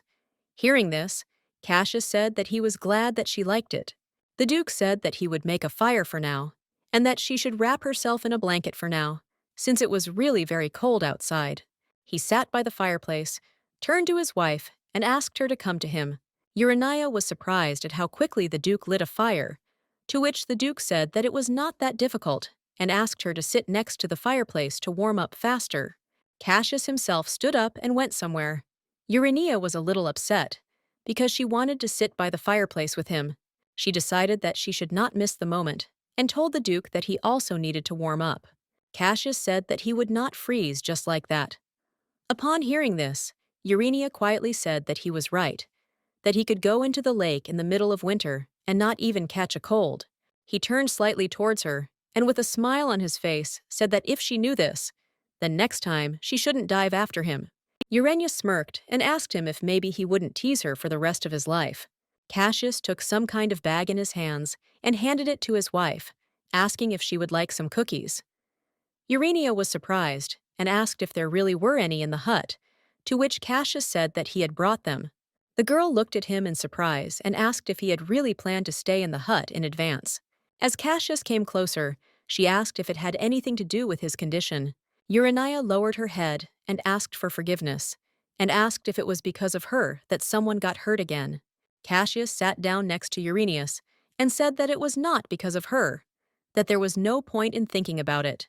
They looked at the fireplace, and he added that it was because he couldn't contain himself. He lowered his head, and it was clear from his face that he was upset about something, and Urania asked if he blamed himself for it. She said that those who do bad things are to blame, but not them, and took out a cookie from the bag that Cassius offered her. He looked at her with a slight smile on his face. He was pleased to hear it. There was a heavy snowfall outside, and he said that she was very kind for this evil world. Urania looked at Cassius and asked if they both had quests too. Cassius looked out the window and said that they would have to stay here for the night after all.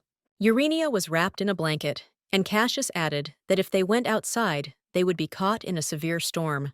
Cassius looked at his wife and asked if she was still cold, to which the girl said that she was already fine. She lowered her head and thought about the fact that she was not shivering from the cold at all. Urania looked at her hand, on which was the bracelet, and thought that she needed to tell Cassius about everything, because recovery for her and for him came first. It was very difficult for her to decide on this, since she had hidden it for a long time. She spent a few more minutes thinking about how exactly to tell him this, and decided to ask him what if she mastered magic. Cassius said that if her body had not weakened because of it, he would not have seen anything wrong with it. Urania immediately felt better. She was touched by this, and a slight smile appeared on her face. She looked again at her hand with the bracelet and thought that if she took it off, the magic would be released. The girl told the Duke that some time ago she had developed abilities, and she turned to Seed for help, who gave her this bracelet and extended her hand forward, on which it was. The Duke, hearing this, told her to get rid of him. Hearing this, the girl was very surprised. Cassius immediately came to her and told her to throw it away immediately. He looked at her intently, even slightly angrily, and added that she should not wear what another man had given her. Cassius added that he would buy absolutely everything she needed. Urania realized that she would not quarrel with her husband, and to some extent he was right. And with a smile on her face, she agreed with him. At that very second, she took the bracelet off her hand and seemed to feel some kind of relief. But it was literally for a second. Urania suddenly grabbed her head and closed her eyes. Cassius immediately picked her up and asked if she was okay, to which she replied that she was just a little unused. Cassius was a little confused. He asked what was the point of hiding his magic. With a smile on her face, Urania said she was just afraid she would find it weird. Cassius asked if this was stranger than the fact of hiding, to which Urania, embarrassed, said that she was just joking because she was very scared. The Duke decided to find out more about everything and asked when she developed her abilities and whether she had any inclinations towards magic before, to which Urania said that since she began to see, Cassius put Uranius to bed and said that it was a very rare case for them to appear already in adulthood. Urania thought about how, even after hearing the story about magical power, he did not doubt it, and she felt that Cassius was sincerely worried about her. Looking into his eyes, she realized that this was not like a marital sense of duty or an obligation like that of maids. Lying in bed under the blanket, she finally got warm and enjoyed it. Cassius was sitting next to her on the floor, near the bed, and suddenly Urania turned to him. Slightly embarrassed, she asked if she could call him by his first name. Hearing this question, Cassius was very surprised and turned his head slightly towards her. He turned to her and said that she was asking this and was trembling.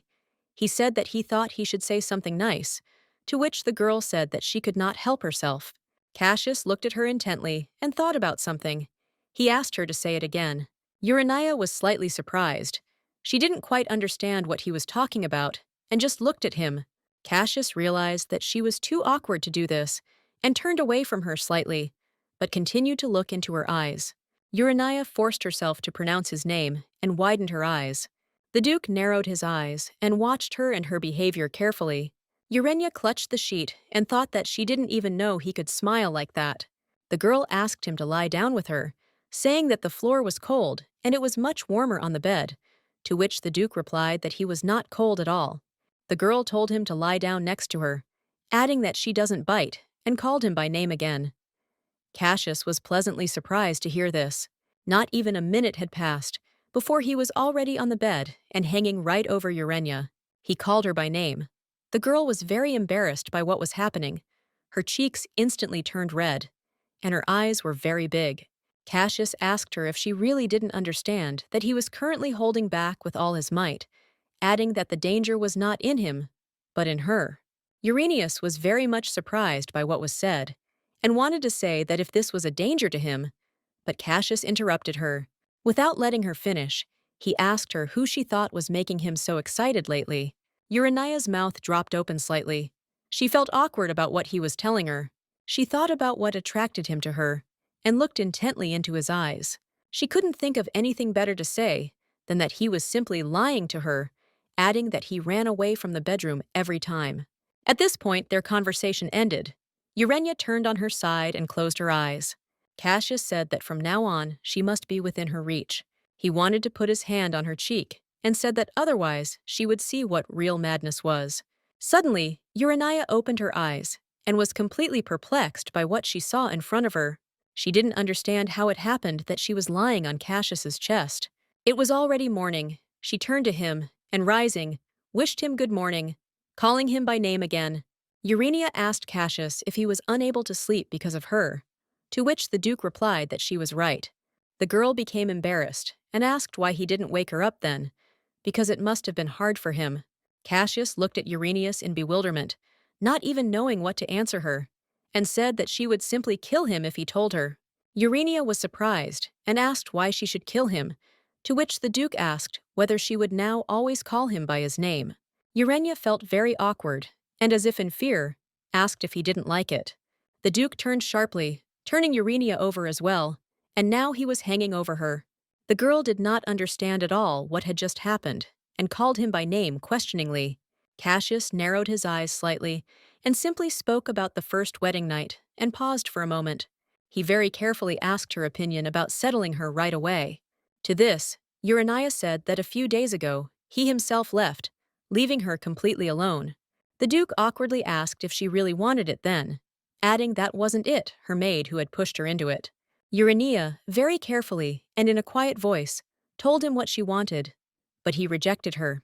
Cassius said he didn't know they were thinking the same thing then, that the girl said there were a lot of misunderstandings between them. Cassius slowly reached out his hand to Eurenius's hand and squeezed it gently. Urania quietly asked if he really desired her, to which the Duke replied that yes, and that it was natural since they were spouses. Cassius began to slowly approach his wife's face, and she instantly began to blush. But suddenly, she also said that he was the heir, and Cassius abruptly snatched his hand. Urania was very surprised. She did not understand what she said wrong. Cassius looked her straight in the eyes and was in great bewilderment. It was clear from his face that Eurenius's words had hurt him. He immediately got out of bed, and Urania got up after him. She watched him closely. What was he doing, and why did he stand up? There were many questions in her head. She said that if he didn't like it, he could just say so, and you could tell from her face that she was upset. After that, they did not speak anymore, and went together to the estate. As soon as they entered the house, Cassius noticed that Urania was upset, and she did not even look at him. Cassius leaned over slightly and whispered in her ear that she had 1 week to mentally prepare herself. Urania looked at him in surprise and asked what she needed to prepare for. Cassius said with a serious face that he would take her in his arms and never let her go. Hearing this, Urania was both embarrassed and a little scared, because it was very unexpected for her. Mr. Vincent winced and wondered why the pain still didn't go away, to which the servant replied that he should calm down, to which the Count said that now they were treating him like a madman. The servant said that the treatment was already over and the pain would soon go away. You just need to wait a little longer. Alika entered the room, and hearing their conversation, she quietly watched. She looked intently at Mr. Vincent and said nothing, folding her arms across her chest. The servant said that he would no longer be able to move freely, and that was the only but.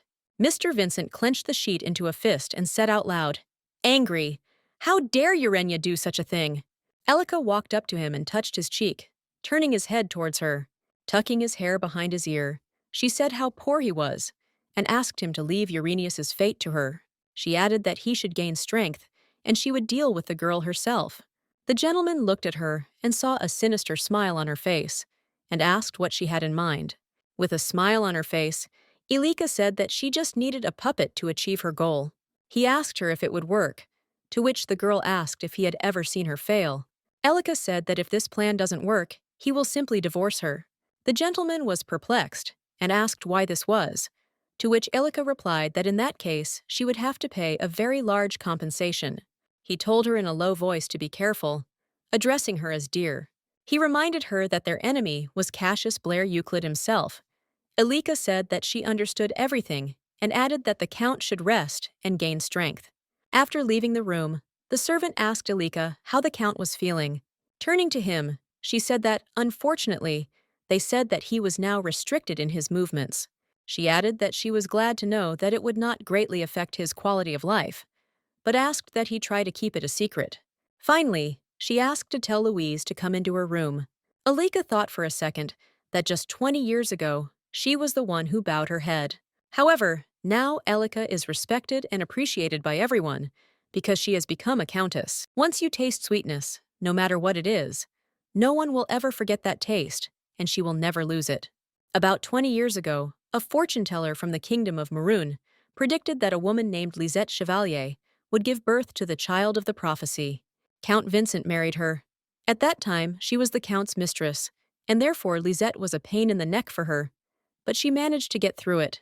Then she became pregnant first, hoping that she would have a son and that he could continue the mouth. However, her daughter Urania was born earlier, in the 7th month of pregnancy. The enraged Count Vincent left only Lisette, who had become a mother, to die. After this, she gave birth to Juke and took the place of the countess, with pride and honor.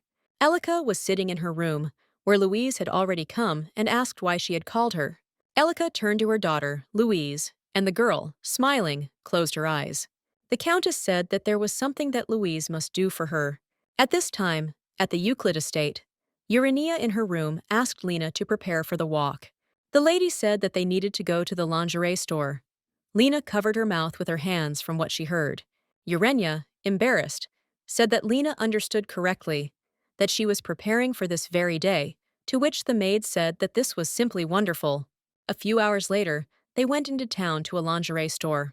Urania was dressed in a chic black dress, and as they exited the carriage, they looked at each other, slightly embarrassed.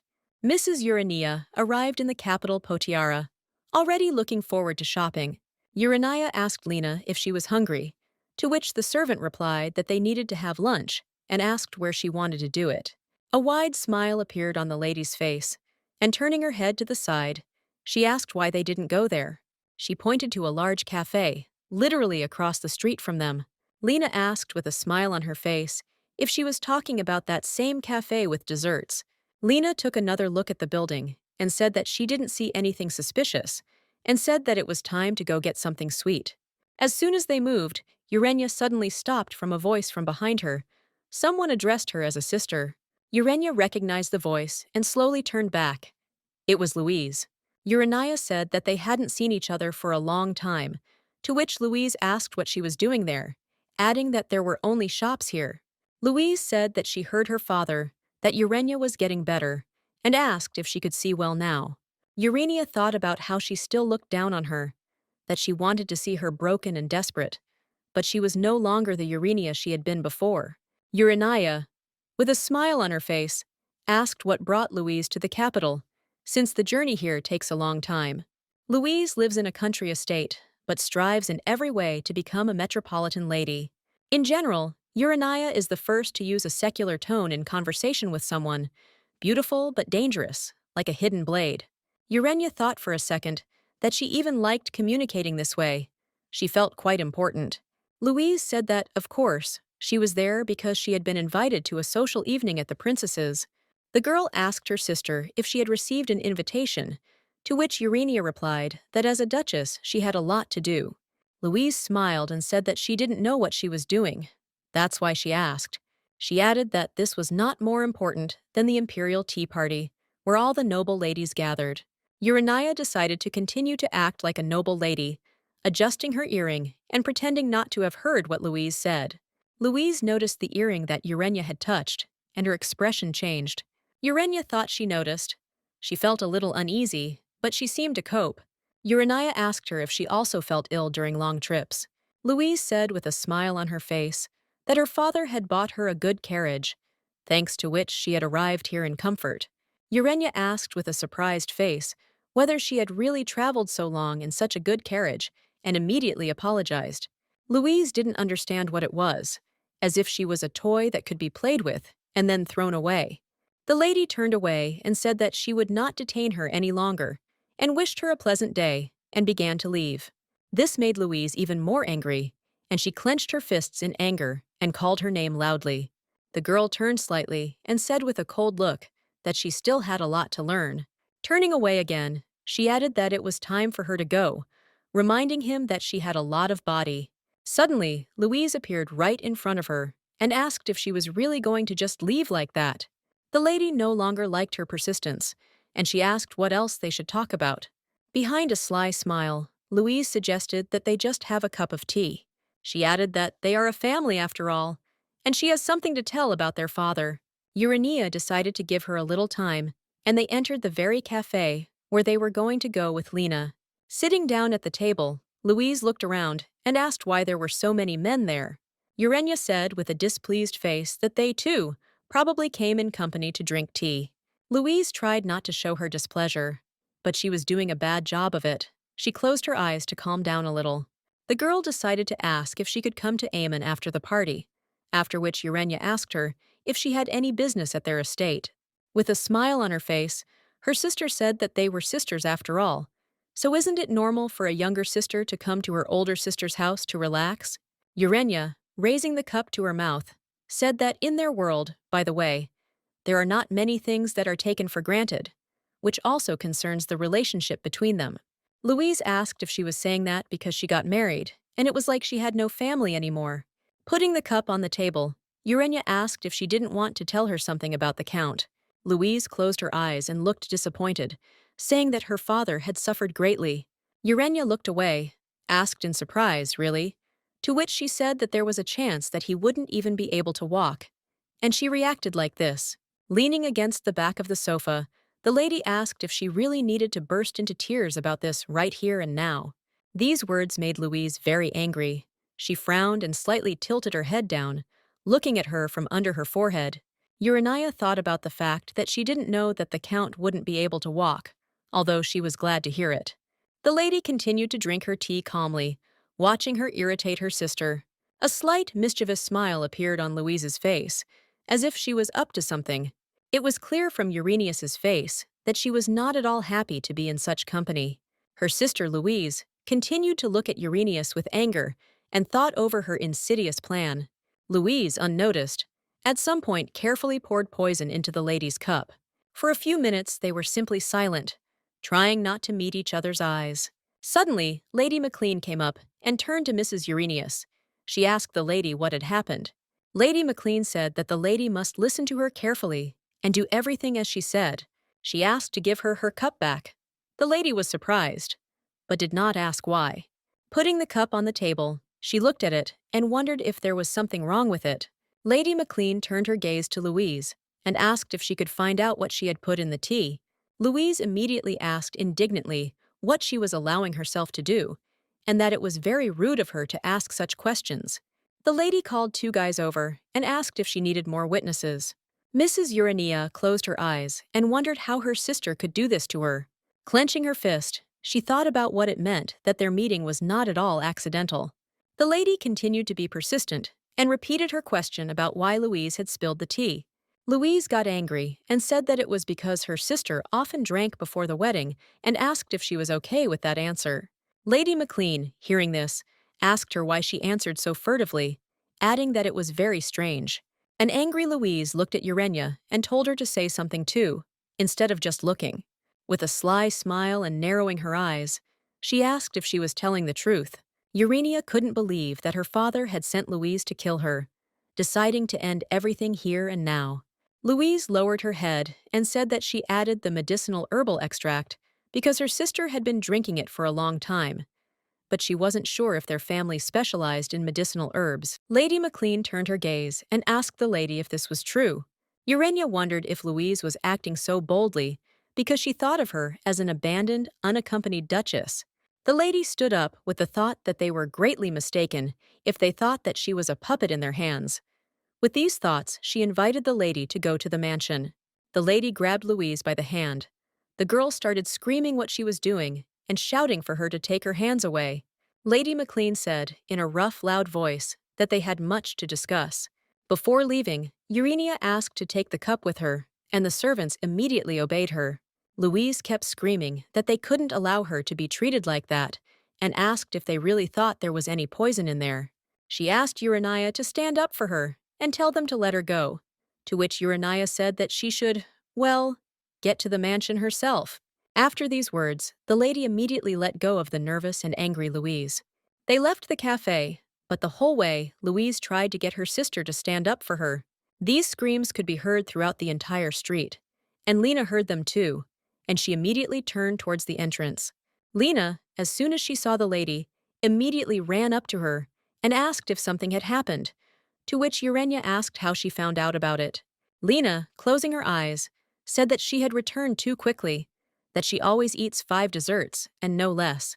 She came even closer and took a closer look and said that even her mouth was clean. Urania felt awkward. She didn't even know how to tell Lena about everything that had happened. Lena looked out from behind her mistress and saw Louise, who was being led by one of the knights. She didn't understand at all what was happening, but she tried not to ask unnecessary questions. The lady and Lena turned around at the same time, and there were a lot of men standing in front of them. Urania was very surprised. She did not expect to see so many knights. She remembered Louise's question when she asked why there were so many men here. Urania remembered that she had replied that they had simply decided to have some tea, but now she did not understand that they were all guarding her. She thought about it some more, but Lady McLean said they had better hurry. The lady went to the mansion. Vinsk met her. He said that he received news of her visit and greeted her. Urania asked if he was okay, to which he replied that the Duke was currently holding a general meeting. Urania was surprised that Cassius was already there too, and that she knew nothing about it. She realized that if she had known about this, she would never have brought Louise with her. Lady McLean asked the lady if she should report everything to the Duke. Urania smiled anxiously and said that if he was holding a meeting, then they shouldn't disturb him, that they would definitely meet him, just a little later. The lady realized that she needed to deal with Louise without Cassius finding out about it. Entering the mansion, they sat down in the living room. Louise folded her arms across her chest and looked intently at her sister. Lena asked her what she had done that could harm their mistress, which made Louise angry and asked how a mere servant dared to say such a thing. Vinsk approached the lady with a question about examining the contents of the cup, to which the lady agreed. With a smile on her face, Urania said that the best test would be to let Louise drink the tea herself. Lady McLean was slightly shocked when she heard this. She wanted to clarify something, but did not.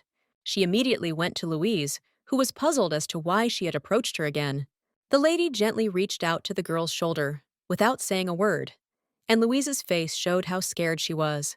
Afterwards, she took her by both hands. The girl began to shout out what she was allowing herself to do, to which the lady said that in her position, it was better not to move. The lady asked Lena to serve a cup of tea. Hearing this, Louise thought it was just a stupid joke. They began to forcibly pour the contents of the cup into her mouth. The girl tried to escape as best she could, but she was unsuccessful. The girl realized that her attempts to break free were unsuccessful, and she thought that if she stopped turning away, they would understand that there was nothing wrong with the cup. Urania watched everything that was happening with cold blood, feeling no pity. She guessed that Louise had added something to the tea. That distinctive smell of rotten wood spoke for itself. It was very similar to the herb parik. When you try it for the first time, the feeling is just terrible, but subsequent doses become easier. Louise fell to her knees, and Lena and the lady simply watched. The girl raised her head and wiped her mouth with her hand. She looked angrily at Uranius.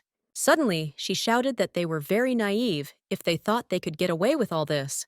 She shouted that she would tell her father and Uranius everything right now. It was the end. A guy came in, stood there in confusion, and asked what the hell was going on. Urania froze. A drop of sweat ran down her cheek. She began to get nervous, because this man was Cassius's assistant. She saw the Duke next to this guy, who was already here. She didn't understand how he even found out about everything. Cassius watched Louise screaming and said nothing at all. Lady McLean approached the Duke and said there was something he needed to know. She said that it was about Mrs. Louise's sister, and was silent for a few seconds. Hearing this, Cassius looked at Louise, who was sitting on the floor, and did not take her eyes off the floor with a little anger. He turned to Uranius and asked if she was okay, after which she asked if they had been making so much noise that it had forced them to come down. Their conversation was interrupted by Louise, who turned to the Duke with the words that he should listen to her and that this was all a simple misunderstanding. She held her face, covering it, tears streaming down her eyes, and she prayed to just be heard. Louise was sobbing so loudly that it seemed like it could be heard even on the street. The man standing next to the Duke said that this was Lady Valerian, to which the Duke said that he knew. Cassius asked Lady McLean to continue telling what had actually happened. The lady's expression somehow changed, and the same man looked at her in slight bewilderment. Urania closed her eyes slightly and realized that it was difficult for her to speak while Ren was here. There is no way to imagine today's situation as if the younger sister decided to play a prank on the older one by adding something to the tea. This incident shows that the relationship between Urania and her relatives is, in fact, not very good, that she could have deliberately deceived the Duke and married him in order to escape from them, while the Count took things from the Duke more than once or twice, hiding behind his mistress. That's why Lady McLean is hesitant now. The truth could have a negative impact on Urania, and she decided it was time for her to intervene. Urania wanted to tell Cassius everything, but to do it in a calmer atmosphere, because she did not want to lie to him at all. It was obvious that she was very nervous, clutching her dress in her fists. Louise continued to shout that this was all just her sister's invention, that it was all her own game. She shouted that Urania had lost her sight and voice because she had taken some special potions. Upon hearing this, the lady was very surprised. Ren was no less surprised. His expression changed instantly, and he asked what she was talking about. Louise said that her sister was simply pretending to be disabled in order to marry the Duke. Lady McLean turned to the Duke and said that it was Lady Louise who had added the mysterious medicine to her mistress's cup, to which Louise immediately shouted that this was a lie and slander, that she was simply being set up. The Duke bowed his head and said that if Louise uttered even one more such phrase, he would not let it go. Lisa realized that she had no choice. Lowering her head, she said that she had added this medicine for her sister. Turning her head slightly and seeing Uranius, she said that she doesn't even listen to what they tell her and doesn't check the facts, considering everyone around her to be complete sinners. Cassius looked at Uranius and asked if Louise was telling the truth. Urania sat in despair, hearing all this. She lowered her head slightly so as not to meet the Duke's gaze. Cassius, despite his wife, said in a rougher voice that he simply asked whether it was true or not. Urania felt uneasy. She was very nervous and understood that she needed to say something, but she just couldn't. Louise, with a smile on her face and delight in her voice, cried out that, of course, it was all true. Cassius looked again at Louise and said that he was not addressing her and that he was asking the question to his wife. Suddenly, Louise started shouting out different sounds, as if she was suddenly sick with something. Urania looked at her in fear and did not understand what was happening to her. Cassius and Ren, next to him, also watched Louise's actions closely. Suddenly, in front of everyone, Louise simply fell to the floor, completely unconscious. Urania was very surprised, thinking that she really had passed out, but she didn't understand why. Lady McLean said that it seemed that the medicine had worked, and they were now convinced that Louise Valerian had intended to harm the lady by putting some kind of muck in her tea. Urania was even more surprised. She did not understand what was happening, because the herb parak does not cause such symptoms. Clenching her hands in front of her, she realized that this was definitely something different. Due to strong nerves and anxiety, Urania even began to bite her nails and did not understand what her sister had decided to treat her to. Even a moment's feeling of guilt was a luxury for her monstrous relatives. Urania realized that she had nothing to regret at all, that all the blame was on them. The Duke said loudly and sharply that everyone should leave them, that only Urania should remain. Once everyone was out the door, Cassius paused for a moment, looking intently at his wife. With a serious expression on his face, he decided that he needed to find out everything. He asked if what Louise Valerian had said was true. Urania hung her head in despair. She did not know what to do. Not hearing an answer from his wife, the Duke repeated his question, but in a louder voice. Urania said that, in a sense, she just didn't know what to do and was confused. She said that her sister was not lying, closing her eyes and continuing to squeeze her hands. Then the Duke asked about what, that is, the nonsense she was talking was not such nonsense, Urania. Without looking up at him, only mumbled, agreeing with the Duke. Urania said that she had deliberately taken that medicine and maimed herself in order to enter into this marriage. The Duke asked her to explain what the point of a divorce was then, since, on the contrary, it was in her interests to protect their union. Cassius came closer to his wife and said that his legs were shaking and asked if they could sit down and talk. Urania said that let it be as he wished. She added that she did not know whether he would believe her. The Duke, in despair, lowered his head and said that he would, of course, believe it. Urania felt so guilty that she didn't even look at her husband. She said that Count Vincent and Alika forced her to take medicine. They said that she should marry him. She added that she regretted that everything was exactly like this. That's why she wanted to leave after her sight and voice returned. Cassius did not understand why this was so, and asked if she thought that he would kill her for this, to which Urania simply remained silent. He said she constantly avoided him because she was afraid that the truth about her and her family would be revealed. The Duke asked her if all this was happening only because she was afraid, and not because she hated him. Urania was surprised and said that of course not, that she had never even thought about it. The Duke said he was angry that she tried to leave him for that reason alone, to which she said that was not the case. Getting down on one knee in front of his wife, he asked her to promise that she would not deceive him again, unless, of course, she was pursuing the same goals as her father. Very carefully, in a quiet voice, Urania asked if he really forgives her, looking intently into his eyes. Cassius said that, frankly, it didn't hurt him, even if she was really willing to go that far. Urania asked if that meant he wanted her no matter what, to which the guy said that his honor, his money, all of it belonged to her. Cassius's last request was only that she stay with him. The girl lowered her eyes. She was ashamed in front of her husband, and she asked why he forgave her so easily, because she lied, and not only that. Hearing this, Cassius only firmly and confidently said that it was because he wanted it that way. Urania was very surprised. She did not understand how he could forgive her so easily. He turned to the lady and asked if she was not afraid of him, he could come closer to her. She thought about how strange he was. Cassius once said that he would even forgive the country if it turned its back on him. Urania told him that she would not betray him and he could come closer. Cassius said that he would stop at nothing and took her leg carefully. Pulling her towards him, he kissed her leg and did not move away for a few more seconds. Urania smiled slightly, both from embarrassment and from how much she enjoyed it, and her cheeks turned red. Louise was put to bed and a doctor was called, who confirmed that the herb was parak. The doctor added that in the worst case, when it enters the body, a person loses all 5 senses. The herb also contains a strong poison that causes paralysis. He said that it was a deadly poison, and medicine was powerless here, and he didn't even know if any of the magicians could cope here, to which the Duke replied that he would be glad if she simply got lost. Cassius, looking at her, only thought about how she dared to try to give Urania such poison to drink.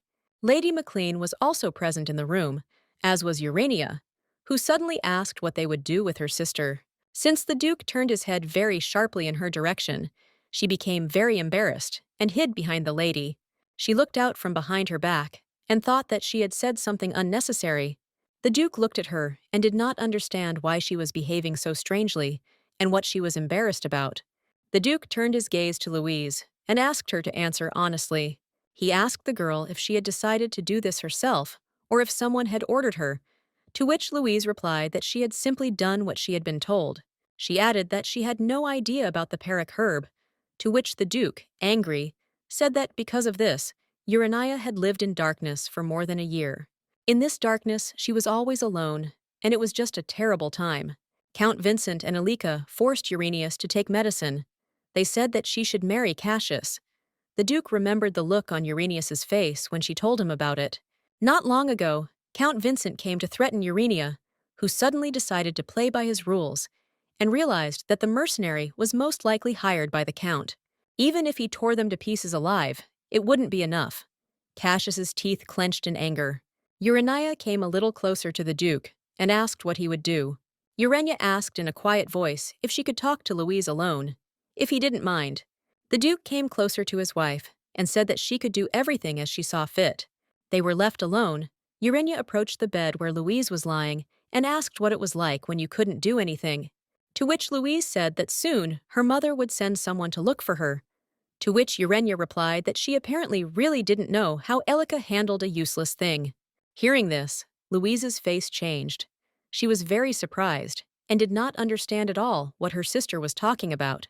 Urania only said how poor she was, that she lived in ignorance. Louise stared at the ceiling and said that she was not a thing, but her daughter. Urania looked at her with composure and said that time would tell, and finally she said that they would still see if Elika would save her or just throw her away. Louise apologized and said that she really didn't know it was poison, to which Urania asked if she knew that parak was a poisonous herb. Louise asked to call a better healer or a strong magician. Out of desperation, she added that even a priest would do. She kept asking her sister to forgive her and help her. Urania said she didn't know if she could trust anyone she would borrow, adding that she knew what medicine to give her. Louise started screaming that she was wrong and asked for medicine. With a smile on her face, Urania said that it was the other way around, that Louise was right. The lady began to leave and told her to lie like this and feel some of her pain. Urania left with a smile on her face, and Louise screamed at her not to leave and to stay with her. The girl didn't care about the words and shouts. She felt much worse than Louise felt now. After a hard day, Urania decided to relax a little and lie in the bath, lost in her thoughts. Lady McLean and Lena continued to behave as usual, although they were already aware of the whole situation. Cassius immediately forgave the lady, so nothing can be done about it. Her thoughts were interrupted by Cassius knocking on the bathroom door and calling her name. Lena, hearing the master's voice, was delighted and told him to come in. Urania was surprised why Lena didn't ask her first, and immediately allowed her to enter. As soon as the Duke entered, he stood behind the screen and called Uranius again. The girl became slightly embarrassed, and her cheeks instantly turned red, and she asked him to take another step. She added that if he made another move towards her, she would throw a rubber duck at him. He said he didn't want to embarrass her, but he was in a bit of a hurry and asked if they could talk here, to which the girl said yes. He thanked her first for being honest with him no matter what. Urania thought at that moment that she had confessed only because it was no longer useless to evade the truth. Even if he knows and understands, he doesn't blame her, but thanks her. Urania thought that this was somehow stupid. The Duke said that now she needed to stop reproaching and blaming herself for everything. Urania, hearing this, thought that she was ashamed even to look at herself. He said he just wanted to close the distance between them so he could accept everything. Urania thought that he was saying this so that she would not feel guilty. Urania even shed tears, thinking that Cassius is truly a wonderful person, even if some call him ruthless. For her, he is a savior and benefactor. She asked him about whether he doesn't need to go to the meeting again. He told her not to think about it. He was not so pathetic as to humiliate her in such a situation. She asked if he was protecting her just because she held the title of Duchess. Cassius remained silent in response, and Urania realized that she had blurted out something stupid. Cassius went behind the screen and took his wife by the hand. He took her hand and, stroking it with his thumb, said that it was not about the title at all. Cassius, looking at her, said that she was Uranius Euclid, his wife first and foremost. With a smile on his face, the Duke said that was why he couldn't let her go. He said that it seemed like he was only being generous to her and asked her to just accept it. Urania said that Count Vincent recently ordered the destruction of a protective artifact in the duchy, to which the Duke said that then he should be judged, and he himself would simply cut his throat. But Uranius would be against this. Looking at him, she clasped her hands and asked him not to do this to him, no matter what. Urania said she wanted them to suffer as she did, long and painfully. The Duke told her to do as she wished until she felt better, but in the end, she should give him a chance to help her, to which Urania agreed. The girl realized that if Cassius ended up finishing them off, it would be the perfect revenge. Urania looked closely at the Duke's face, on which there was a slight smile. She extended her hand to the Duke's face, looking intently into his eyes, which even made Cassius slightly embarrassed, his cheeks turning slightly pink. Cassius even closed his eyes because of how pleasant and comfortable it was to be near her, to feel her touch. Urania asked him not to indulge her so much, because it could become a bad habit. Cassius took her hand and kissed it, saying that everything she did next to him would be appreciated. He opened his eyes and began to stare at the girl, waiting for some kind of reaction. Urania became very embarrassed. Her eyes widened, her cheeks seemed to be burning. The next day, there were some conversations, words about how everyone already knew, but they asked someone to introduce it again. The Duke declared loudly, pointing to Uranius, that this was Duchess Euclid. Two men were looking at her with serious expressions on one side of the table, and on the other side there were several more men. It wasn't that she didn't understand their reaction. Since they were never seen together in public, everyone must have assumed they were growing apart. A man with gray hair and a beard sat smiling and introduced himself as Roit Dillion. Urania turned to him to get a better look and noticed that same shadow next to him. The girl did not take her eyes off him. She looked intently and did not pay attention to how others also introduced themselves. The men were talking to each other. Roit called his servant over and said something to him. At this time, Urania got up from the table and approached Cassius, addressing him, which surprised Cassius slightly. The girl whispered in his ear to call Mr. Dillion after the meeting, that she wanted to talk to him. Cassius was puzzled as to why she needed to talk to him and what she needed to talk about, and asked what was the matter. She, covering her mouth with her hand so that no one could hear, said that she saw a black shadow on him. Urania added that this means that he is sick with something or will soon become ill. It was clear from her face that she was worried and asked him to bring him to her after the meeting and asked if he could do this for her. Cassius, of course, did not quite understand what she was talking about, but he agreed with her and said that he would do as she asked. The meeting was successful, and Cassius, as promised, brought Mr. Roit. Urania said that thanks to her power, she can detect illnesses or wounds. Mr. Roit was shocked and said that this could not be, to which the lady said that he would definitely believe her when he saw it himself. She handed him an envelope and asked him to take it to the doctor, as he needed medical attention, adding that it seemed he had problems with his back. Mr. Royt said that when he was a child, he was injured and reached for the envelope. Here the Duke intervened, saying that he refused a great favor and asked how long he would force his wife to extend a helping hand to him. Royt took the envelope in his hands and repeated that this simply could not be.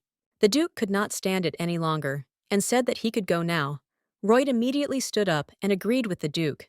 Cassius turned to his wife and asked what power she was talking about and where it came from, to which Urania replied that she herself did not quite understand and assumed that it was from Mana. Urania sat and stared at Cassius, and then he said that she always made him thirsty. The girl didn't quite understand what he was talking about, but Cassius just remained silent in response. He said that it was a feeling that was driving him to get her as soon as possible, and looked away. Urania became embarrassed. Her cheeks turned red. She was both pleased to hear this and completely unexpected.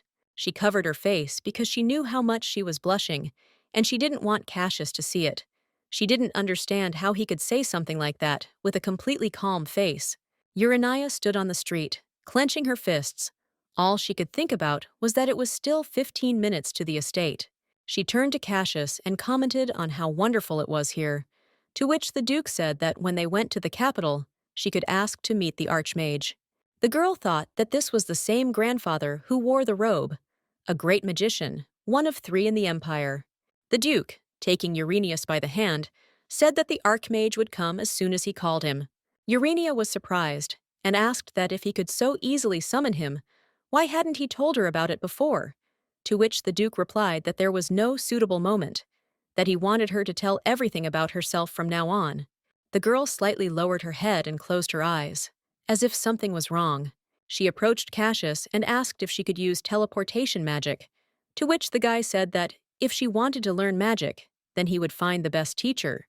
A whole list of things he did for her popped into Urania's head, and she realized it was too much. Cassius turned to her and said that when learning magic, the most important thing is to have a good teacher. Urania, with a smile on her face, closing her eyes, feeling a little awkward about the situation, said that she would think about this issue carefully. Cassius only said at the end that she should definitely let him know as soon as she made a decision. They stopped abruptly, and Uranius pulled her hand out of Cassius's and stood forward intently. The girl saw the servants in front of them and thought that they were almost there. She looked at Cassius and didn't understand how they could part like this. Taking his hand again, she thought that she could kiss him on the cheek goodbye, because in any case, the day after tomorrow was their first night. Urania loudly and sharply asked Cassius to wait. He looked at her and asked what happened.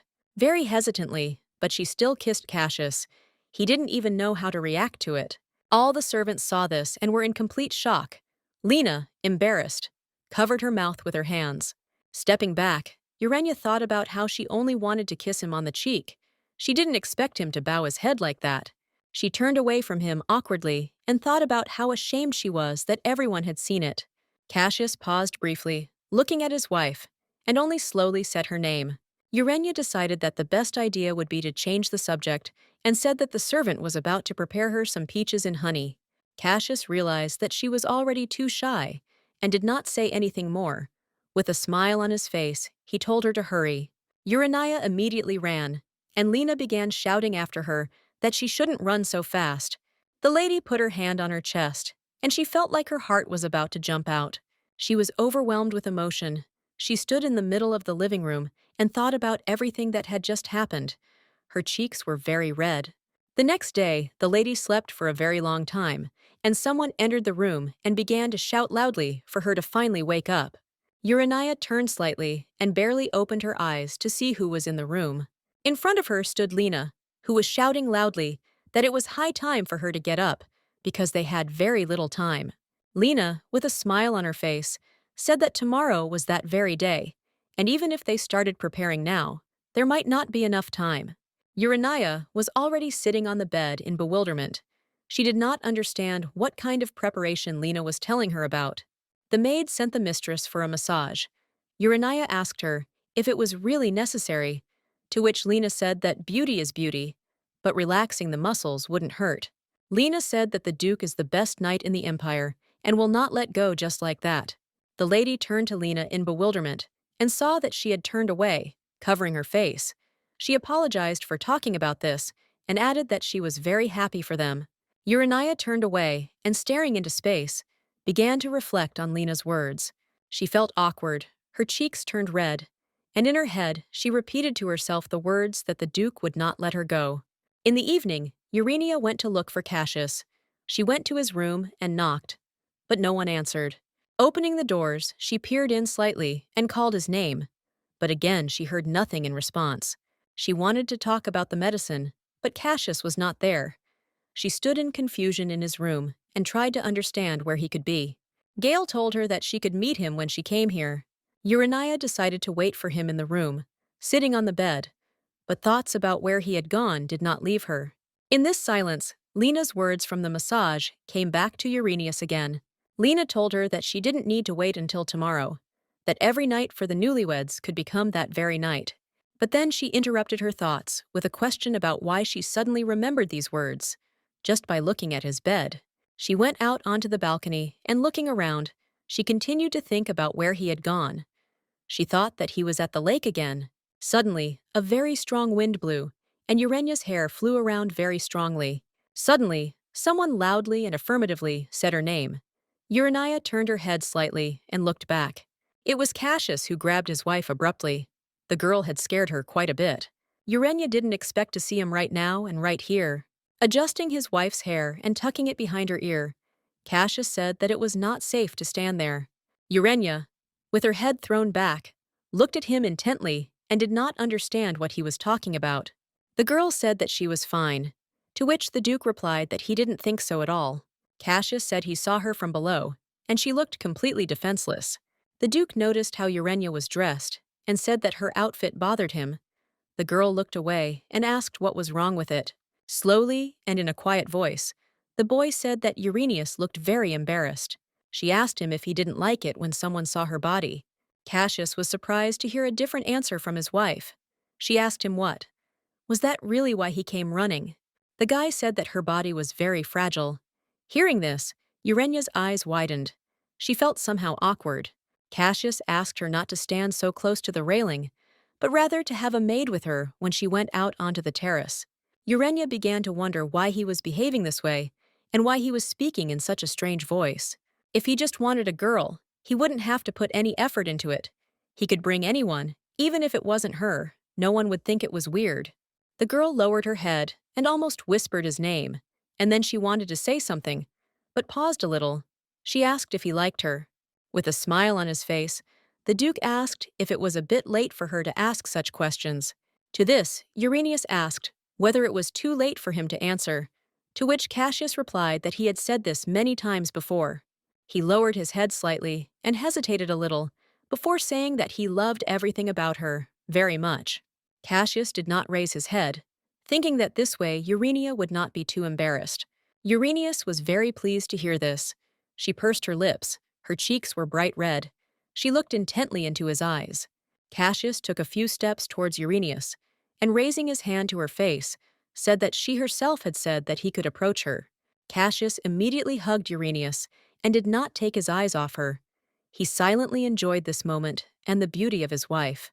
He pulled her close, and Urania said that she had previously thought that this might be a problem since they were just a married couple. Cassius, stepping back slightly, looked at his wife and said that she was simply smart. He asked if he could kiss her. Urania felt somehow uneasy. She just remained silent. Without waiting for an answer, they merged into a passionate kiss. Cassius pressed the girl to himself, as if she was all he needed right now. They went to Cassius's room. He came out of the shower and immediately apologized for being there for so long. Urania said he was in the bathroom longer than she expected and asked if he was always like this, to which Cassius said he needed time to calm down. The girl was surprised by this. She did not understand why he needed to calm down and thought that she did something wrong. Urania patted the bed next to her and told him to lie down with her. Without answering, Cassius lay down on the bed. Urania wondered why he lay down on the very edge, because there was enough space on the bed. A few minutes later, she turned to Cassius and asked if he was asleep, to which he said that of course he was asleep. Urania carefully asked if they should speak more quietly. Cassius said he didn't think anyone would hear them, so there was no need to whisper. Urania didn't take her eyes off him. She thought something was wrong. She slowly and carefully reached for his hand and began to run her index finger over his palm. At that very moment, Cassius opened his eyes and extended his hand further to make it more comfortable for Uranius. Cassius told her that going to bed early was very good for your health, to which Urania said that he was probably right. It was strange, but she couldn't sleep. Maybe it was because she knew Cassius's true feelings, or it was because of the kiss. They took each other's hands, and Cassius squeezed Uranius's hand tightly. Urania felt both awkward and incredibly pleased. She opened her mouth and exhaled slowly and deeply. Cassius turned his head slightly towards her and asked her to stop moving. Urania thought about it and decided to ask Cassius when he realized that he liked her. He thought for a moment and said that this was the first time he had met her since he met her in the hospital. Urania thought about this and remembered that she was 18 years old then. Cassius added that the feelings became stronger the moment she jumped into the lake after him. The guy, looking into her eyes, said that his wife is a woman who drives him crazy. Hearing this, Urania pulled Cassius's hand and her hand to her face. She was pleased to hear this. Urania told him that she had seen him long before the hospital, to which Cassius replied that he had seen her before that too. The girl was surprised by this and asked if this was really not the first time he had seen her in the hospital. Cassius, with a smile on his face, closed his eyes and said that he had no doubt seen her before. Urania said that it was strange, since he had just made it up, to which Cassius said that they had definitely met before. The girl was pleased that they were just chatting about nothing, and lay there, closing her eyes in emotion. He was not at all the heartless Cassius she knew. No matter how much had been wrong with him in his past life, he was not such a kind person.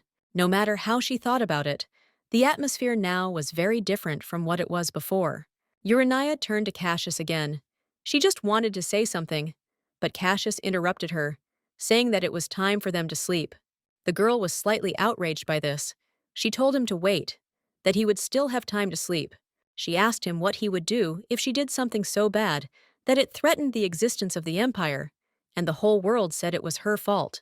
Cassius thought for a moment and said he didn't think she would gain enough of a bad reputation to shake the empire. She said that couldn't happen, so he didn't know how to respond. Urania told him to just imagine and say that, first of all, he would hide her where no one could find her. Urania asked what kind of place that was. Cassius said that only the East Tower, the basement prison for sinners, would be suitable for this, but the top floor was decent, where his mother often visited this place. Urania became worried, because she knew about the Eastern Tower and did not want to go there at all. Cassius said that it was safe, because you cannot enter there without a special magical seal. Cassius said that this seal is usually only possessed by a high-ranking keeper. Urania thought about the fact that she had never heard of a separate guardian and asked who guarded the tower. Cassius said that since it was an internal matter of the estate, she should be under the control of the headmaid and asked why she was even asking about it. Urania immediately understood who they were talking about. It was that same maid, Talia. At that time, the tower's manager was Talia, and she deliberately neglected her duties. Urania decided to ask Cassius how Thalia was doing after all this. Cassius said that she died, along with Jed. On the way there, they were met by robbers. He was told that they died. The girl asked if he was sure, and if there was a mistake, to which Cassius said that he was sure, and asked if she needed details. Urania was very surprised. She didn't expect to hear that. But the girl realized that she didn't want to know the details at all, and asked him to finish what he was saying. She squeezed his hand tighter and asked him to continue, to which Cassius said that he would hide it so that no one could find it, that he would eliminate those who pointed a finger at it. Turning around, Cassius asked if that sounded creepy, to which she said no, that he could be relied upon. Is it possible that in her past life, Cassius was locked in the tower to protect her? If she had known his feelings then, perhaps her death would not have been so lonely and terrible. Being still under the impression for some time, she again asked Cassius if he liked her. Urania was happy after last night, but everything was too confusing. She started coughing up blood again. This happened when she was locked in the tower. The symptoms were the same. Then the blood began to thicken and death occurred. Blood was already flowing from her nose, which Cassius saw and loudly shouted her name. He picked up Uranius and tried to understand what was happening, to which the girl asked where he had gone. He apologized and asked her to keep her head up, but Urania said she wanted him to be there. Holding Uranius and making sure she didn't lower her head, he shouted very loudly for a doctor to be called immediately. Urania said that she really wanted to sleep and could barely keep her eyes open, but Cassius tried to control it and said that she couldn't do that now and shouted for her to open her eyes. The girl began to say that she needed medicine, and Alika Valerian knew the recipe. Cassius didn't understand what she was talking about. Urania said that the Count knew how to prepare the medicine. She tried to continue speaking, but her tongue wouldn't obey her at all. Cassius was in a strong panic. He didn't know what to do. Urania said that near the tower in the mountains, a magical herb grows. The girl could barely hold on. She opened and closed her eyes, periodically saying that she wanted to sleep more and more. Cassius saw Uranius with her eyes closed. He became even more worried. He loudly shouted her name so that she would come to her senses. Here, Uranius's body was already lying covered. She said that she was forced to take the drug because she could not cope with the symptoms. Gale knelt down, saying that he could not understand everything, and asked for forgiveness. He only asked where she was. Cassius came to where Uranius's body lay, and came as close as he could, and looked at her intently. He gently ran his hand over her face and adjusted her hair, only whispering her name. Tears were streaming from his eyes, and he said at the end that now he understood everything. Cassius held her hand, stroking her head with the other hand. He was in complete despair. Everyone was in shock. Lena cried all the time and didn't understand what had happened. Cassius's feelings washed over him as if they were his own. Everything was like this. What happened after she died in her past life? After Uranius's death, Cassius went completely mad and was cold-blooded towards everyone. The Count begged him in tears to spare him, saying that he would do absolutely everything. But Cassius was too angry. After listening to the Count, he mercilessly thrust his sword into him. Afterwards, he simply set fire to the entire estate. He wanted to avenge Uranius. Urania formally observed this and was very worried about Cassius's condition, but she could not do anything about it. She arrived in the Empire, where the Duke's name was being called out loudly, and she watched the action closely. Urania was in the Imperial Palace. The Emperor was sitting on a chair with an angry expression on his face. Cassius stood before him. He had dark circles under his eyes and looked very broken. The Emperor said that they would return to his sins later, adding that soon there would be monsters here. The Emperor told the Duke to take charge and deal with them. Cassius had a sword clutched in his hand. Cassius, without ceasing, wielded his sword, chopped and chopped, waved his weapon as if he was wandering in search of something. He hadn't eaten or slept for a long time, so he was already at his limit. If this continued, Cassius simply wouldn't be able to stand it. Urania found herself in a very strange place, and seeing something in front of her, she opened her mouth in surprise. There was someone standing on the edge of the cliff, someone in a black cape. She tried to understand who it was. Some strange things happened. A huge hand stretched forward, and some symbols appeared under it. The strange monster was heading straight here. Urania understood that the Duke was in great danger. Suddenly, Cassius seemed to lose his strength, and the sword fell from his hand. It fell to the ground with a crash. Urania stood right behind him. She didn't understand what was happening. She watched his actions closely. Cassius apologized to Uranius for not being able to protect her, adding that he realized everything too late. He said that without her, his life had no meaning, and with a smile on his face, he said that he was going straight to her. Hearing this, Urania was even more surprised. She stood rooted to the spot, unable to even move. Urania screamed that he shouldn't do this, that he should return to his world, she begged him. But it was all useless.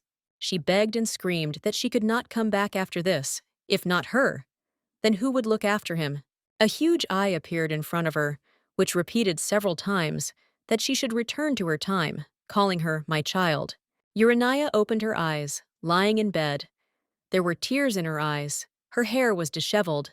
She lay there and did not understand what was happening at all. Lena approached the bed and asked if she was finally awake, asking how she felt. Urania turned to her and carefully whispered that everything was fine, but she couldn't believe it. Lena said it was a great relief. The magic herb the Duke found must have worked. Urania was surprised and asked again what kind of herb they were talking about, to which Lena said that the Duke had made a deal with the tower, like he had brought Wyvern in exchange for the magic herb. She thought about the fact that they were talking about that monster, and she asked excitedly where the Duke was now. Lena said that he had recently gone to the lake. Hearing this, Urania immediately jumped out of bed and ran to the door. She stopped abruptly and realized that her clothes were not at all suitable for going outside right now. Urania grabbed her head and sat down on the floor. Lena immediately ran up. She thought that she was feeling ill again. The lady loudly asked her to give her something to put on because she was in a hurry. She had no face, and with her eyes barely open, she whispered that she urgently had to see him. Lena gave the clothes to Urania, and as soon as they were ready, Urania immediately ran out and ran to the lake. She ran and kept shouting his name, and now she was very close to the lake. Cassius heard and turned his head towards her. Cassius asked how she found him. He added that the water was cold and asked her not to come near. Before he could finish speaking, Urania rushed towards him and began to hug him tightly. Cassius did not expect this at all. He stood there, his eyes wide open, and didn't even know how to behave. He didn't understand what had happened. Urania hugged him tightly, and tears began to flow from her eyes. Cassius pulled back slightly and raised his head, looking into her eyes, and said that her tears would drive him crazy. He asked her who dared to upset her so. Urania looked at him and thought only about the fact that he said this with such concern in his voice, that hearing this, she immediately calmed down. Urania pressed herself against his hand and understood that every moment with him brought her peace and a sense of life. Holding her face, he did not take his eyes off her. Looking into her eyes, he said how beautiful she was. Urania decided not to waste time. With a smile on her face and tears in her eyes, but already in complete calm, she said that she also liked Cassius. Hearing this, Cassius seemed to be dumbfounded. He became stupefied, could not move, and his eyes were wide open in surprise. In his mind, there appeared the moment when he stood before Urania on his knee and said that if she could not be his, then he would be hers. He couldn't take his eyes off his wife and kept going over the words that Urania had just said to him. Cassius asked if she was serious now. Urania just smiled and continued to look at him. She said that she promised him, and they merged into a passionate kiss, Urania clasping her arms around his neck, and Cassius pressing her tightly to himself. They decided not to return to the estate, but to go to the same hut they had been in last time. Once inside, Cassius approached Uranius and offered to take off her clothes. Urania felt very awkward and even a little uneasy, and she said that she could do it herself. Cassius said he felt like she was going to collapse from exhaustion, trying to take it off, adding that she had recently passed out. Urania said, then it would be better to take it off from the back first. She felt very awkward, but she decided to accept this help. They could have gone straight home, but they didn't. Instead, they came to the hut where they had been last time. Urania said she wanted to go because she wanted to be alone with Cassius. She didn't think the atmosphere would be like this, that it would really happen today. But Urania is not at all ready. Urania was wearing a purple sleep dress and taking off her cape. She said that this was his color today. Cassius looked at her from behind and did not understand what she was talking about. He asked again what color it was, to which Urania said that it was dark purple. She dressed in a hurry, but still put on this beautiful purple dress. She bought it for their wedding night, turning to him with a smile on her face. She asked him how he liked it and if he liked it. Cassius simply remained silent in response, which made the girl think that he didn't like it, after which he quietly said her name. Cassius held the blanket out to her and told her to take off her clothes and put the blanket on top of herself. Urania looked at Cassius, who was turned away from her, and looked at the blanket, and did not understand why she had to do this. She turned away from him and began to take off her dress and asked him not to look. Cassius said that if he looked at her without permission, she could gouge out his eyes, or he could do it himself. They lit the fireplace, and the hut quickly filled with warmth and a pleasant atmosphere. Urania said, barely audibly, that she had already undressed, and Cassius turned his head slightly to the side. He saw that the girl was covered with a blanket and picked her up in his arms. Urania was embarrassed and said that she could walk on her own. He sat her down on the bed and said that he promised that he wouldn't leave her and so he doesn't, because she herself allowed him to do this. Urania sat without looking up at Cassius. She was touched by this. She was very pleased. Cassius looked at her and said that he had given her entirely into his hands. Cassius leaned over and took Uranius by the leg, beginning to kiss it tenderly, holding the leg firmly with both hands. Urania watched Cassius closely and did not understand why he was behaving this way, and wondered if he could regain the memories of his past life. She asked him if he believed it was possible to turn back time or go back to the past, to which Cassius said he didn't think so, and asked why she was asking that. Urania realized that it seemed like he didn't know anything, and it was even somehow sad, although, to be honest, Urania didn't know whether it was for the better or not. If Cassius remembered everything, it would be very painful for him. Cassius spoke of what he thought would have happened if they had met a little earlier, and if that had been the case, he would have begged her to accept him sooner. Urania was touched by this and sat with a smile on her face, looking straight into his eyes. Cassius slowly extended his hand to Uranius. She suggested that they sleep together tonight, so that he wouldn't lie on the floor alone. Cassius, with a smile on his face, stood up and said that this test simply had no end. In the morning, Urania got out of bed. She thought that the night had gone quite well. She turned to Cassius and saw that he had not yet woken up. Urania looked at him with a smile on her face, and for the first time she saw him sleeping and was touched by it. The girl sat on the edge of the bed and, thinking about something, she became very thirsty. Getting out of bed, she noticed that Cassius had hung up her clothes, but her attention was immediately drawn to one thing. It was Urania's underwear. She was very embarrassed and did not understand why it was hanging there. The girl felt awkward. She glanced at Cassius and back at the underwear. Urania reached for the rope on which the clothes were hanging and wanted to take them off quickly before her husband woke up. She was not tall, and somehow she managed to reach the underwear, and she was so happy that she almost shouted out loud about it. But Cassius had already woken up, and looking at Uranius, he said that she was jumping like a rabbit. Urania was very scared. She did not expect Cassius to wake up so quickly and jerked sharply. Due to her sudden movement, the blanket she was covering herself with flew off, and Cassius stared at her body. He lowered his head and apologized for scaring her, but he couldn't help but look at her again. Urania, covering herself with her hands, began to shout that he had really been peeping, since he had said that he would not dare to do so. She started screaming throughout the hut that Cassius was a liar, and that he had said he wouldn't watch, and it could be heard over a long distance. Urania carefully picked up the blanket from the floor. Cassius said that he would gouge out his eyes. As he had promised, Urania was, of course, outraged and asked if he was serious. To which Cassius said, of course, because he had promised. To which Urania said that he should not do this, because she did not want him to suffer. Cassius said that he wouldn't do it only if she stopped being angry, to which she told him to just forget what he had just seen. Cassius, wide-eyed, said that it would be quite difficult to do, and Urania did not understand why he was so stubborn. The guy said that then he would rather close his eyes, and Urania thought that this would be much better than gouging them out. After that, they got dressed and went to the estate. As soon as they entered, the servants immediately asked if she was hungry. Uranius placed her hand on Cassius's chest. She said that she would eat right now and turned to him. Urania turned to the Duke and said that he would probably be busy now. Marquis Roit and Wren stood in front of them. Cassius thought about how he had just arrived, and they had already come to talk about work. He stood there thinking about how they dared to ruin his time with Urania. Urania looked at Cassius with a smile and told him to go, to which Cassius said that he would take her to the room, but the girl said that there was no need to do that. Seeing Cassius's slightly upset face, she said that she would go with Ophelia. Cassius was surprised and wondered if she really wanted to say that a servant would help her instead of him. He wondered if this was how his wife felt when her child was taken away by a concubine. Wren approached the Duke with the fact that there was a very urgent matter, to which the Duke said that he couldn't decide anything without him.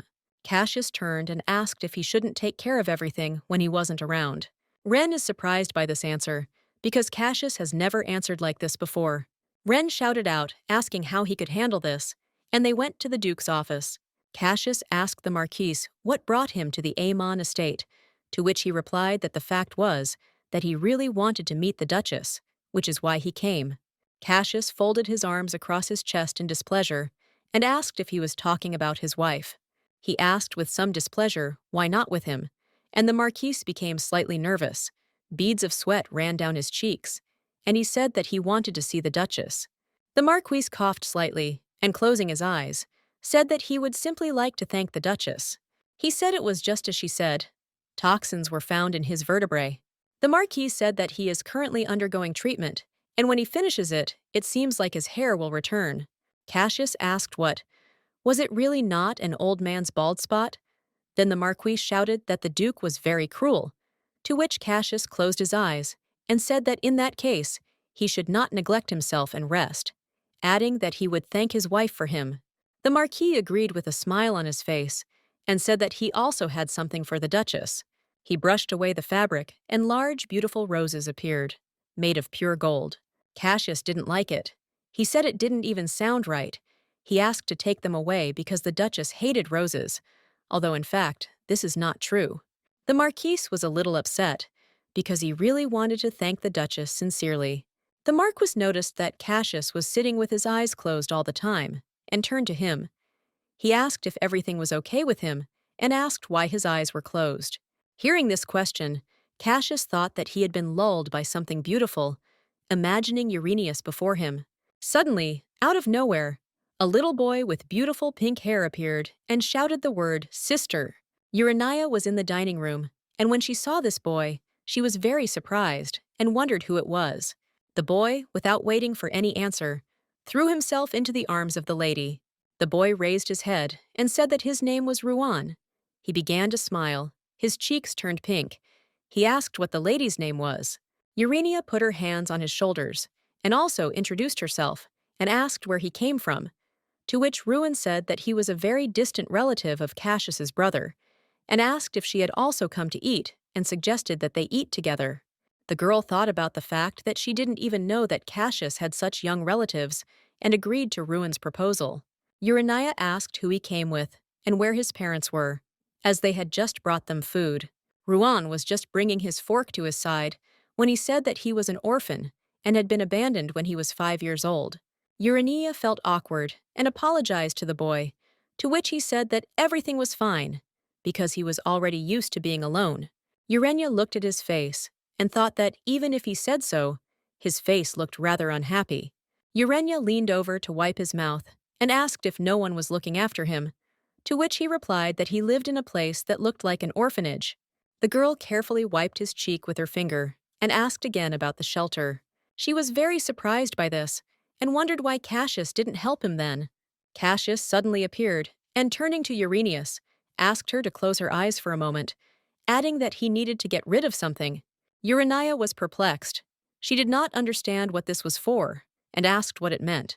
Cassius himself approached Uranius and covered her eyes with his hand and turned to Ruan Karennis. He asked who allowed him to meet with the Duchess.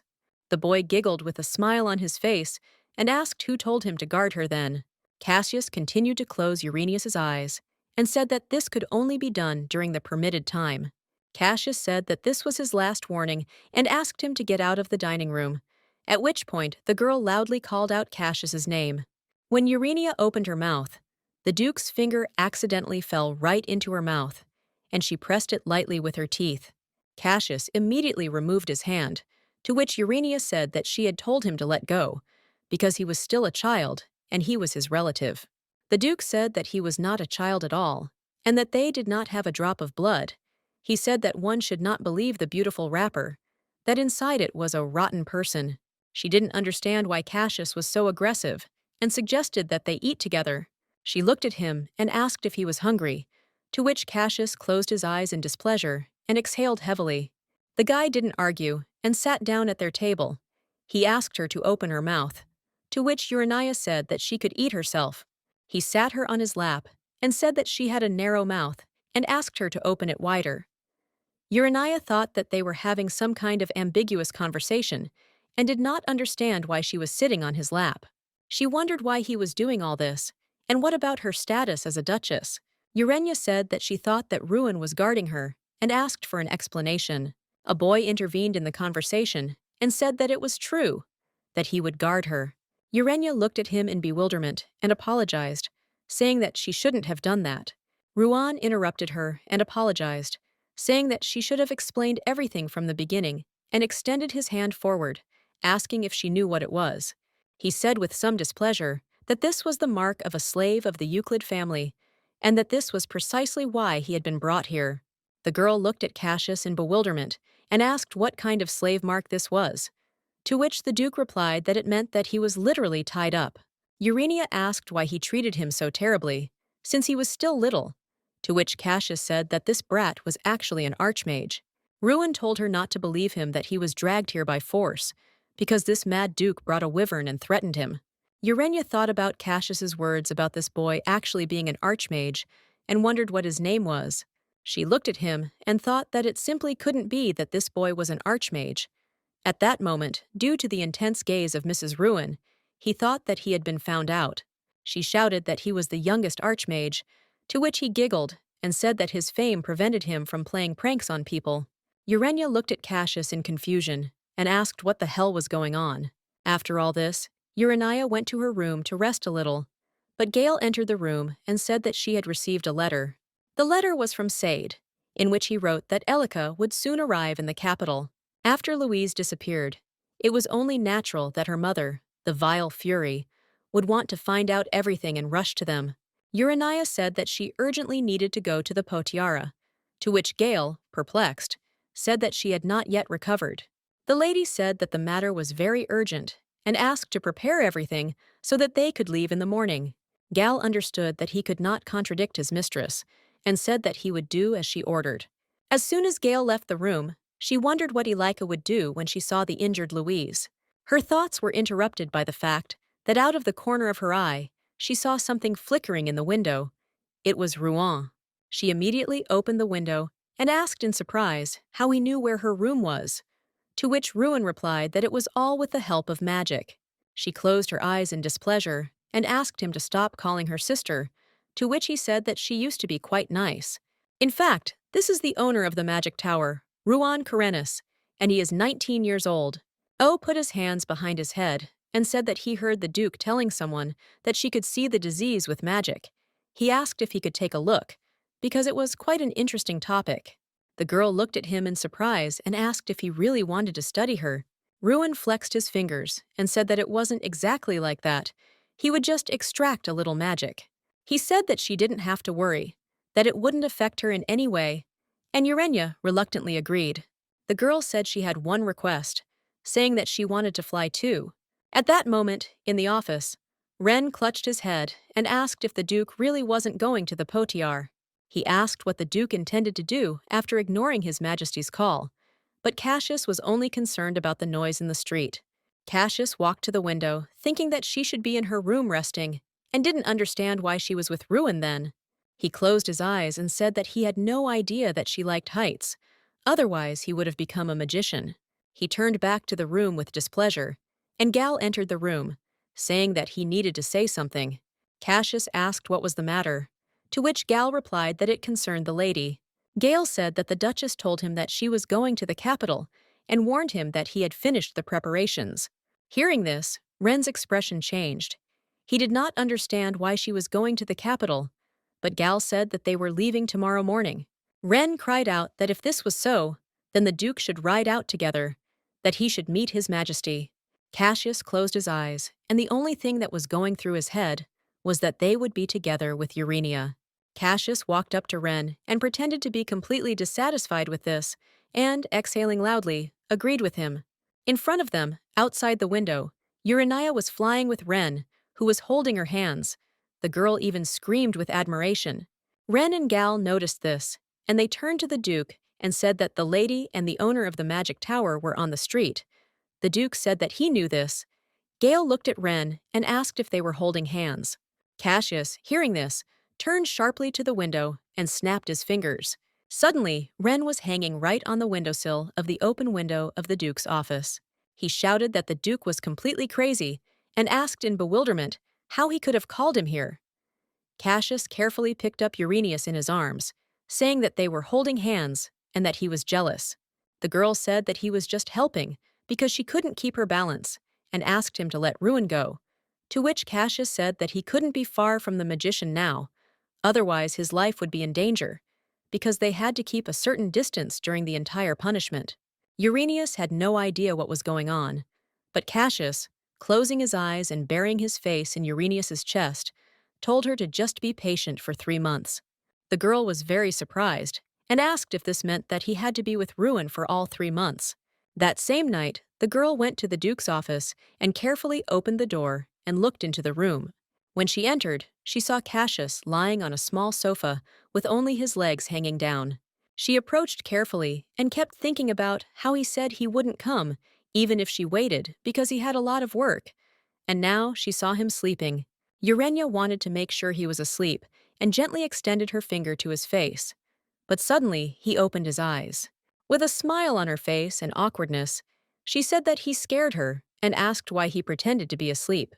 Urania became embarrassed, turned her head away, and said that now she could see his eyes. Cassius sat the girl on his lap, and she asked him not to close his eyes anymore, because they were very beautiful. Uranius asked him why he slept here and not in the bedroom, to which Cassius silently kissed her hand. And moving away, he said that he couldn't stand it, so he was calming himself down here. Looking away, she asked whether it was necessary to be patient, since happiness could not be delayed.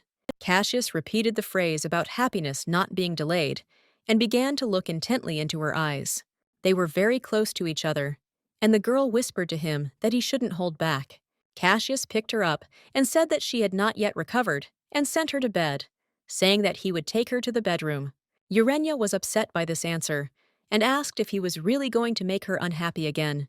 She said that, as miserable as he had been on their first night, Cassius thought about his wife's words. Turning her towards him and sitting her on the table, Urania understood that he was worried about her, but she wanted to see once again that he wanted her. Cassius, looking into her eyes, said that he could not stop now, and instead of a stop word, she could bite him or hit him. They merged into a passionate kiss, Cassius leaning on the table with one hand and Urania hugging him with both arms. Their kiss was no longer as short as all the previous times. It was filled with a frantic desire for each other. Cassius slowly began to kiss her neck, and at that moment asked if she had met anyone when she walked here like that. The girl said that she met the guard at the door, and from the surge of emotions and how pleased she was, she even began to moan slightly. Cassius laid her on the table and lightly hit the table with his fist.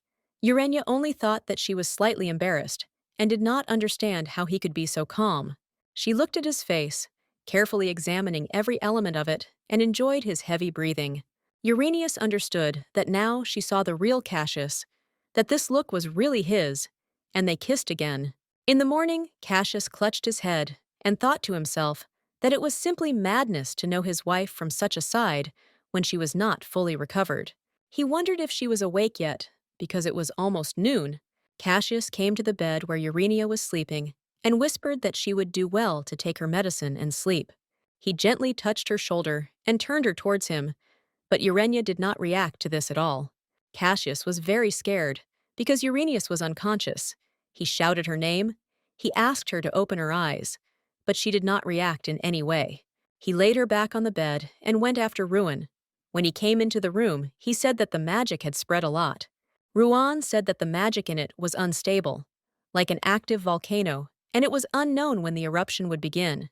He said it was amazing, not understanding how she was still holding up in that state. Her body was out of order, like a broken vessel, patched up with magic. He said there must be a reason why her body became like that. Cassius thought about Ruin's words and realized that it was all because of the Peric herb. His fists slowly clenched. He realized that after years of taking a medicine similar to poison, her body simply broke down. He asked if there was a way to cure her. Ruin thought for a second and said that it was necessary to release magic regularly, otherwise a mana explosion would occur, and her body would be in danger. Cassius said that was nonsense, that it wouldn't cure her, to which Ruin said that all he could do now was call a doctor to cut off the flow of mana. He said that he would try to do something first, and could absorb some of the mana by bringing his hand to her face. Urania suddenly opened her eyes and asked why he was here, turning to Ruan. He said that her husband was too impatient, and wasn't she tired of him being like that? Urania didn't understand what he was talking about, and asked what husband. He said that he would go and that she should call him when things improved. As he was leaving, Ruan noticed how much the Duke was worried about his wife, and was even a little worried himself. Cassius sat down on a chair next to the bed and asked if she was okay, to which Uranius asked if she had fainted again. Cassius said she just wouldn't wake up, and that's why he called the family doctor. The Duke approached the bed, and Urania, turning her head away, said that she was probably just very tired. The lady turned to Lena with a request to bring her some water. Cassius wondered if she had just ignored him. He sat back down on the chair next to the bed and thought about how strange it was. He even felt upset. Urania turned away from him, and he thought that Urania seemed to be avoiding him, but he tried to avoid these thoughts. The girl, turning away, thought about the phrases that Cassius had told her that night, about how he had felt as if she had swallowed him up, that this really was their first night. She thought that she had gone crazy, and now, no matter what she heard, only yesterday's events came to mind. There was a knock on the door of the room, and the Duke told them to come in, and Dr. Phoebe entered the room. Urania sat up from her bed and asked if she had any business there, to which Phoebe replied that she had been at the manor since she fainted. Uranius looked at Cassius and thought that it was he who had called Dr. Phoebe from the capital. The girl said that if she had known that she was here, she would have met her in advance and greeted her. Phoebe said that she should be the one greeting and asked how her body was, to which Urania said that she only felt a little tired and her body did not hurt much. Uranius thanked Phoebe for coming so late, to which Phoebe said that she should examine her. After examining Urania, Phoebe asked if it was possible that the lady was overtired or had gone into shock, to which Cassius replied that she was overtired and possibly in shock. Phoebe thought about his words and asked what had happened to her. Cassius, looking down, realized that Urania would not answer this question and said that she was fulfilling her marital duty. Lena was also in the room, and after the Duke's words, a deathly silence fell in the room. Urania was very ashamed. She even closed her eyes out of shame. She didn't want to see or hear anything. Phoebe apologized and said that he should keep an eye on his wife for a while. Listening to this, Urania felt even worse. She thought only about wanting to hide, even in a mouse hole. Phoebe said that because she was weak, she might experience mild symptoms of illness, such as low blood pressure and dizziness. Here Cassius said that the master of the magic tower said that it would be better to release magic regularly. Phoebe thought about the fact that this was the first time she heard about this. She asked if she could meet the owner of the magic tower in person. Cassius, approaching the door, said that he would prepare a place for their meeting. Urania watched everything carefully, and then they left, leaving her alone with her thoughts. The girl simply fell onto the bed and realized that she almost died of shame. She felt so embarrassed that it was even hard to describe in words. Lena entered the room, and when she saw the girl's face, she asked if she should call the doctor again, to which she said no. There was no need. Urania buried her face in the pillow and thought about Cassius, and realized that she simply could not see him. She didn't understand why she was like that, and concluded that she must really be a pervert.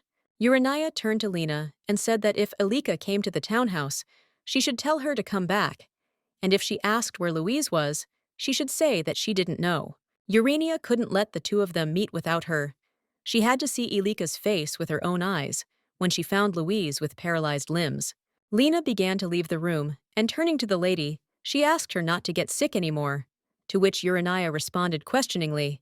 With tears in her eyes and her head down, Lena said that she didn't know that the medicine she took was bad and asked for forgiveness. After she learned the whole truth in the townhouse, she thought that Lena would leave without a word, but she still continued to take care of her.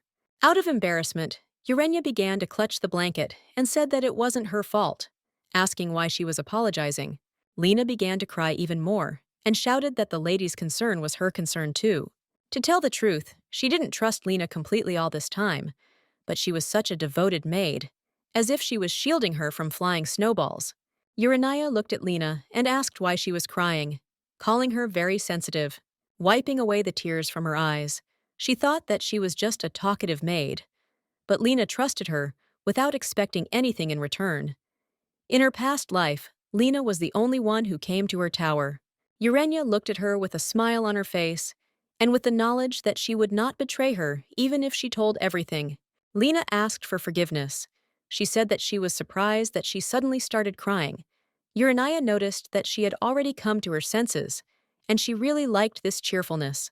Lena asked if maybe they could start with the sheets in order to change the bed linen. Urania sat there, concentrating hard, with her arms outstretched, and just shouted the word, "Come on." There was a glass in front of her, half filled with water, and she stared at it. Ruan was also sitting at the table and watching her carefully, and suddenly Urania shouted out why she couldn't do anything. Ruan said thoughtfully, "Because she doesn't have that image in her head." With her eyes closed, Urania said that she was imagining it all, to which he replied that he really couldn't understand, since 2 hours had already passed. The girl said that she was not the kind of person who could do everything right the first time, and continued to look at the glass. Ruan asked her about how she was probably about 3 years old when she first showed magical abilities. Urania was focused on her own, and without answering the question, she only shouted out whether he had seen. Ruan said that he calls her little sister, so why does she call him by his name then? Urania asked if he really liked being called the master of the magic tower, to which Ruan replied that, if you think about it, she was the only one who addressed him that way. She did not stop losing hope, and continued. And suddenly the water turned bright red, and splashes appeared. Urania suddenly screamed out if he had seen it this time, to which Ruan said it was worth seeing. Urania took the glass in her hands with joy, and Ruan said that if she wanted to live, she needed to continue in the same spirit. Ruan folded his arms across his chest and asked her if she realized who had made it all possible, to which Urania replied that, of course, it was all thanks to him. Suddenly, Lena ran into the room and started shouting that a message had arrived from the townhouse that Elika Valerian had arrived. The girl put the glass on the table and said that she needed to go and asked to prepare everything. She told Ruan that he should collect what he would need. It was unknown how long they would stay there. Urania was in a great hurry and didn't even notice Cassius. He stopped and called her. He stood next to the horse and asked if she was leaving. She thought that if she thought about it, she heard that he was going to patrol the territory. Urania, despite his side, said that she had business in the porteria. Cassius began to approach the girl and said that she had not even told him anything about this, to which Urania said that she was going to convey it through the servants. Cassius, with his head down, said in a quiet voice that he would not let her escape. He walked up to her and picked her up in his arms, looking into her eyes. He said that he was at his limit. Their faces were very close to each other again, and Urania blushed, because she was very embarrassed. She noticed Cassius Ruin behind her, who was already standing near the carriage. He asked if they were having fun. Ruan said that they were cabbages. Hearing this, Urania felt even more awkward. Cassius looked at Ruan, noticed that only one carriage was prepared, and asked Uranius about this. Urania thought for a moment, and said that there were 3 of them going, so it would be enough for them, but she thought that if Cassius joined, she would be glad. But she understood that then Ruin would have been mocking her throughout the entire trip. Cassius would have been conditionally killing Ruin with his gaze, and Lena would have been in the midst of her thoughts. And then she suggested that he go horseback riding, to which Cassius asked if she could. The girl said that it was her first time. She said that since he was with her, he could back her up and smiled broadly. He immediately picked up on Urania's idea and said that there was no need to be nervous. They mounted the horse, and he told her to lean back to make herself more comfortable. As they were leaning against each other, she felt Cassius's warmth and was very excited. Urania admired absolutely everything she saw in front of her, and the freshness she felt. The smile never left her face, and at one point she asked if it could be done faster. Cassius asked with a smile on his face if she also wanted to run away from him. He said he didn't know she wanted to run away after he came back, and Urania thought about how he realized she was running away. She thought he couldn't possibly have guessed it, but she noticed how tightly he was clenching his hands. Urania didn't understand how she could admit that that night kept popping up in her head, so she decided not to show it and said that he seemed out of sorts today. The girl closed her eyes and quietly told them to go faster, to which Cassius said that he would do as she ordered. They didn't speak all the way to the townhouse and were met by a servant upon arrival. He said he thought the lady should come in right now, since Countess Elika had arrived. Uranius looked at Cassius and thanked him for coming with her, and said that she would be leaving now.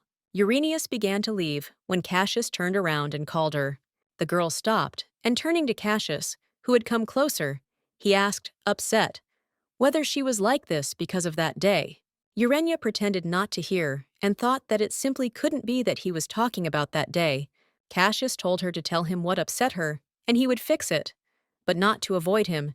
He said he wanted to rid her of bad thoughts. Urania became embarrassed and said that they would talk about it in private, and said that she had one request. She asked him not to interfere today, adding that she would deal with Elika Valerian herself. Cassius said that if that was what she wanted, he would try his best, but he couldn't stand it if she was hurt. Elika Valerian cared deeply about what people thought, and her passion was elegance and aristocracy, so she taught Louise manners. He asked if that was all that was required of him, to which Urania, smiling, said that it would help her a lot. Cassius paused for a moment, thoughtfully saying that he would do as she wished. He lowered his head, and Urania asked if he would do this because he loved her. Cassius raised his head and looked intently at Uranius. Before his eyes stood Urania. She seemed to be shining with happiness. She did not take her eyes off him. Cassius smiled too, and said that he couldn't live this life without her. Elika was already sitting on the terrace of the house, saying that the hospitality in the Duke's townhouse was simply terrible. She said that they had hired a maid who couldn't even make tea properly, and the servants hung their heads, asked for forgiveness, and said that they would bring her a new one. Elika indignantly asked when her daughter Urania would finally arrive. The servant said that she had informed them that she had arrived, so she would appear soon, and asked them to wait. Elika screamed, "How much longer can she hear this? Hearing this?" Urania stopped. The mistress approached the servant and asked if they were very tired, since they had worked quite hard. Approaching the table where Elika was sitting, she heard from her that first it was necessary to say hello. Urania, looking at her, only asked why she had come and not reported it. Elika said that she heard from the Count that she had refused the medicine, but she didn't really think that she had become so evil. The lady said that her politeness depends on the person she is talking to, and smiled. Elika said that she had really grown up. It seemed as if only yesterday she was locked in the attic and begging for help, to which Urania said that she had also aged a lot. Urania said that when they forced her to drink the potion made from the peric herb, she did not have wrinkles. Elika was very angry about this. She said that Urania had become very impudent and asked if she thought she could get away with disobeying them. Urania said that there are so many people in her life who can stand up to Duchess Euclid. Elika asked if she had gone to that shameful evening using her influence. Urania said that it seemed that she was free enough to have time to take an interest in other people's lives. Elika responded by saying that she was hanging around in social circles and rumors had already spread. Elika laughed, saying that she probably hadn't heard about it because she wasn't interested in social life and simply didn't hear such news. Urania wondered what the rumors about the Duchess's desperate pursuit of her womanizing husband could not tell. The girl asked if she had really come here to gossip, to which Elika angrily said that Urania was just a blockhead and asked if the rumors had reached the Duke. To this, Urania merely asked if she thought the Duke would believe them. Elika became very angry and said that she seemed to have forgotten who she could be in this place for. Hearing this, Urania only smiled and said that it was definitely not all thanks to them. Elika stood up from the table and slapped it, saying that she raised her despite the fact that they were not related by blood, and she dared to betray her. Urania also became angry, clenching her fist and saying that it was all shameless, asking if she had any feeling left for how she had treated her in order to make her a duchess. Looking at her intently, she said that, however, if it had been, she would not have dared to come here so brazenly. Elika said that she was giving her another chance, and that this was the last time she would see her arrogance, asking her to be grateful for it. Hearing this, Urania thought about the fact that not long ago she had sent a hired killer for her soul, and now she was luring her to her own side. Elika said with a smile on her face that she was still so young, and there was no single way to get benefits. Urania did not understand what she had in mind, and said that her legs hurt a lot. Hearing this, the servant immediately went to get a chair, similar to a wheelchair. As soon as she sat down, she felt some relief, but her legs did not stop hurting. Seeing all this, Elika said how precious the Duchess was to them. Urania, holding a cup in her hand, heard Elika ask why she wanted a divorce, and this surprised her a little. Urania remained completely calm and asked about the fact that they did not want to maintain contact. The maid said that the tea was very hot and asked the mistress to be careful. This angered Elika, and she asked if the maid could really interfere in the conversation like that. To which the servant replied that she was asking for forgiveness and would resign. Elika immediately said that therefore she could not do anything properly. The servant was just about to leave when Urania said that she had nothing at all to apologize for. She turned her head towards her and asked her if she was not more valuable than Countess Valerian. Bridget turned to the lady in bewilderment, and Urania said that she was in no way inferior in pedigree to Countess Valerian, born a commoner, the youngest daughter of Baron Jerome. Uranius's words made Elika very angry, and she said that she didn't watch her language at all, but she should have. I don't look up at the Countess. She said that it was she who treated her maid with disrespect. Elika asked again why Urania decided to get a divorce. She wanted to say something, but immediately interrupted herself. She screamed very loudly when the mistress poured the contents of the cup right on her. Elika, all wet, started screaming, asking what she was allowing herself to do and why she was doing it. The lady turned to Bridget and said that the Countess was already leaving and asked her to help her with the preparations. As she was leaving, Urania looked at her and told her to watch what she said. The lady had already recovered sufficiently when she suddenly heard the name Louise from the Countess. She asked loudly where her daughter Louise was, and then Urania stopped. Urania, with a smile on her face and without turning her head, asked why she was looking for her here. She left thinking that she really thought that she would meekly show her and realized that she would greatly regret sending her here. Urania entered the house and was met by the Duke, who asked how the conversation went. The girl didn't tell him anything in detail. She just said that everything was fine and asked if he was leaving. Cassius said he was heading to the abandoned fortress and asked if she wanted to join him if she was okay.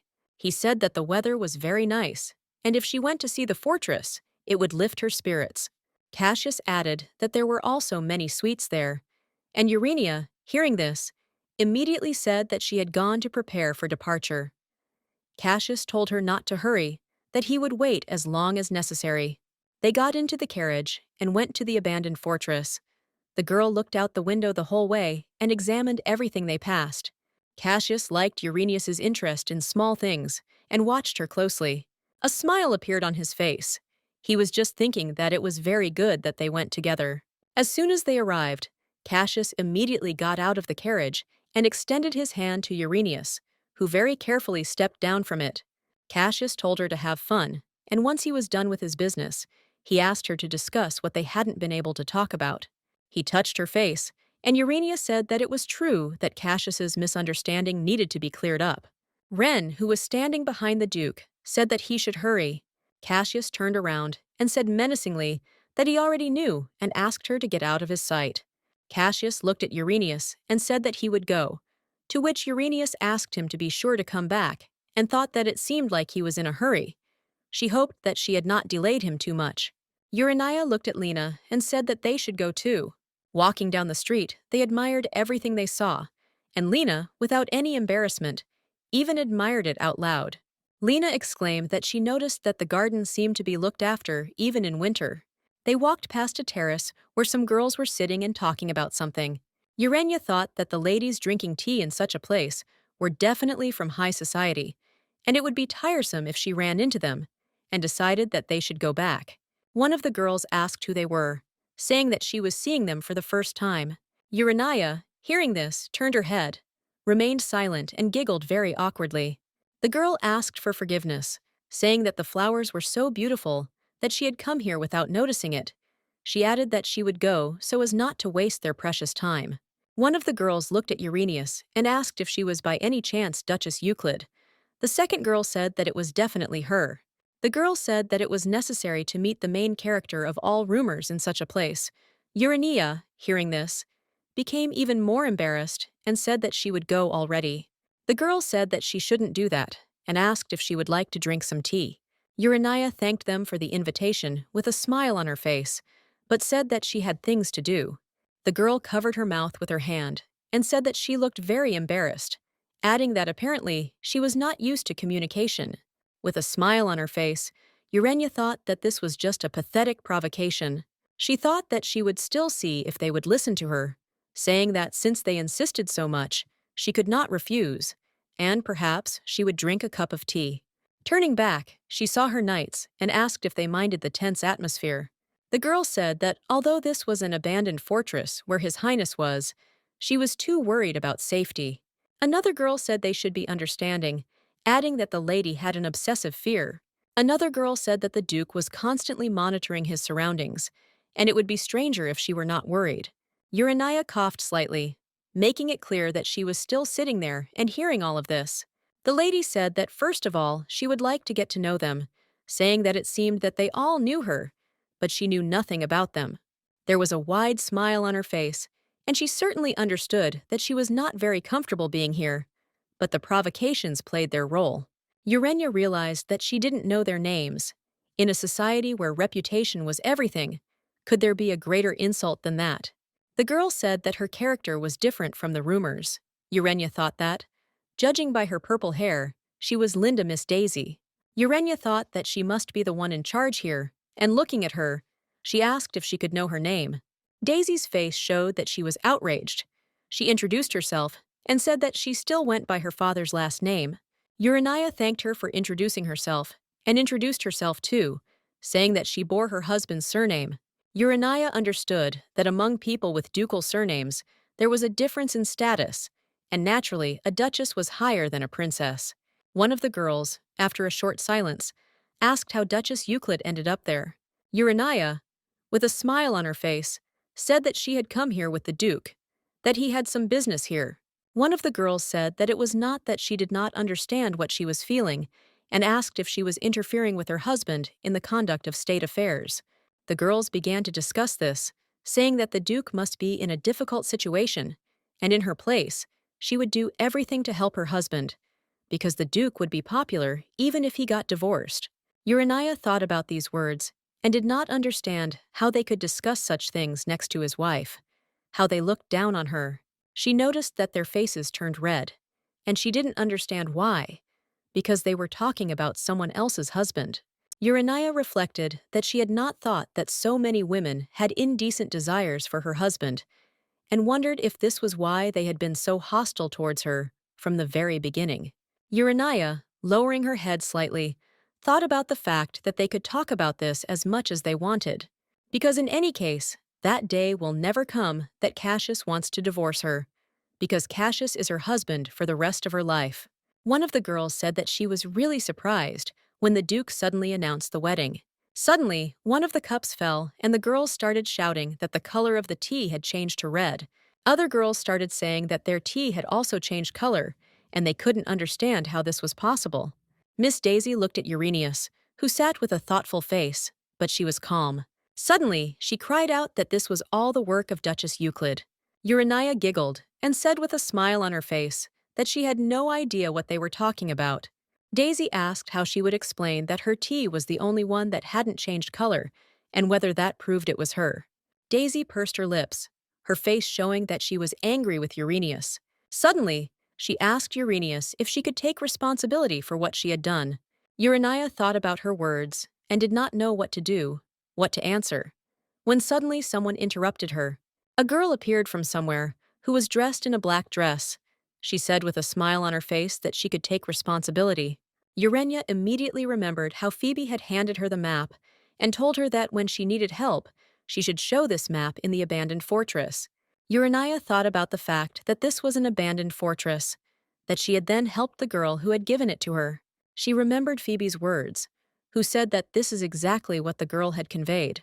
The girl introduced herself as the princess of the Harura Empire, Ulysses de Anastasia. All the girls immediately stood up and said that they were glad to welcome her, Your Highness, Sunshine Perry. Urania was surprised that with her mere appearance, she had changed the atmosphere here. She was the third daughter of the emperor, and the one who resembled him the most.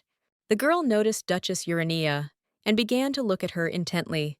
Urania approached the princess and heard from her that they had not seen each other for a long time. Calling her teacher, Urania did not understand this at all.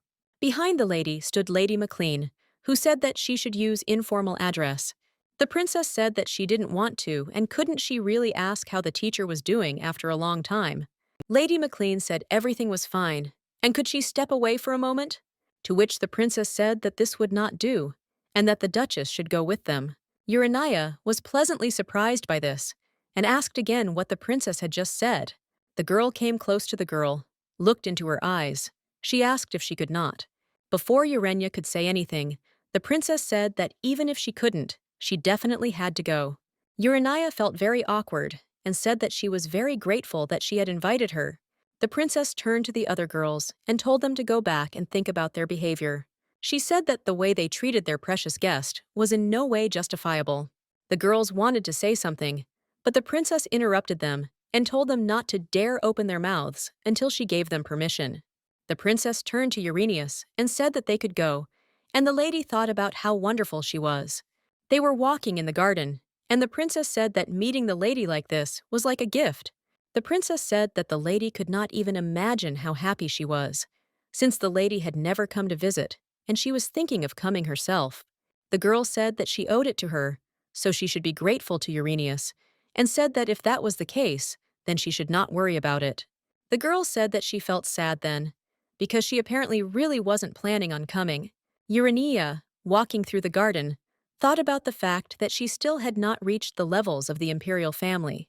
Urania said that, to tell the truth, she had not been feeling very well for a long time, and she was about to leave. But she met with her. The girl became nervous and asked if she was okay now, to which the lady said that she had nothing to worry about. Urania thought about the fact that, looking around, she saw knights and thought about it. She didn't understand how much longer they were going to pursue them. The princess interrupted her thoughts and turned to Urania. The girl did not quite understand what this was about. The princess, with a smile on her face, suddenly asked if she could run well. Urania, lowering her head and thinking, realized that she was not at all sure of this. The princess addressed Urania all the time as a duchess and asked that she simply call her Urania. Since the princess realized that the lady could not run, she asked if she liked to play with dolls. Urania was very embarrassed, she said, adding that she had never played them. The princess was very surprised and asked if it was true, that it was never, that such a thing simply could not happen. The princess took Uranius by the hand and said that if this was so, then she had lost half of her life. Without explaining anything at all, the princess, with a smile on her face, asked them to go as quickly as possible. Urania agreed, saying once again, "Your Majesty," and the girl at that moment said that she should address her by name. The girl said that this is what true friends do, which greatly surprised the Duchess. Entering the house, the princess asked if Urania was very tired, to which she said that she was not at all, and that they had studied well. The princess, clutching her head, apologized and said that it wasn't very interesting when they were dragging themselves along. At first, Urania didn't understand who they were talking about, but then she realized that it was about the security, and no matter how you look at it, they also irritated her. Suddenly, McLean appeared unexpectedly, saying that she had missed something and that she would be back soon. And Urania was very surprised by this. She only saw how the lady was already running away. She was surprised and indignant. How did she appear from the ceiling? Lady McLean slowly turned her head towards the lady. She said that the shortest route they came by was known only to Her Highness, and only she could use it. Standing behind them was the princess, who, smiling, said that it was worth going, that they had so much time. Smiling broadly, the princess suggested that they enjoy playing with dolls until trouble arose. Both Lady McLean and Urania stood in complete bewilderment. The lady, of course, was interested, but still she felt somehow uneasy. They began to try on different looks for Urania, dressing her in completely different clothes, and the princess talked about how everything suited her, and that it was simply perfection and ideal. Looking at Urania's new outfit, the princess couldn't even believe that it would suit her so well. Putting her hand on her shoulder, the princess said that the creator of the white fox outfit is making a cute strawberry peanut butter jam outfit fashionable this time. The princess looked at her with lit-up eyes, and Urania did not like this game at all, and she decided that it was necessary to change the subject. The lady had no other choice but to ask whether McLean had taught her fencing. The princess said yes, but later she gave it up, to which Lady McLean said she shouldn't have given up fencing. Urania thought that, if she thought about it, she had already heard about this, and they said that this princess was a genius of fencing, and it was she who was trained by this genius. Suddenly, the princess cried out that she had almost forgotten about the cute chestnut hat, and out of awkwardness, Urania asked what chestnut hat. The princess came as close to Uranius as she could and asked if it might be better to start with the head. Urania was already mentally crying because she didn't like what was happening at all and realized that her plan had failed. The princess began to carefully comb Urania's hair and told her why she had given up fencing, saying that, having pointed her sword, she realized that healing was more suited to her. The girl said that she was now studying medicine, and that day she also practiced in Phoebe's infirmary, and thanks to the lady, her illness was discovered. Urania asked if everything was okay with her now, to which the girl said that of course, and added that now she was thinking about how to thank her, and asked what she would like to receive. Urania did not understand what kind of gift they were talking about, since she had only told about her symptoms to prove her abilities, but she understood that she could not refuse the opportunity that had come her way. The princess did a beautiful hairstyle for the lady, and Urania asked if they could become friends. The princess was very surprised, but with a smile on her face she asked, did she really want to do it again? Urania merely thanked Her Majesty and thought that, thank God, she did not take it as rudeness. The princess asked if she was sure of her request, and if she understood that she would be visiting her often. Urania said that then wouldn't she mind playing something else next time?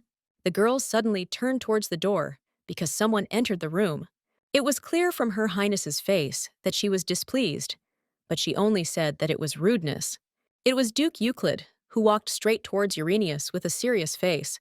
Cassius asked whether he was worse than the emperor's daughter, who had voluntarily kidnapped his man. The princess asked him if he really thought that Urania belonged only to him, to which Cassius replied that at least she did not belong to the princess. The princess said that apparently he was not aware that Urania had become his friend, to which Cassius asked Urania if she was really friends with such a person, adding that friendship was very important. Urania thought about how the victim seemed to have changed, and with a smile on her face, she noticed how they got along with each other. The princess approached Uranius, and putting her hands on her shoulders, she said that she had a fictitious marriage with a crazy person. If she wanted, she would help her with a divorce and also match her with a much better candidate.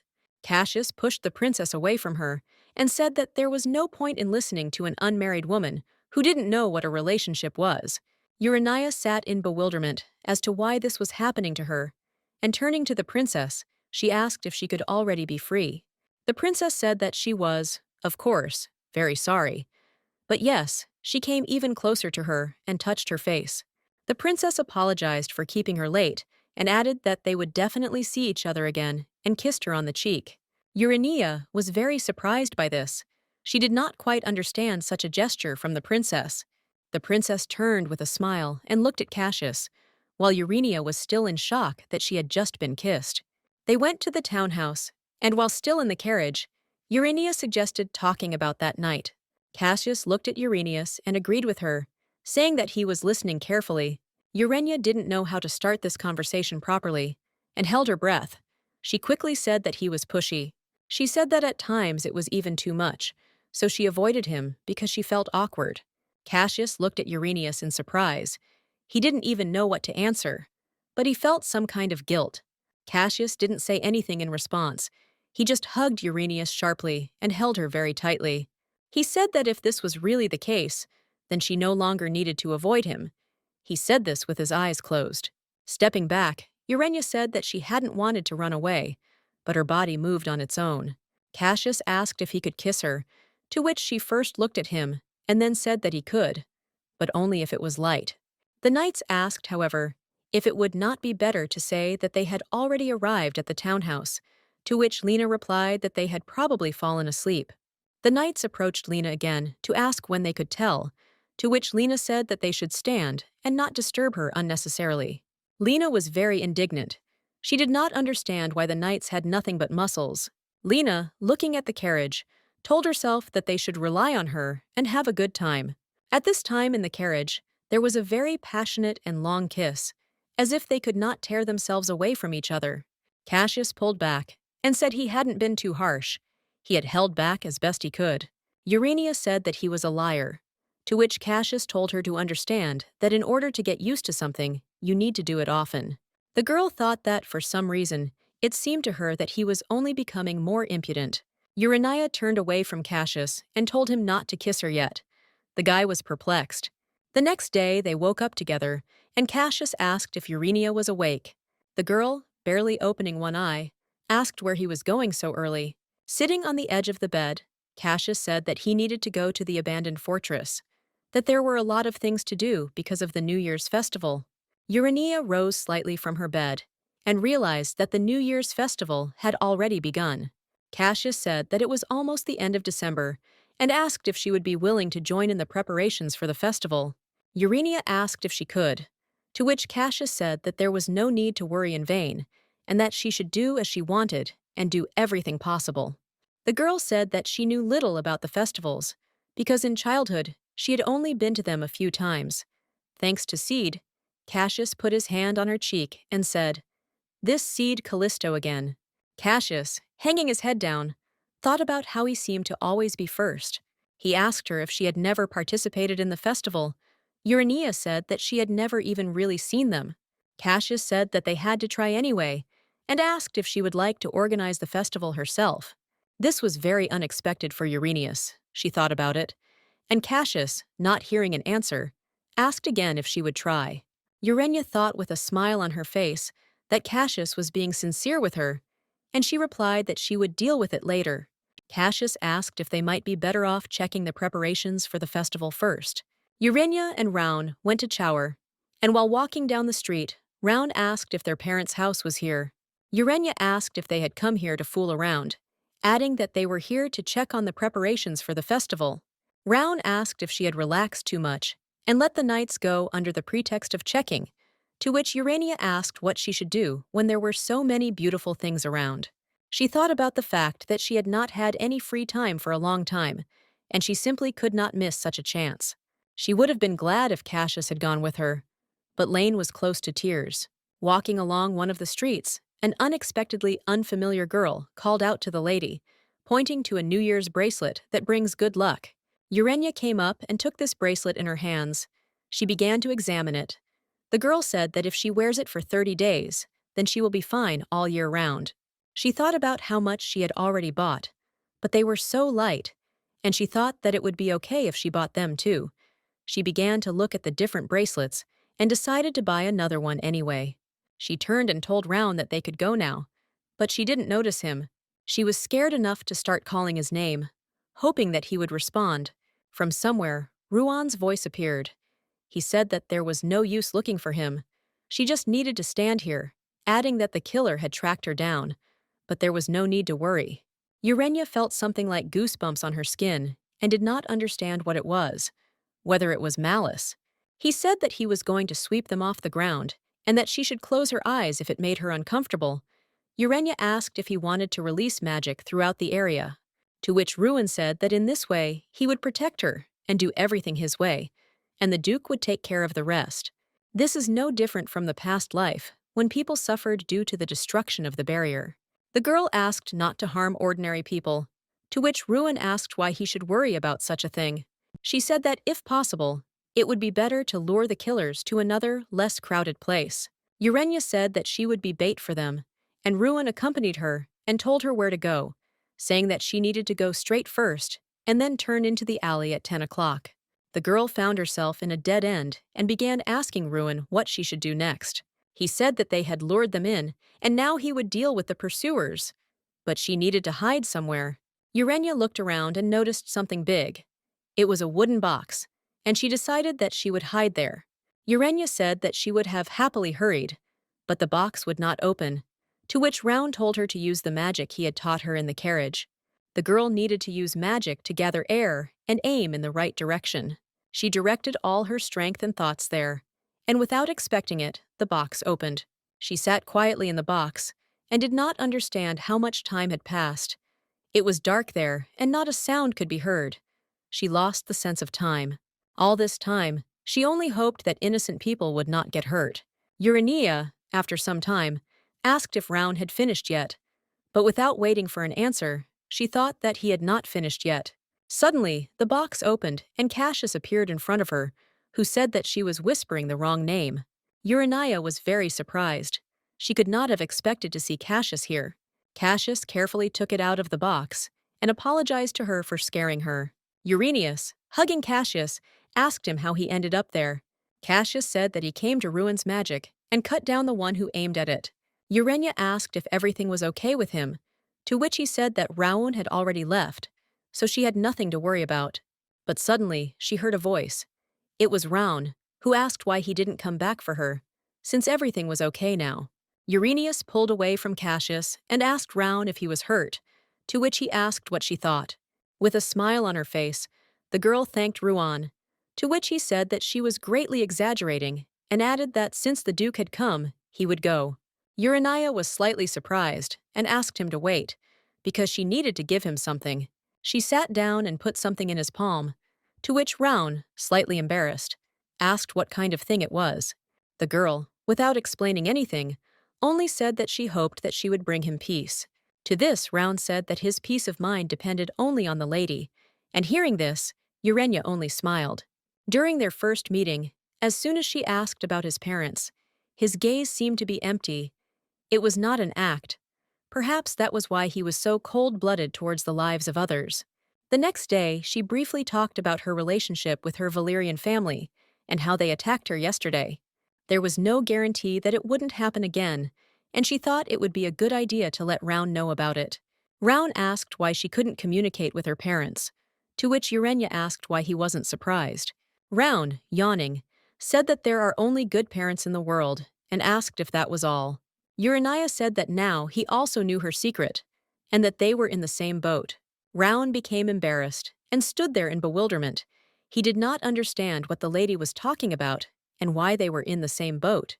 Urania just wanted to tell him something, but he was no longer in the chair, as if he had disappeared. She saw Cassius snap his fingers again, and she thought it was him, snapping his fingers to drive him away. Looking at Uranius, Cassius said that if she needed his help, she only had to say so. Urania looked at him in surprise at first, then smiled and thanked him. In Valerian's townhouse, Elika stood waiting and hoping that Gavan would arrive any minute. Govan, a crazy foreign knight with whom she has been dealing for several years. Elika had tasked him with finding Louise and intimidating Uranius, and she stood there wondering why he hadn't returned yet. Elika heard strange knocks behind her, and turning her head slightly, she sharply shouted out who was there. Turning around, she saw a small blue bag on the ground and carefully picked it up. When she untied it, an eye fell out of it. She screamed loudly. From the horror she saw, she felt uneasy. She sat down on the floor and threw the bag out of her hands as quickly as possible. She looked at the eyes that rolled out of the bag. Elika realized that this eye color was like Govan's, and realized that he was dead. She thought for a second that it meant that whoever left this was somewhere in the townhouse. Cassius apologized to Uranius and said that he would not allow anyone to threaten her again, and again asked for forgiveness. Urania asked what he thought, to which Cassius said that if she wanted to take the medicine, she needed to eat first. The girl smiled and said that he needed to come to her first. Cassius looked at Uranius in slight bewilderment, and without asking any unnecessary questions, approached the girl. He extended his hand, and Urania put on it the very same New Year's bracelet that she had bought. Urania asked with a smile on her face if he liked the bracelet, to which Cassius said that he liked it, and even liked it very much. She said that this color of the bracelet suited Cassius very well. She herself admired it, and did not take her eyes off his hand. She said that the color was different from the color of Ruan's bracelet, to which Cassius said that he shouldn't have given it to anyone else. Cassius said that he wanted to be the only person dear to her, and asked if it was really that hard to understand. Urania was perplexed. She did not expect such a reaction from Cassius, and did not even know what to answer, but she liked to watch him get irritated. She said that New Year's bracelets are given to the family. It can be given to anyone in the duchy. With a dissatisfied face, he repeated Uranius's words, that it could be given to anyone, and asked why they weren't then given to everyone. In response, Urania only giggled. She was touched by how angry Cassius was, and didn't see anything wrong with it. Cassius, seeing the smile on Uranius's face, immediately calmed down and smiled slightly too. Cassius, chuckling, said that she needed to have fun from the heart, and he was ready even to die if only she had fun, to which Urania said that he would not have to die for her. Urania said that Round would not have received the bracelet anywhere, since he had only recently arrived in the duchy. Cassius looked at the girl and asked what it meant. She also gave him a bracelet, as a member of the family. The girl thought about the word family, and did not understand whether this word could describe their relationship. Urania, with a smile on her face, said that their relationship is definitely much more than just a family. The girl didn't know how to choose the right words, and simply said that Cassius was the most valuable person for her. Hearing this, Cassius was touched. He thanked her for answering and tenderly kissed her on the forehead. Urania decided to visit Louise, who, as soon as she saw her, began to shout out how much longer she was going to keep her here. I asked her to return her right now. Urania asked Ruan to treat Louise yesterday morning. Without her knowledge, she noticed that her body began to move and thought it was worth trying again. The girl decided that she would give her a chance and told her to help her kick Alika out. Louise started shouting with discontent. Why should she help her after what she did to her?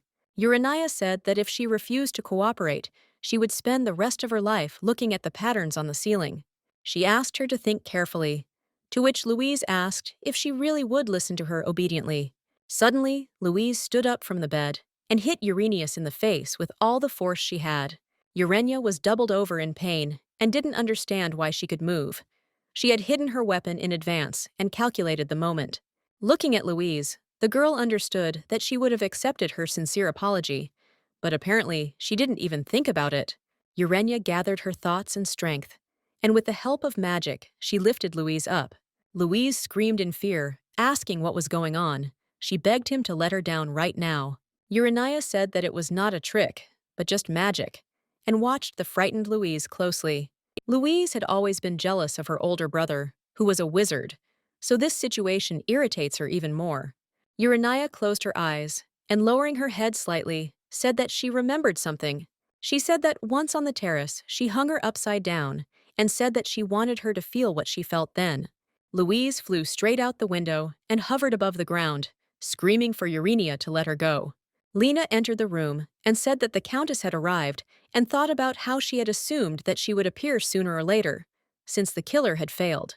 Urania asked Lena to take her to the backyard, and suddenly Alika started shouting something. She looked up and saw Louise screaming in fear. Alika turned to the servants and asked what was going on here. She told them to hurry up and get Louise down, to which the syllables replied that it was impossible to do. Urania appeared behind her and said that she had tried to do something to her, which was why she was now floating above the ground. Alika said that she was very rude, that she was acting like this because of some joke, and asked if the decision to divorce was really affecting her that much. Alika said that, however, if she listened to her, she would change her mind, because there were rumors that the Duke lost his mind from blood and could not sleep unless he stabbed someone, and asked if she had heard that he chose a woman in order to lull this madness. Urania, with a serious expression on her face, said that this was the first time she had heard of this and asked why she didn't ask him herself. The girl loudly told Cassius to come out, and he appeared right behind Alika. Cassius said that he felt that this meeting was just a waste of time and asked why they didn't end it right now. Alika turned to Cassius, asking for his forgiveness and saying that she was concerned about her daughter's future, so she could not stand aside. Coming closer to Alika, Cassius said that she had crossed the line several times already. Alika wanted to say something, but Cassius immediately interrupted her and said that this was the end and told her to leave the capital forever. Cassius added that, by order of the head of public security of the capital, she was prohibited from entering Portiara, and the same applies to Valerian. Alika tried to say something else to Cassius, but the Duke did not listen to her and ordered the servants to take her away. Alika started screaming loudly that it was just possible, that he couldn't do that to her, and that it was wrong. Cassius said that if she wanted to get Louise, she had to ask Uranius for forgiveness with all her heart.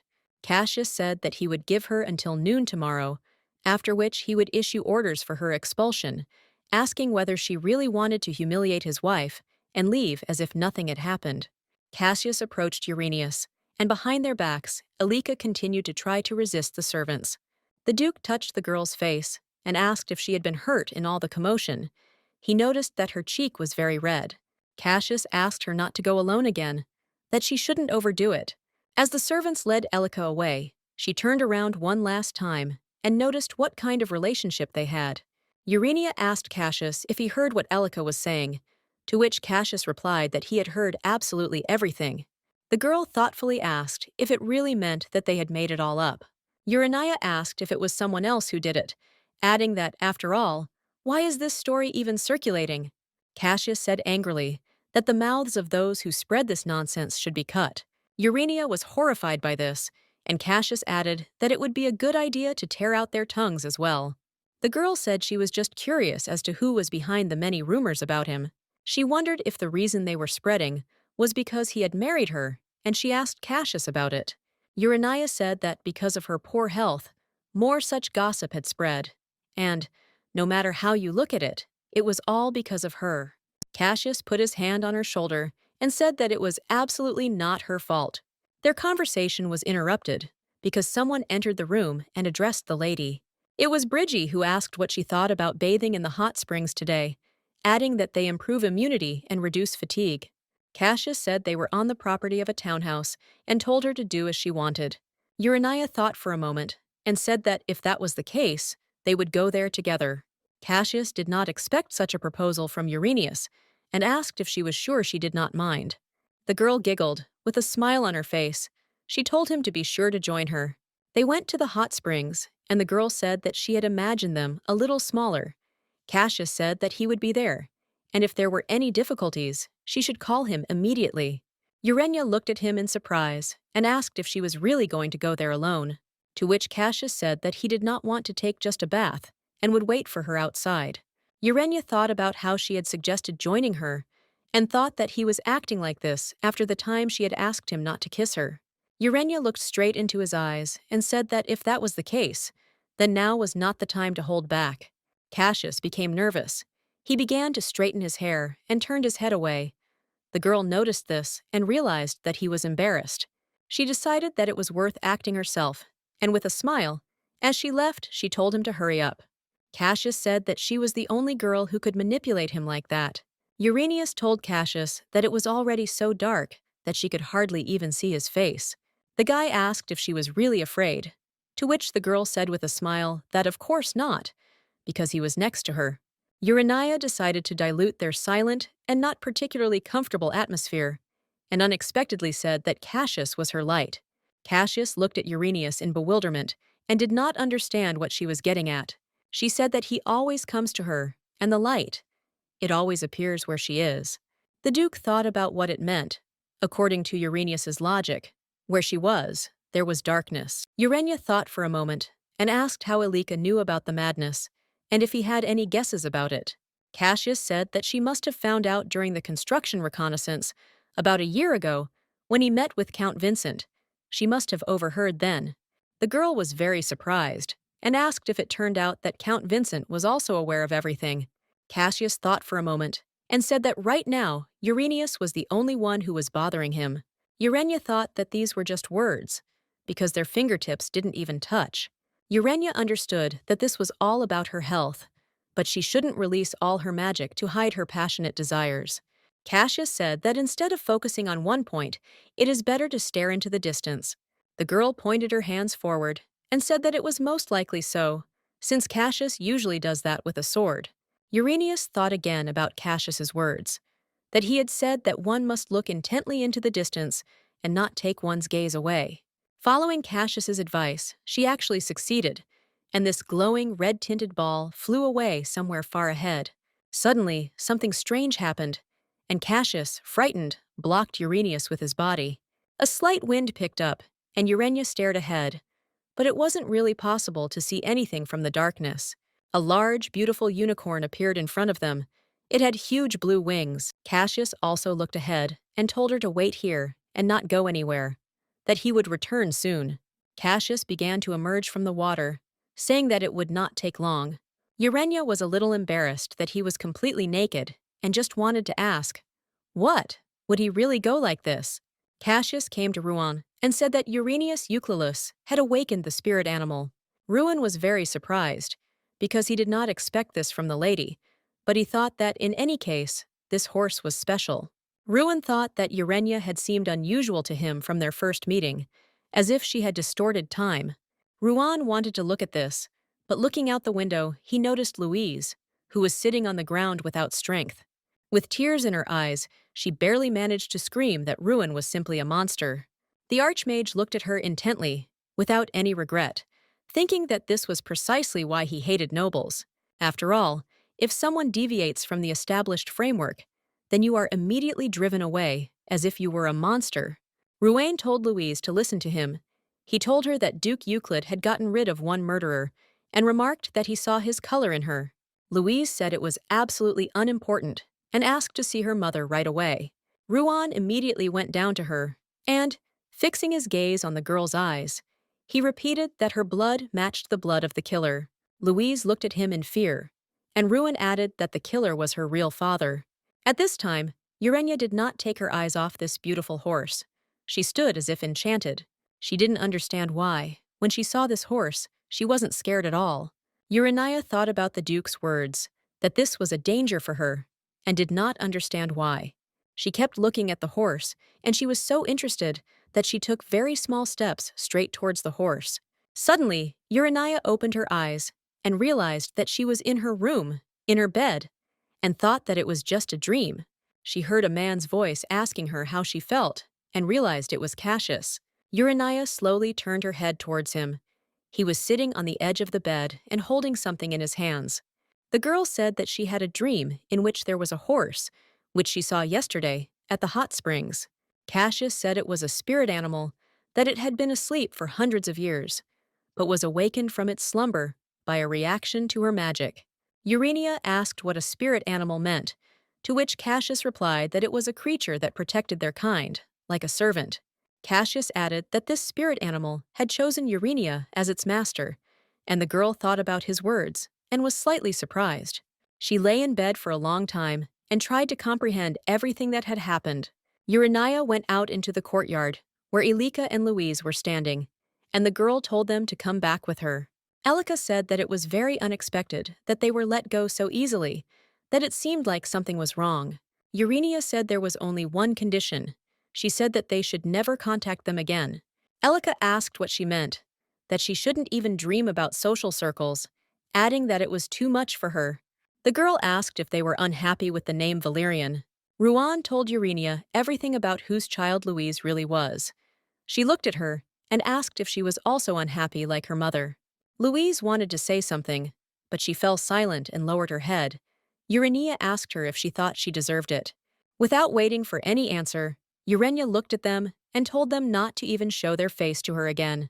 Elika realized that she would not achieve anything from this conversation, and lowering her head, closing her eyes, she said that she would try. Several days have passed since the situation with Louise and Elika was resolved.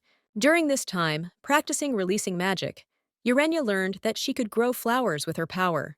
When she told Rune about it, he laughed at it being an unusual ability, but she really liked it. Ren arrived with Lena, who said he was here to escort her to the conference room. Urania asked that this flower pot be delivered to Princess Willis, and that the rest be collected and left at the entrance to the conference room. They arrived at the conference room where the aristocrats who had sworn allegiance to the Euclid family had gathered. One of the men approached the Duke and asked if it was true that the lady had awakened a spirit animal. The second man said that the lady was not a direct relative, and that he heard that he was with her that day, and maybe he was mistaken. The gentleman turned to these men with indignation and asked them if they really doubted the Duke. The man replied that a keeper is a person who, until recently, could not help but see and speak. And then Urania realized that it was not at all surprising that they thought the same way as she did. Urania raised her head and looked at everyone, asking if she could say something. Urania said she dreamed of a spirit animal, adding that she had dreamed of it twice before today.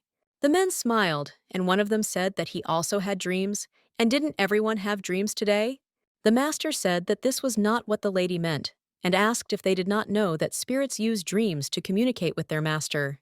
The man said with displeasure that the spirit animal had reacted to the Duke, and the Duchess was probably just enjoying the hot springs. Another man said that he thought it would be more correct to say that the owner of the spirit was the Duke, and upon hearing this, The others all supported him.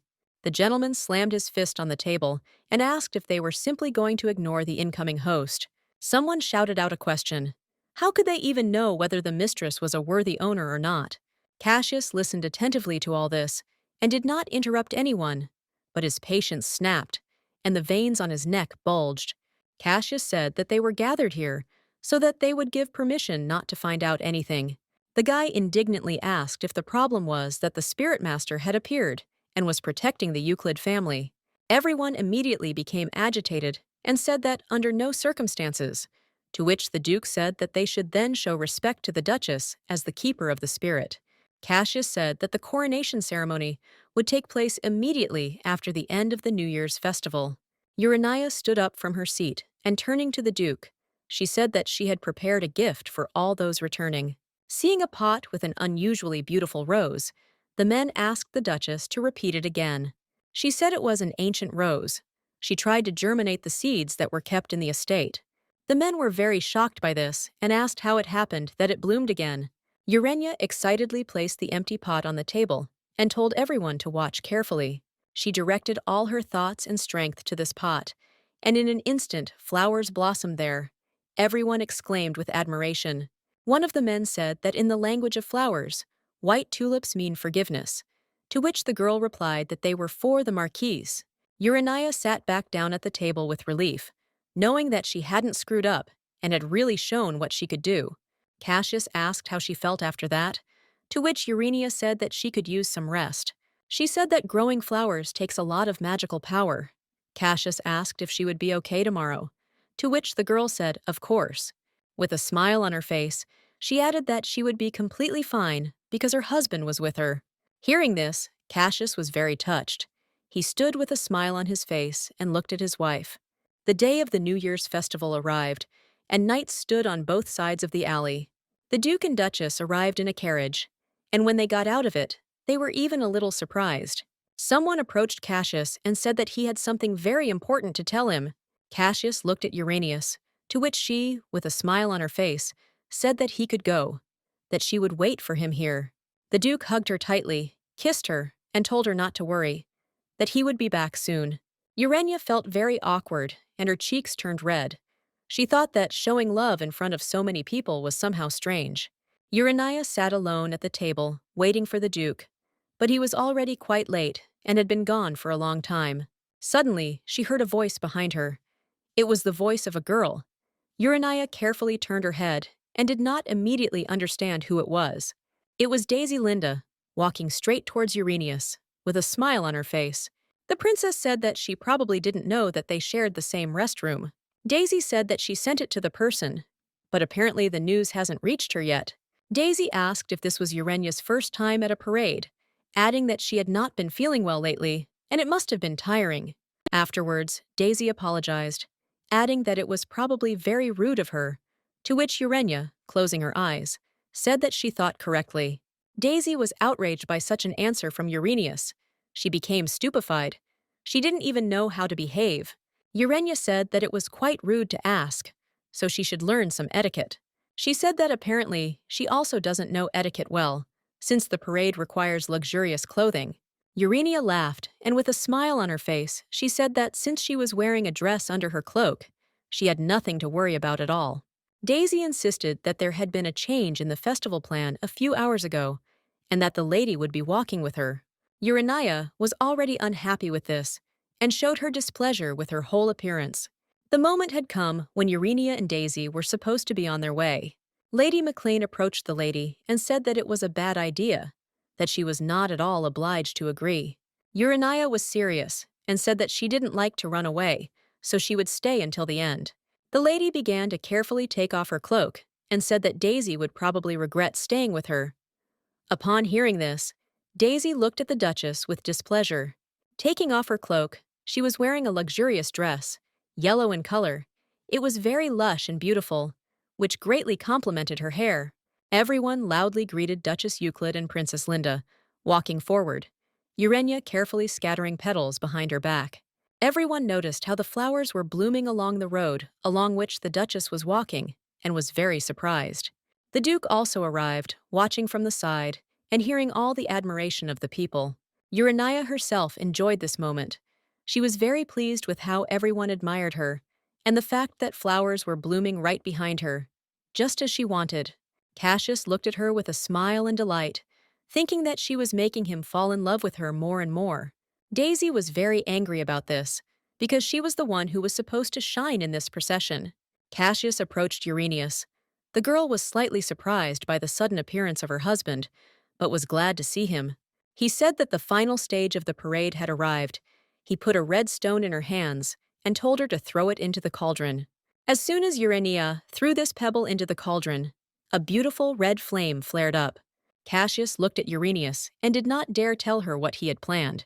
He turned to her and said that he was going to do something shameful and asked if she minded. Urania lowered her head slightly and said that she was already very ashamed. She said this in a whisper so that Cassius would not hear anything. Cassius pulled Uranius tightly to him, and they shared a long, passionate kiss. Everyone immediately started shouting, "Hooray!" that it was very beautiful, but it was time to leave. Urania whispered to Cassius that he had said he would be back soon and asked why he was so late. She hung her head down, showing that she was slightly upset, adding that she had been waiting for him all this time. Cassius felt guilty about this and turned his head away. He only told her to forgive him. Urania asked him to hug her to make her feel better, but Cassius was surprised by this and simply remained silent. The girl looked at him in bewilderment and asked if he was really not going to hug her. The guy, immediately after these words, rushed into each other's arms. They looked intently into each other's eyes. Cassius knew that he was showing his true colors, and that when he looked at her, all his anger evaporated. The girl looked at him with indignation and said that, to tell the truth, she passionately desired something. Cassius asked if he could ask what, to which she said that she kept thinking about that night. The guy didn't quite understand what she meant, or he just pretended not to understand and asked what she was thinking about. She looked into his eyes and said that she thought about the way he licked his lips that day while saying vulgar words. Uranius got close to Cassius's face and asked him what he thought about it, to which he said that he thought she'd better stop embarrassing him. She said that all he did was talk, to which Cassius asked if she was deliberately asking about obvious things. Cassius said that she was not the only one who remembered that day, to which she asked if he also thought about it constantly. Urania felt much better. She realized that she was not alone in constantly having such thoughts.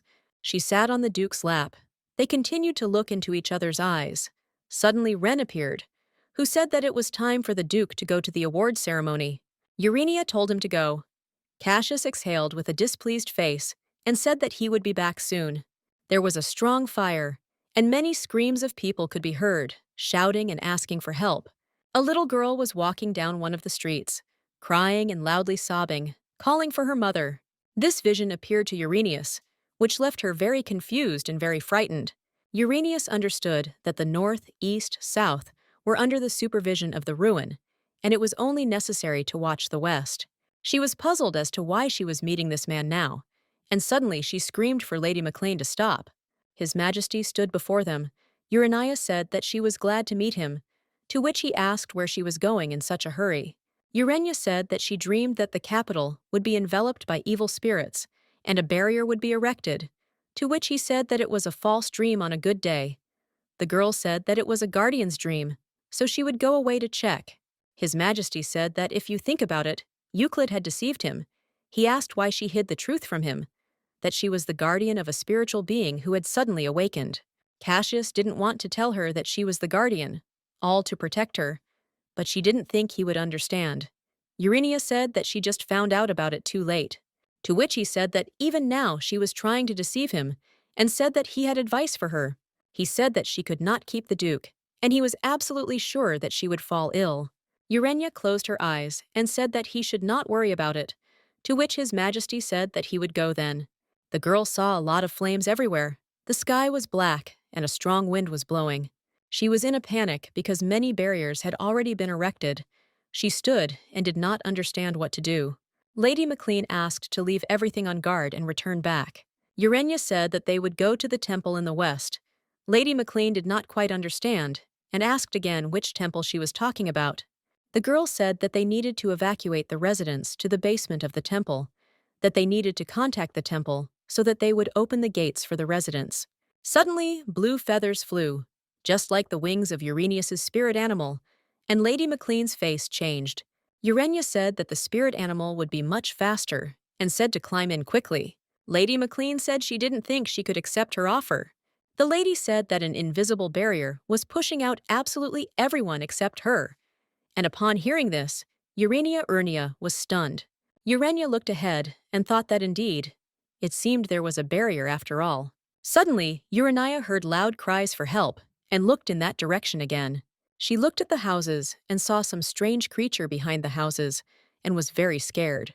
Lady McLean said it was an owlbear and that the lady needed to go to the castle immediately, to which Urania said that they needed to save the people first. She said that she would ride on an angel and evacuate the people.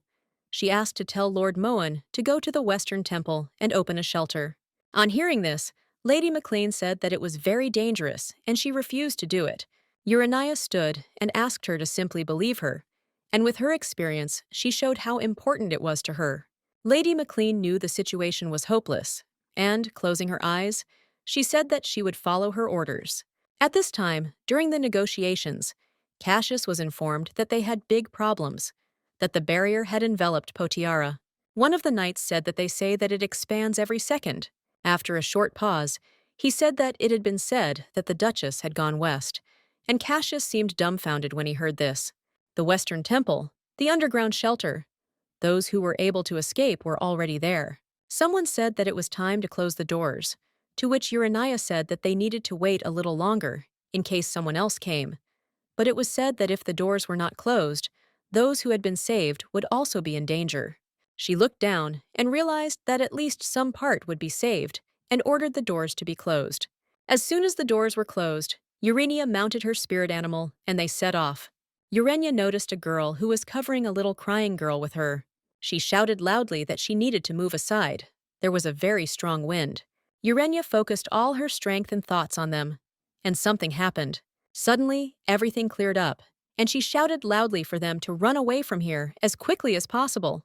Suddenly, Angel disappeared. Urania sat down on the ground and was in complete despair. She was very upset. She didn't have the strength to hold him back. She did everything she could. At least she corrected a small part of the mistakes of her past life. She sat down, leaning against some building, and wondered if she had really succeeded in anything. Suddenly, she heard a man's voice, and she realized it was Cassius, asking how long she planned to scare people. Cassius asked indignantly if she couldn't do it to the best of her ability. The girl asked if he knew what happened to Ron, who went north, to which Cassius said that if she was so worried, why didn't she go there herself? Urania cried out that Round was going for her, and naturally she had to go there herself, but she had little strength. Cassius, seeing the state of Uranius, said that he would find out everything himself and ordered that she return first. She didn't notice how Cassius disappeared. She felt some guilt for not being able to do it herself. Round was in the house and suddenly heard someone calling him. It was a female voice. It was the voice of Uranius, who literally in an instant rushed towards him, into a tight embrace. She asked if he was hurt, to which he said no, and did she really think he was a real child? Urania asked in surprise if it was true that he was younger than her, to which Round looked at her awkwardly. Round said that since she saw him, he would go and there was no need to worry, since nothing unusual had happened. The girl noticed how embarrassed he was, and was touched by this. Someone told the lady to come in. Urania went to eat, but thoughts of Cassius did not leave her. Cassius did not return all night because he was busy, which made her very worried. She didn't understand why he hadn't contacted her during all this time, wondering if he was offended or had decided to be rude like before. The servant came up and apologized for disturbing her during dinner. He wanted to tell her something. He said that the vassals had arrived. The girl looked at him in bewilderment. There was some discussion about the Duchess's first distinguished performance as a guardian last night, to which Urania replied that she had only done what she could.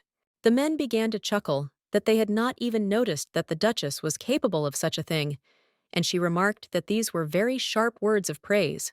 Urania wondered if this meant they were unhappy with yesterday's work, and she asked if she should be grateful that they only found out about it now. One of the men took out a bottle of wine and said that they had prepared a rare wine. Having said that, they say that after becoming a guardian, the flow of magic changes, and therefore it is not possible to get drunk. The man smiled, and that was enough. With a sly smile, he turned to the lady, offering to have a glass with them. Urania thought that this was why they all came together, because they decided to check on her. The Duchess agreed to this proposal with displeasure and a calm face. Urania said that just drinking was too boring and suggested playing a game. The men were very surprised by this. They did not understand what kind of game they were talking about. She said that the one who drinks last will fulfill the wish of the one who drinks first. 4 hours later, the lady brought a stack of paper to the table, and everyone started asking what it was. The girl said that these were written contracts for 120 million. She understood that she would gladly demand them when she needed them. Urania could have snatched more if she had wanted. But that was when Cassius returned. He entered the courtroom and saw men lying on the table. He did not understand what had happened. He had a rather scary expression on his face. Urania asked Lady Maclean if Cassius never killed his vassals, to which the lady replied that the Duke never dealt with them personally. She said that he was someone who would not hesitate to destroy the entire family in the most serious case. The girl thought about these words and realized that Cassius was truly capable of this, and let the vassals rest in peace. Urania went to her room, and while she was already sitting on the bed, Cassius entered the room and asked if she was still asleep. Urania said that they still needed to discuss something, to which Cassius simply remained silent. She asked if he really decided to go to the lake, to which the guy said that she understood correctly. She asked that if it was because of madness, then would her hand be enough for him? Urania said that she could be in danger, so it was not worth it, to which the girl shouted that nothing of the sort. Cassius looked at Uranius and asked with a thoughtful expression what would happen if he did cause harm. Urania said that even if he lost his mind, she would not be defeated so easily. She could use magic because she was a guardian. She asked him if he believed her. He looked at her thoughtfully and said that he did. Cassius looked at Uranius and asked her not to be sick alone from now on. Urania turned away from him, and after a short pause, she said that, to tell the truth, she would not forgive him. The end-of-year festival ended successfully, and they arrived at the estate. The girl entered the library and asked the librarian which side of the library contained the books about plants. Urania took one of the books and began to read about Machan, the plant kingdom. The girl did not understand what it was. She read that it was not a plant, but a beautiful and sexy dream. Urania decided to put the book back and wondered why there was something like this in the Duke's mansion. Suddenly, the lady turned to the side because she heard some loud rustling and footsteps.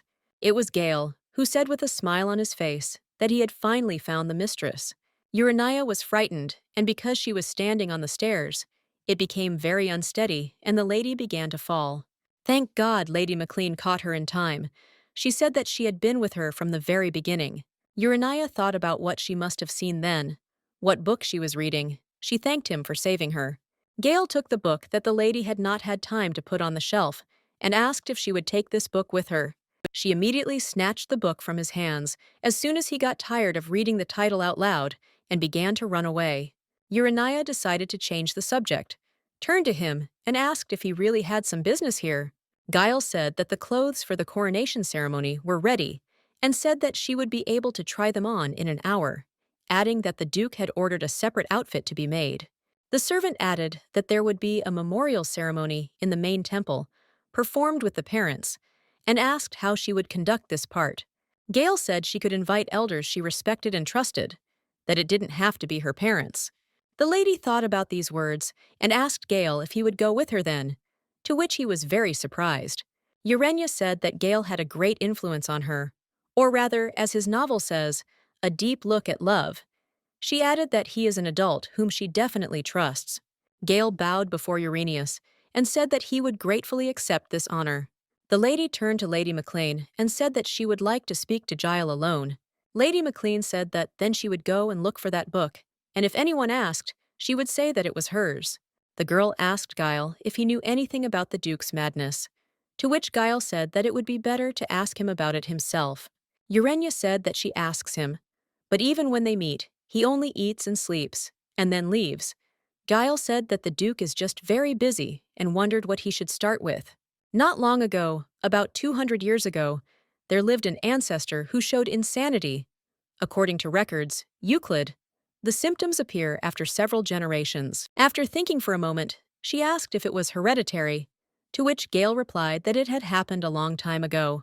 The girl asked if there were any ways to solve this, to which the servant said that it usually gets better around the age of 25.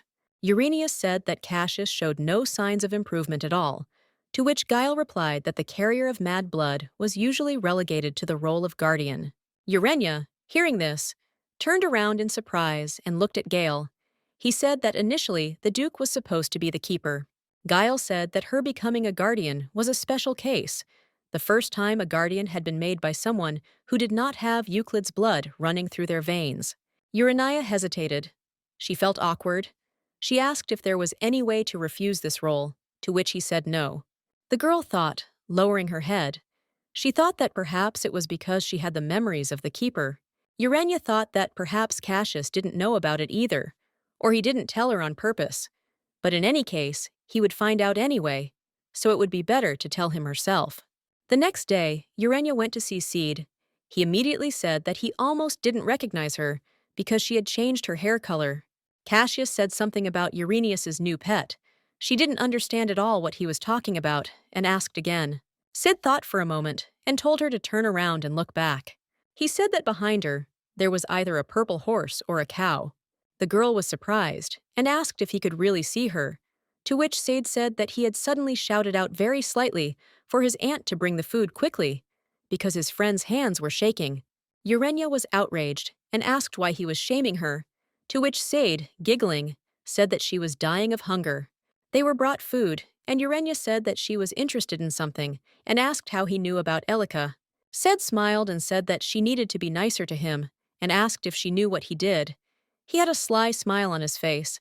Urania was too interested in this and did not want to waste time simply, so she asked if he could tell her about it without being distracted.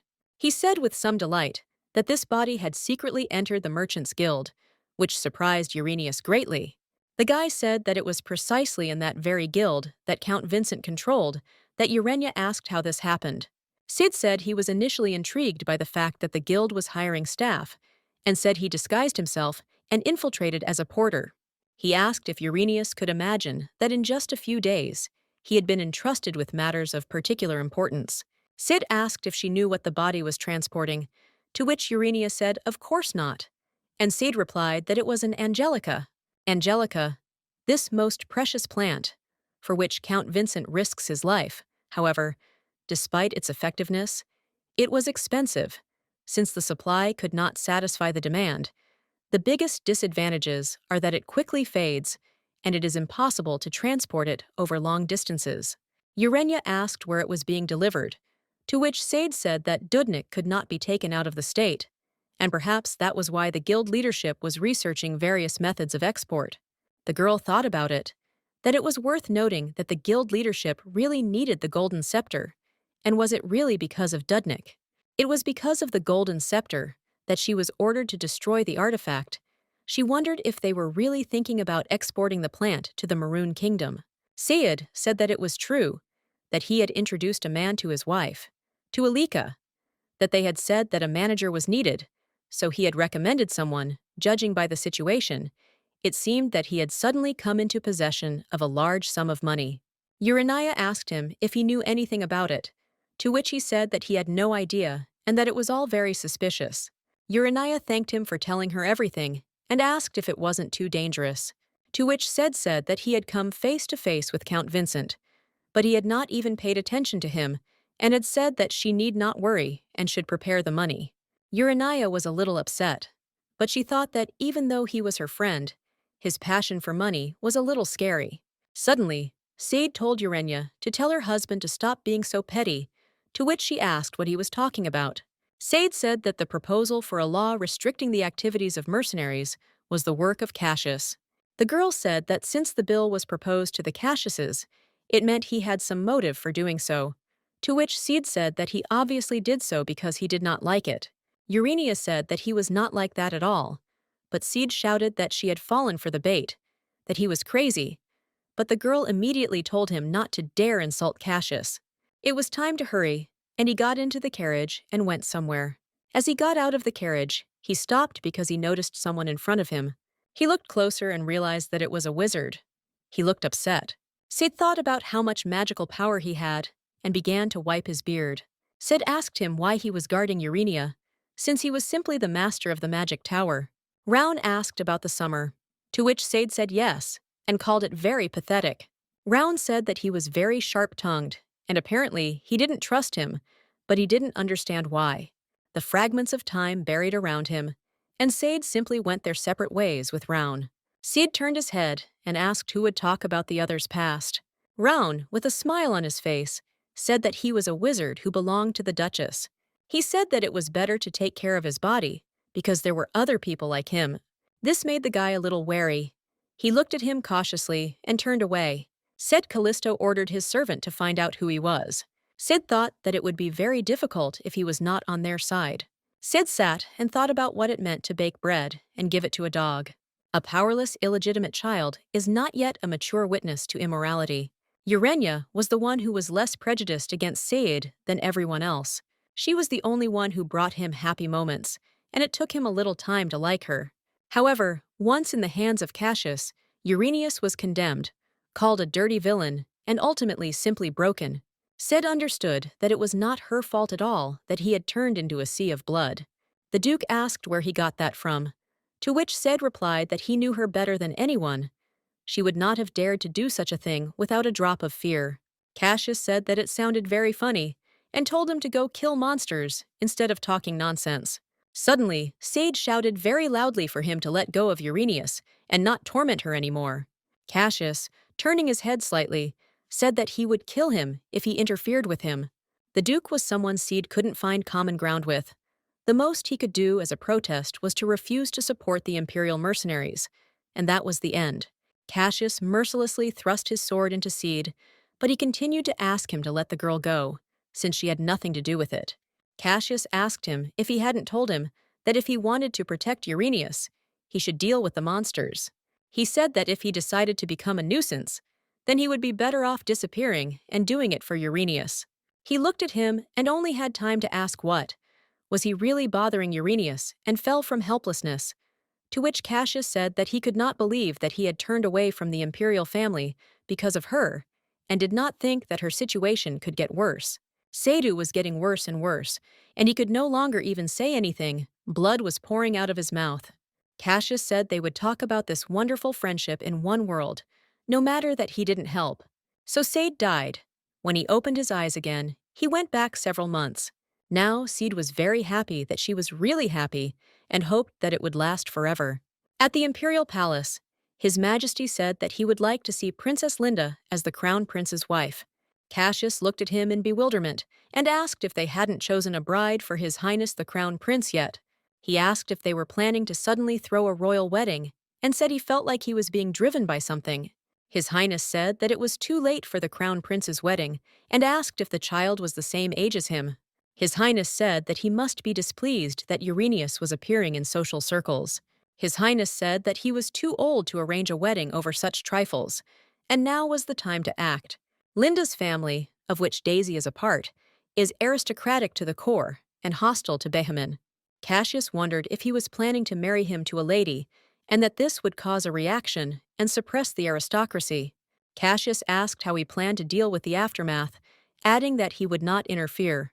His Highness said that this is a wind that one will have to face one day. Suddenly, unexpectedly, His Highness said that it was better when Cassius's wife was mute. A smile appeared on Cassius's face after he heard this, and said that he was just scared. The Duke asked him if the Count had known the truth. Would he, His Majesty, have remained silent and asked who it was?